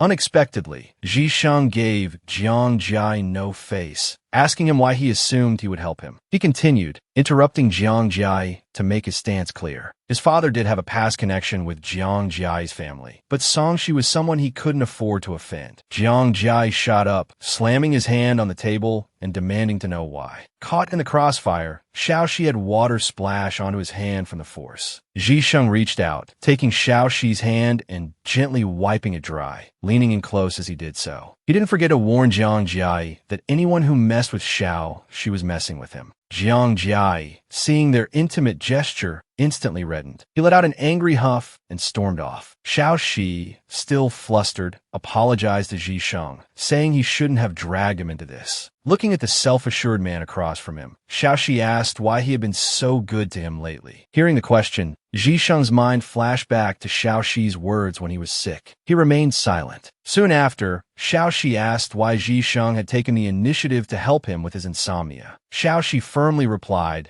that Ji Sheng had been good to him, so of course he wanted to be good to Ji Sheng in return. Then, opening his bag, Xiao Shi pulled out a thermos and presented it to Ji Sheng. It was new medicine he had brewed for him. Ji Sheng, unimpressed, stood up to leave. Drinking traditional medicine in a coffee shop? What was he thinking? Xiao Shi quickly asked him where he was going. Ji Sheng explained he was going back to his company. At Highway Group, employees whispered amongst themselves. Who was the person trailing behind CEO Qiao? Xiao Shi, feeling self-conscious, followed Ji Sheng, thinking his employees are all staring. Is it really necessary? While Xiao Shi was lost in thought, Ji Sheng had already stepped into the elevator. Ji Sheng prompted him to hurry up, asking if he hadn't been stared at enough yet. Flustered, Xiaoxi entered the elevator and asked why the employees were reacting so strongly. Ji Sheng teased him, saying they probably thought he was delivering takeout. Stepping out of the elevator, Xiaoxi retorted, "What do you mean, takeout? These bags are all for you." Ji Sheng didn't understand why he needed to buy so much just to deliver medicine. Inside the office, Xiaoxi took out the items one by one. Finally, with a flourish, he produced a gift adorned with 3 layers of lollipops. He told Ji Sheng to eat one after each sip of medicine so it wouldn't taste so bitter. He even boasted that he had wrestled them away from a group of children. Looking at the thoughtful surprise, Ji Sheng was momentarily speechless. Xiaoxi was shooed out of the office by Ji Sheng. He made a face at the closed door. "Fine, don't take it. These lollipops are begging to be eaten." Then, he took out his phone and called Qi Wei, asking where he was. Ji Sheng's assistant couldn't believe he was seeing Xiaoxi at the company. Ji Sheng explained that Xiaoxi had brought him childish things and had just been kicked out. He then unscrewed the thermos Xiaoxi had brought and downed the entire contents in one gulp. He looked at the thermos, suspecting Xiaoxi was playing a prank on him. The medicine was getting more bitter each day. The assistant started to put away the lollipops on Ji Sheng's desk. Ji Sheng coughed awkwardly and picked one up, telling the assistant to keep it. The assistant was amused by the sight of his boss secretly eating a lollipop. At Mincheng Hospital, Xiaoxi walked into a patient room carrying flowers, cheerfully asking, "Surprise?" Surprised, he startled a family of 3 inside, who all stared blankly at him and asked who he was. This made Xiaoxi feel quite awkward. He quickly asked if Qi Wei was staying in this room. Learning he had the wrong room, he became even more embarrassed and quickly apologized for the mistake. Suddenly, laughter erupted from behind him. He turned to see Qi Wei, leaning on a crutch. Qi Wei explained that he had just been transferred to a different room. Xiaoxi hurried over to help him back to his room, asking if he was being a good enough friend. Qi Wei had been hospitalized yesterday due to his injury, and here he was visiting today. Hearing Qi Wei thank him, Xiaoxi quickly said he should be the one thanking him. He was grateful for Qi Wei's help with the health bureau matter. Then, the two walked to the window, looking out at the view. Xiaoxi remarked on the beautiful scenery and how they could even see the ocean. Xiaoxi asked Ji Sheng why he was injured while in Mincheng. Ji Sheng, at first, looked down, concealing the loneliness in his eyes. Then, he looked up and explained with a smile that he was just traveling and a friend had a minor car accident while driving. Learning that Ji Sheng was returning that afternoon, Xiaoxi lamented being left alone again. Ji Sheng explained he was rushing back to prepare Xiaoxi's herbal medicine, but without elaborating, simply promised to visit again in a couple of days. Watching the changing weather, Ji Sheng urged Xiaoxi to leave quickly as it looked like rain. At the airport, Xiaoxi checked his phone, seeing that his flight from Mincheng to Yecheng was delayed due to a storm. He muttered about Qi Wei being a jinx and wondered if he'd even be able to go back that night. Suddenly, his phone rang. Seeing Ji Sheng's name on the screen, he startled and threw the phone. Resigned, he finally answered the call, weakly suggesting that Ji Sheng make his own medicine that night. After boarding the plane, Xiaoxi experienced continuous turbulence due to the weather. He regretted not waiting until the next day to leave. Looking at the rain outside the plane window, he worried about getting soaked on his way home. He got off the plane and ran home through the downpour, clutching his bag. He noticed someone walking towards him with an umbrella. Curious, but not pausing, he passed him by. Suddenly, he was pulled back. It was Ji Sheng. How could he be here? Hadn't he called saying he couldn't make it back because of the storm? Ji Sheng put his arm around Xiaoxi and guided him, reminding him to watch his step. Xiaoxi thanked him, observing the man's tsundere behavior, always doing kind things but never saying kind words. Then he heard Ji Sheng add, almost as an afterthought, that he was counting on Xiaoxi to make his medicine. Back at home, Xiaoxi saw the medicine already prepared on the dining table. Without thinking much, he picked it up and offered it to Ji Sheng. Ji Sheng gave the bowl a silent look and turned to change his clothes. He then heard Xiaoxi coaxing him in a childish tone, "Drink it, drink it." Ji Sheng's face flushed. He grabbed the bowl, retorting, "I never said I wouldn't drink it." He then downed the entire bowl in one gulp. Xiaoxi cheered, "Good job." As Ji Sheng set the bowl down, a candy was popped into his mouth. Having done this, Xiaoxi put his hands behind his back and headed towards the bedroom, announcing he was going to sleep. Zhisheng, left behind, could only think of Xiaoxi's coaxing voice echoing in his mind. At the hospital, Xiaoxi had just walked into the dental clinic when he saw Meng Meng and Dong Su arguing. Meng Meng explained that Dong Su's mother had shown up unexpectedly at his place the night before and mistakenly thought Meng Meng was his girlfriend. Dong Su protested indignantly, claiming he was very popular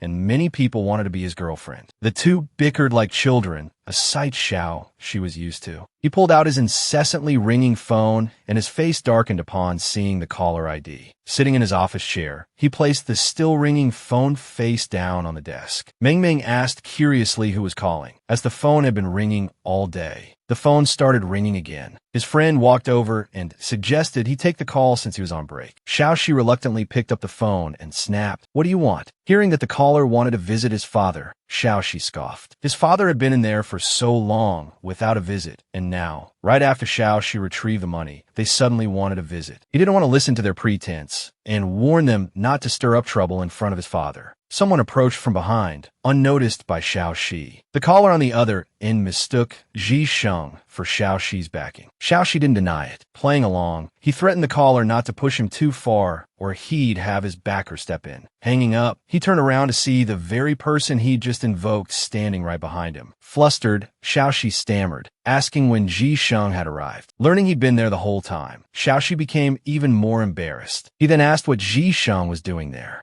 Zhisheng explained he was visiting an acquaintance in the hospital. Seeing that Zhisheng hadn't questioned him, Xiaoxi proactively asked if he minded. Zhisheng gave him a look and calmly replied, "Mind what? Mind being used as your shield?" This made Xiaoxi even more ashamed. "Who told you to be so useful?" he mumbled. Then, noticing Zhisheng's empty hands, he asked, "Don't you bring gifts when visiting someone sick?" Zhisheng casually replied, "I forgot to buy one." In truth, he had already had Yuan Bao deliver one. Xiaoxi, believing him, took his hand and led him to a nearby shop to buy a gift. This unconscious gesture instantly brightened Zhisheng's mood. In the car, one drove while the other contentedly munched on snacks. Zhisheng teased, saying, "You're buying me a gift. You're clearly just getting a free ride." He presented the food with exaggerated formality, offering it up to Zhisheng with both hands. Zhisheng, busy driving, couldn't free a hand. Xiaoxi simply picked up a piece and popped it into his mouth, asking, "Isn't it delicious?" Zhisheng's face flushed at her forwardness. He mumbled an affirmative response. Hearing him say it was good, Xiaoxi decided to bring some Qi Wei at the hospital tomorrow. After confirming that Zhisheng was indeed going to Mincheng, Xiaoxi asked, "Have you forgotten what tomorrow is?" Seeing his confused expression, Xiaoxi knew he had. "You're supposed to visit your parents tomorrow," he reminded him.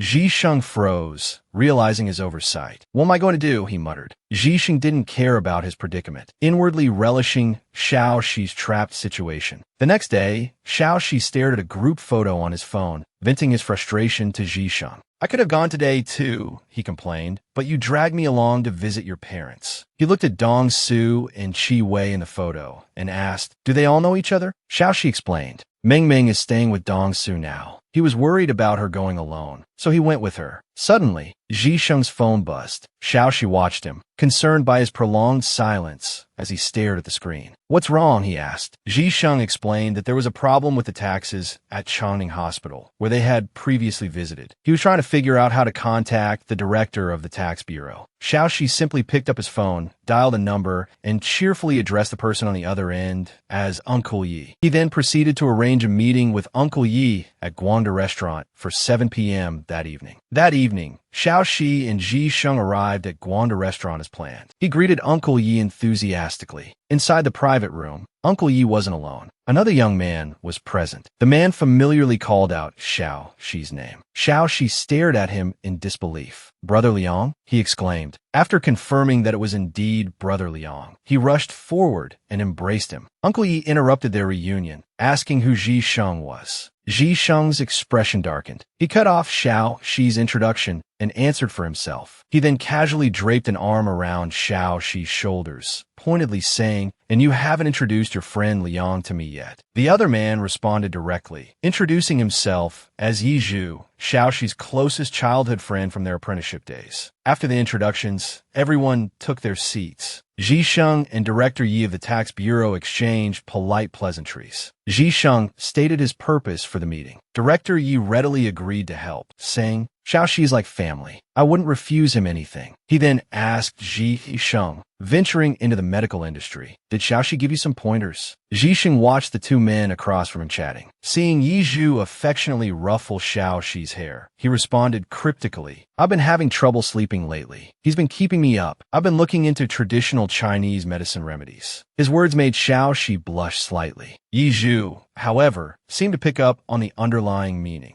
After dinner, the younger men strolled through the city. Seeing a vendor selling roasted chestnuts, Xiao Shi and Yi Zhu reminisced about their childhood, promising to come back and buy some together another time. Overhearing them, Ji Sheng abruptly told his driver to stop the car. Xiao Shi looked at him, puzzled. "Why wait?" Ji Sheng said, gesturing towards a vendor. "Go buy some for our guest." He spoke with the air of a gracious host. Xiao Shi, unsure of Ji Sheng's motives, went to buy the chestnuts anyway. Holding the warm bag, he thought back to how Brother Liang would always share his chestnuts with him when they were younger. With that thought, he hurried back, eager to share the warm treat. Back at the bar, Xiao Shi rushed in, a cheerful smile on his face. He found Ji Sheng sitting alone on the sofa. Yi Zhu, however, had his arm around a glamorous woman. He cheerfully told Yi Zhu he'd left the chestnuts on the table. Then, turning to Ji Sheng, his expression changed. His hand clenched into a fist. "Come outside with me," he demanded.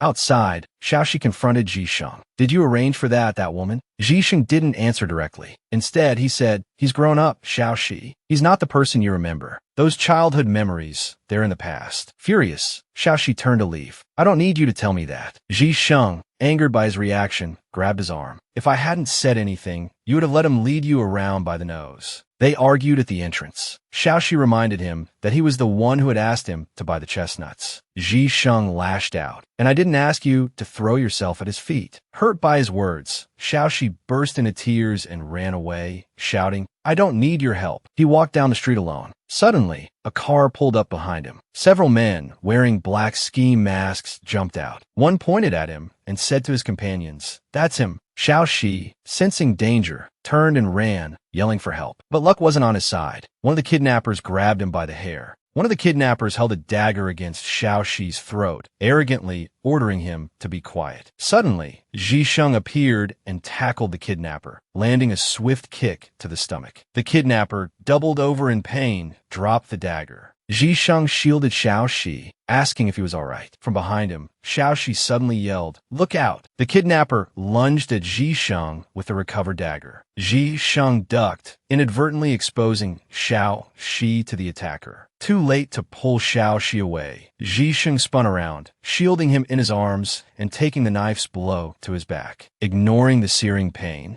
he grabbed the kidnapper's arm and punched him to the ground. Seizing the opportunity, he pulled Xiao Shi and fled, the wound on his back now visible. With the kidnapper in pursuit, Ji Sheng reassured Xiao Shi, "Don't be afraid." Moments later, help arrived. Yuan Bao, seeing Ji Sheng's injury, simply took his car keys, issued a few curt instructions, and left. Ji Sheng then told Xiao Shi to drive them home. Xiao Shi protested, insisting they go to the hospital. Ji Sheng pushed him into the car. "I'm a doctor," he reminded him. Xiao Shi continued to argue, but Ji Sheng insisted he listen. Back at home, Xiao Shi tended to Ji Sheng's wound, relieved to see it wasn't serious. Xiao Shi, filled with guilt, began to apologize. Ji Sheng took his hand. "Are you still angry?" he asked. Xiao Shi, momentarily confused, finally understood. "About Yi Zhu's company," he clarified. "I'm not angry," Ji Sheng replied, "just disappointed." Tears welled up in Xiao Shi's eyes. After what had just happened, anger was the furthest thing from his mind. Overwhelmed, Xiao Shi burst into tears, apologizing profusely. Ji Sheng pulled him into a hug, reassuring him that he was fine. After the emotional outburst, Ji Shang promised to make it up to him. He'd help him with his insomnia, help him quit smoking, brew him herbal medicine every day, and even buy him a joke book to lift his spirits. After a moment of playful banter, they turned to the serious matter at hand. The attack had clearly been targeted at Xiao Shi, but he had no idea who was behind it. Suddenly, Yuan Bao rushed in, panicked. Ji Sheng, assuming it was about the kidnappers, asked what he'd found out. But Yuan Bao's next words sent a chill down his spine. Chairman Xiao, your father, he's gone. Ji Sheng and Xiao Shi rushed back to the family home. The room was filled with people. His father called his name.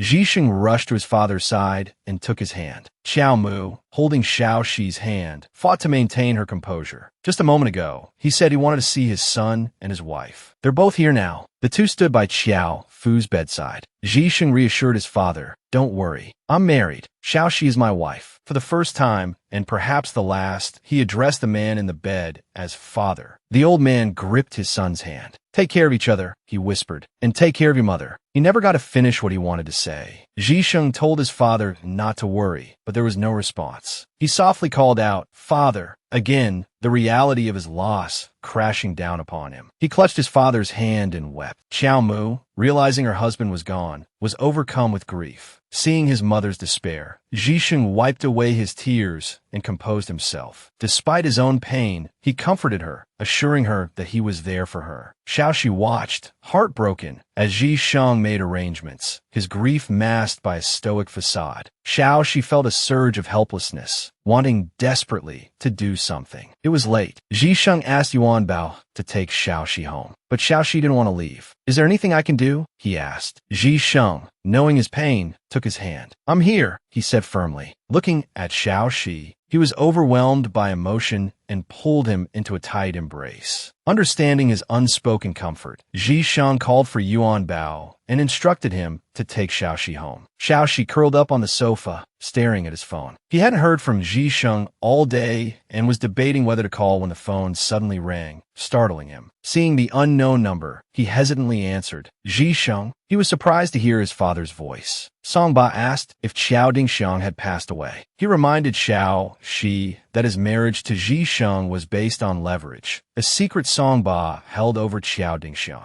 Xiao Shi understood his father's concern. He was worried that without the leverage, Ji Sheng would divorce him. Xiao Shi explained that Ji Sheng hadn't wronged him, and if he wanted a divorce, he would accept it. Ji Sheng returned home, oblivious to his father's earlier worries. Xiao Shi, seeing him, asked if he'd eaten anything. He turned towards the kitchen, intending to make some thick noodle soup for Ji Sheng, but Ji Sheng stopped him. He looked at Xiao Shi seriously, indicating he had something to say. Xiao Shi, watching Ji Sheng's hesitant expression, felt a pang of anxiety. He braced himself for the word divorce, but instead, Ji Sheng asked if he should attend his father's funeral. Lighting a cigarette, Ji Sheng explained that his father's burial was the day after tomorrow, and he wanted Xiao Shi's opinion. His father had acknowledged Xiao Shi as his daughter-in-law before passing, so of course, Xiao Shi felt he should go. Xiao Fu's funeral would be attended by many of the Qiao family relatives. Ji Sheng pointed out that if Xiao Shi attended, it would solidify his position as the Qiao family's daughter-in-law, especially in the eyes of Gu Dongsu. Had Xiao Shi considered how he would explain this to him? Xiao Shi covered Ji Sheng's hand holding the cigarette and offered him a lollipop. As long as Ji Sheng wasn't worried about him, there was nothing to hide. Looking at the offered lollipop, Ji Sheng hesitated for a moment before accepting it. In truth, no one could truly accompany another for their entire life. Every relationship had its limits. Ji Sheng walked to the window and opened the curtains. His father had him by his side in the end, so he must have had no regrets. As he spoke, sunlight streamed into the room, illuminating his eyes. He quipped that marriage, too, was a relationship with its limits. Xiao Shi hadn't expected him to apply his words so readily. He had only meant to offer comfort. He waved his hand dismissively, telling Ji Sheng he didn't need to be polite. Ji Sheng insisted he wasn't being polite. He would be there for Xiao Shi. Hearing this, Xiao Shi felt a secret surge of joy. He was oblivious, however, to Ji Sheng's good mood as he anxiously watched him from behind. Qiao Fu's funeral was well attended. It was a grand affair befitting the Qiao family. At the funeral, Dong Su spotted Xiao Shi. Unsure how to explain his presence, Dong Su was kindly urged by Xiao Shi to leave quickly, lest Ji Sheng see him and become angry. As Dong Su turned to go, Xiaoxi reached out and stopped him. Finally summoning the courage to explain, he was interrupted by a young woman who rushed over, demanding to know if he was Xiaoxi. It turned out this young woman was Dong Su's aunt. Xiaoxi pieced together the relationships. This must be Ji Sheng's sister, Xiao Aiwen. Before the young woman could cause further commotion, Ji Sheng arrived and placed a hand on her head, silencing her. He took Xiaoxi's hand and introduced him as his wife. Dong Su exclaimed in disbelief at the news. Xiaoxi quickly interjected, saying it was him and he would explain later. The young woman was indeed Ji Sheng's sister, his biological sister, sharing both parents. The young woman accused Xiaoxi, saying her father had forced her brother to marry him. Xiaoxi earnestly explained that that was the case before, but not anymore. Ji Sheng put his arm around his sister, telling her to stop and go be with their mother. She resisted, but Xiaoxi reminded her there would be time later and urged her not to cause trouble for her brother at such an occasion. As the ceremony was about to begin, the young woman cried out, lamenting that she hadn't even seen her father one last time. Xiaoxi, watching the family of 3 before him, hesitated about approaching them. Ji Sheng turned and called to him, telling him to stand by his side. The mourners observed a 3-minute silence. Those behind, Ji Sheng looked curiously at Xiaoxi, wondering who he was. As the silence ended, a middle-aged woman instructed Dong Su to inquire about Xiaoxi. Outside, Dong Su was stunned. Xiaoxi, for self-preservation, had been married to his uncle for almost a year. He lamented his dramatically lowered status within the family. Xiaoxi reassured him they could maintain their usual address for each other. Dong Su could still call him Ji, older brother, and he would call Dong Su Juma, aunt. Dong Su expressed sympathy for Xiaoxi, imagining how difficult this past year must have been. Xiaoxi, with a relaxed expression, countered that Ji Sheng probably had it worse. He added that their relationship was quite good now. He waited until Ji Sheng was less occupied and then offered him a thermos. It was soup he had made at home. Ji Sheng claimed to have no appetite, but Xiaoxi insisted he drink it, worried he wouldn't be able to cope otherwise. Ji Sheng took the thermos, murmuring that he was afraid he wouldn't be able to cope after drinking it. Xiaoxi asked what he meant, only to watch Ji Sheng tip back the thermos and drink all the soup. His face was pale. A moment later, he collapsed into Xiaoxi's arms. Ji Sheng slowly regained consciousness. Opening his eyes, he saw Xiaoxi straddling him, a look of concern etched on his face. A damp cloth rested on his forehead. He was covered in a sticky sweat, and Xiaoxi was trying to wipe him clean.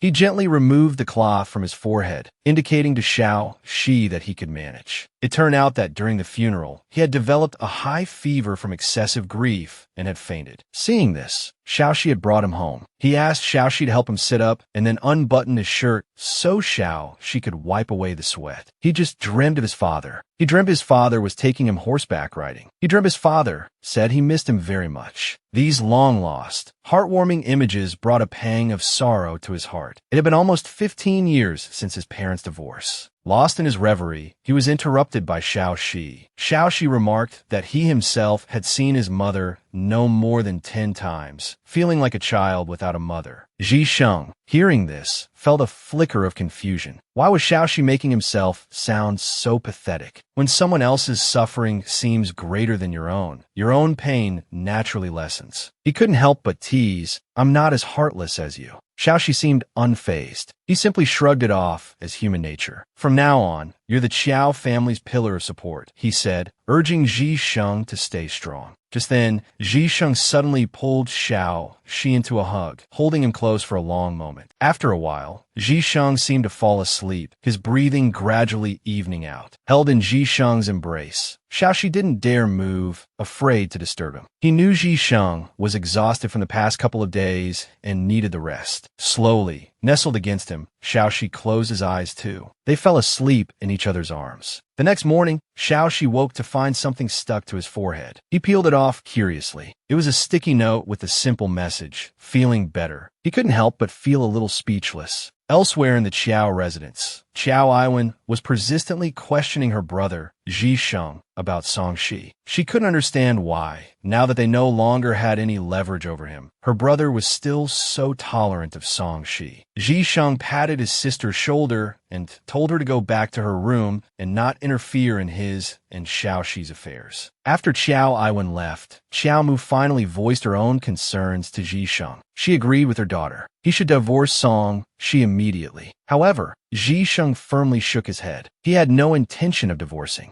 Xiao Mu stared at him in disbelief. Could he really have fallen for Song Shi? Ji Sheng was silent for a moment, then nodded, admitting his feelings. Xiao Shi hadn't seen Ji Sheng since he'd taken over the Qiao family business. Today, while out shopping with a friend, he happened to pass by their favorite clothing store. His friend excitedly pointed to a new arrival, praising its unique style. Xiao Shi encouraged him to try it on. Just then, a man approached his friend, asking where he'd bought his bubble tea. His friend, looking slightly embarrassed, scratched his head and asked if Xiao Shi could spot him the money. Xiao Shi readily agreed and told his friend to wait while he went. After they left, another man suddenly appeared and tried to add Xiao Shi on WeChat. Xiao Shi, finally snapping out of his thoughts, asked, puzzled, if the man knew his friend. The man quickly explained that he meant no harm. He just wanted to get to know Xiao Shi, but his friend had been in the way. His words made Xiao Shi's expression darken. He flatly refused the request and turned to leave. However, the man seemed persistent, unwilling to let him go. Just then, a figure suddenly appeared. He grabbed the man's arm, threw him to the ground, and barked at him to get lost. Xiao Shi hurried forward to greet the newcomer. It was Ji Sheng's friend, Yuan Bao. After exchanging greetings, an awkward silence fell between them. Neither knew what to say to break the tension. To ease the awkwardness, Ji Sheng's friend mentioned that it was Ji Sheng's birthday tomorrow and suggested they celebrate together. Xiao Shi laughed, teasing that it was also Singles Day, a fitting birthday for monk Ji Sheng. He explained that this year, because of Ji Sheng's father, they were planning a big celebration. Xiao Shi readily accepted the invitation. He was told he'd be added to a group chat later to discuss the details. Soon after, his friend returned, looking dejected. Xiao Shi, sensing his friend's distress, advised him to ignore the man. They continued shopping. Later, laden with bags and exhausted, Xiao Shi arrived home to hear a familiar voice at the door. He was surprised to find Ji Sheng at home. Quickly, he hid the shopping bags behind his back. Ji Sheng approached, asking if he was free tomorrow, as Yuan Bao was organizing something and wanted him to come along. Hearing this, Xiao Shi understood what was going on. On a whim, he lied and said he might have to work overtime. Ji Sheng simply responded with a non-committal, "Oh," and closed the door. His reaction startled Xiao Shi. Wasn't he going to question him further? Ji Sheng called out, "Weren't you working overtime?" Xiao Shi instantly regretted his impulsive lie, cursing himself inwardly for overplaying his hand. It was midnight, the house silent. Ji Sheng was still reading when he noticed a figure lurking by the doorway, furtively switching off the bedroom light. He pinched the bridge of his nose in exasperation. He was about to ask Xiao Shi what he was up to this time when he saw, with a mixture of surprise and dismay, that the bedroom had been festooned with colorful fairy lights. Xiao Shi appeared before him, holding a beautiful birthday cake. Xiao Shi offered him birthday wishes, but Ji Sheng merely glanced at the cake without reaching for it. Xiao Shi watched his back and softly asked, "Aren't you happy?" Ji Sheng shook his head slightly, sitting down on the sofa. "No," he said, his thoughts drifting back to his conversation with Qiao Mu. Qiao Mu, upon learning of his feelings for Xiao Shi, had angrily accused him of being foolish, asking him what about Qianyu. He had lowered his head, explaining that things with Qianyu were long over. He would make it clear to her, and then start a new life with Xiao Shi. Now, Xiao Shi came to his side, curiously asking, "If you're not sad, why aren't you smiling?" He gave a small smile. "Do I have to show it on my face if I'm happy?" he teased. He gently blew out the candles on the cake, and then told Xiao Shi to turn on the lights. But the room remained plunged in darkness, and Xiao Shi stumbled, about to fall. In that instant, Ji Sheng reached out and caught him, their eyes meeting in a charged gaze. Just then, however, the discarded cake box toppled over, landing squarely on Xiao Shi's face. Ji Sheng burst out laughing at the comical sight. "Now I'm finally happy," he declared. Xiao Shi, indignant, lunged at him playfully, ready to retaliate. He hugged Ji Sheng tightly, smearing the cake from his own face onto Ji Sheng's. Flustered and exasperated, Ji Sheng pushed him out of the room. That evening, Zhisheng looked at a text message on his phone and sighed. The same thing every year. How boring, he muttered. Besides, Xiaoxi won't be coming anyway. When he opened the door to the private room, however, he was surprised to find the very person he was thinking about already there. Xiaoxi stood up with a microphone, offering him birthday wishes once again. Suddenly, a group of people surrounded a cake trolley, surprising him with a celebratory entrance. His eyes scanned their elaborate costumes. "Are we putting on a play?" he quipped. Xiaoxi explained, a little awkwardly, that it was a game they used to play in college. He held out a container of straws, inviting Zhisheng to pick one and choose a costume. Surprisingly, Zhisheng accepted the offer. His friends exchanged surprised glances. He drew a military uniform, and everyone urged him to go and change. Amidst the cheerful atmosphere,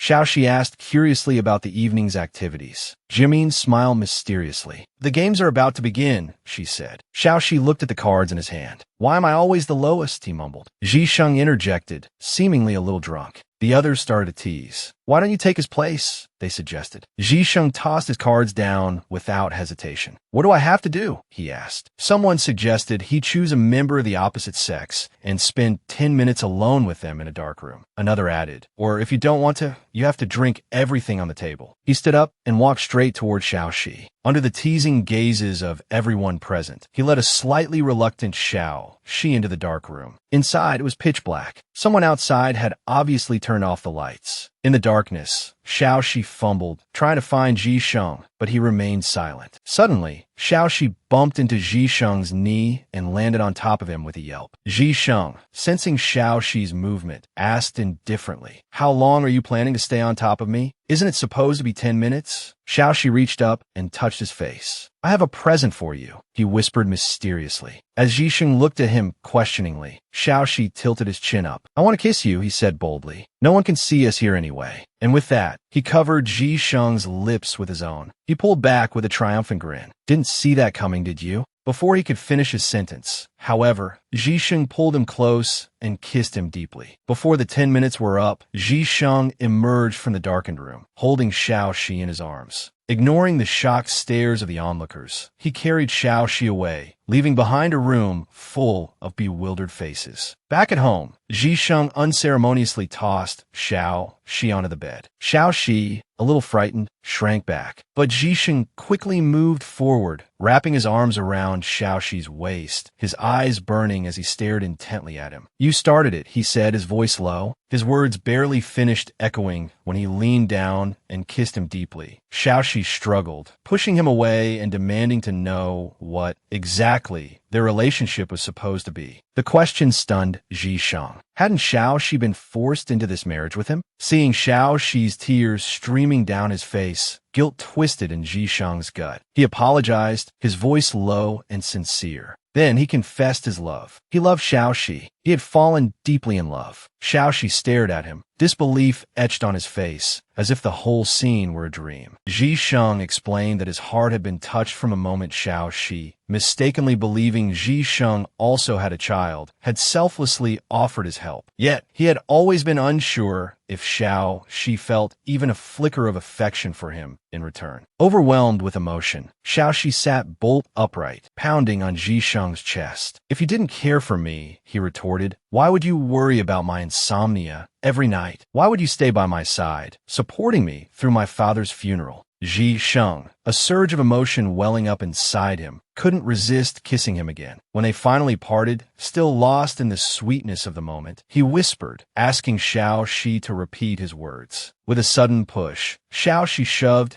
Zhisheng onto the bed, straddling him. He tore open his own shirt, a mischievous grin spreading across his face. "You've bullied me for so long," he murmured. "Today it's my turn." Zhisheng, however, didn't give him the chance. He quickly flipped them over, pinning Xiaoxi beneath him. The next morning, Xiaoxi slowly woke from sleep. He rubbed the sleep from his eyes and sat up, only to find Zhisheng gone. Confusion clouded his mind as he looked around, searching for any sign of him. Zhisheng had vanished without a trace since that night, a whole week ago. Xiaoxi slammed his fist against the wall. Hadn't Zhisheng shown interest in him? What was the meaning of this sudden disappearance? Xiao Shi's anger hadn't yet subsided when a nurse rushed towards him, her voice urgent. There's been a car explosion downstairs. 2 victims have been brought to the ER. As he hurried back to the emergency room, Xiao Shi questioned the nurse about the situation. One of the victims, she explained, was a hero who had intervened in the accident. He was now unconscious in a hospital bed. Xiao Shi turned his head, a flicker of recognition in his eyes, quickly followed by a pallor that even the nurse noticed. He stammered. Their last encounter had been the day they broke up. He'd discovered A.E. was cheating on him with a younger student. Furious, he'd confronted the girl, demanding to know the nature of their relationship. He'd listened in disbelief as she admitted A.E. was her boyfriend. The girl had been brazen, asking if he was Xiao Shi and telling him to leave her boyfriend alone. Xiao Shi, still struggling to accept the truth, had grabbed her hand, demanding that A.E. himself explain everything. As they struggled, A.E. had appeared, angrily ordering Xiao Shi to let go. He'd shielded the girl, admitting he'd made a mistake by falling for someone else, but demanding that Xiao Shi be reasonable about the breakup. Hearing such shameless words, Xiao Shi had asked one last time if A.E.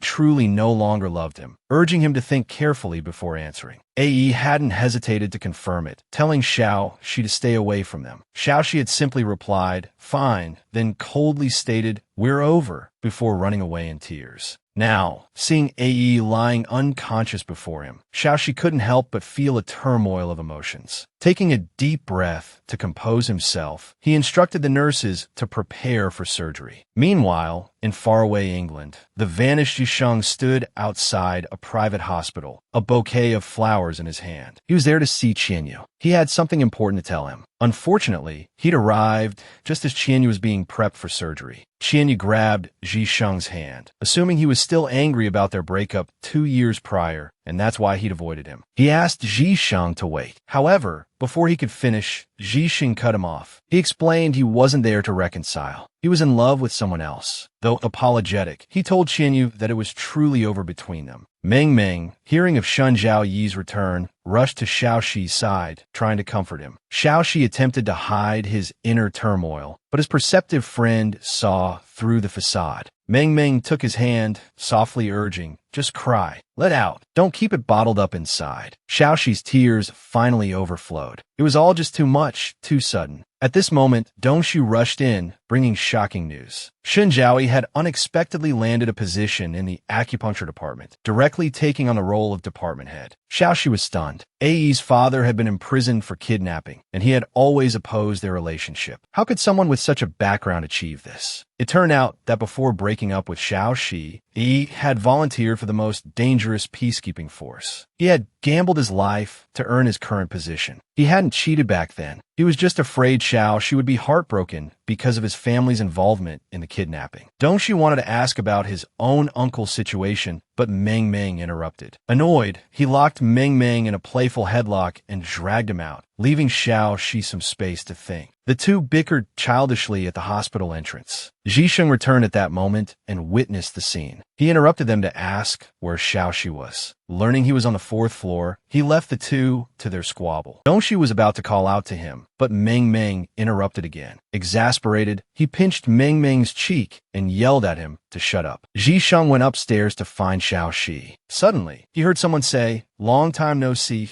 He stopped, puzzled. Inside the room, after Xiao Shi checked on A.E.'s condition, they began to exchange pleasantries. A.E. apologized for not being able to help when Xiao Shi's father had his accident. Xiao Shi politely replied that he was happy A.E. was back. Seeing Xiao Shi's indifferent attitude, A.E. anxiously grabbed his arm, explaining that he had never betrayed him. Xiao Shi gently pushed his hand away, smiling faintly as he told him he already knew about what happened 3 years ago. He didn't blame him. However, Xiao Shi's actions deeply hurt A.E. Ignoring his injuries, he gripped Xiao Shi's hand tightly, desperately asking if they had missed their chance. He wanted to say more, but the door suddenly burst open. Zhisheng walked in, his expression serious. He, too, wanted to know Xiao Shi's answer. Elsewhere, Meng Meng and Dongshu returned to the hospital and overheard nurses gossiping about Xiao Shi. Meng Meng's anger flared. He scolded the gossiping nurses. "Aren't you supposed to be working? "You bunch of gossip mongers." Seeing this, Dongshu quickly stepped forward to comfort Meng Meng, telling him not to get angry and that Xiaoxi would handle it. However, Meng Meng felt a pang of disappointment. What exactly was the relationship between Xiaoxi and his uncle? Why hadn't Xiaoxi told him? Dongshu sensed his mood and patted him, softly comforting him. "Xiaoxi probably just hasn't had a chance to tell you yet. Don't be sad." He put his arm around Meng Meng and led him away, suggesting they get some milk tea to help him relax. Inside the Bingfang ward, Xiaoxi looked at Ji Sheng in surprise. Why was he here? Ji Sheng's gaze was complex. He thought his arrival had interrupted something. He quickly explained, saying Xiaoxi had misunderstood. That wasn't his intention. He had just come out of surgery. It wasn't a good place to talk. With that, he turned and told Ae to rest well, then ushered Ji Sheng out of the room. Watching them leave, Ae felt a strange pang of loss. He understood. He had truly missed his chance. After they left the ward, Xiaoxi grabbed Ji Sheng's tie, demanding to know what he was doing. Ae had just had surgery. Couldn't they talk outside?